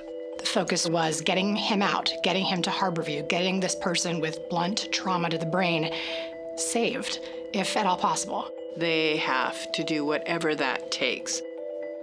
He was reportedly wrapped in a blanket, which they took off of him. Different people remember the location of the blanket differently. Without the benefit of knowing the blanket's placement, the prosecution is at a loss. The whole concept for Stephen's defense was that he was small and that this would be David versus Goliath. There's one more problem. The only witness is unreliable. Is your name Jenny Martinez? Our star witness, Jenny, she has lied throughout the entire investigation to the point that her testimony would become uncredible. No, I didn't. To this day, my gut instinct tells me it was a fit of rage. But could I prove that to a jury beyond a reasonable doubt?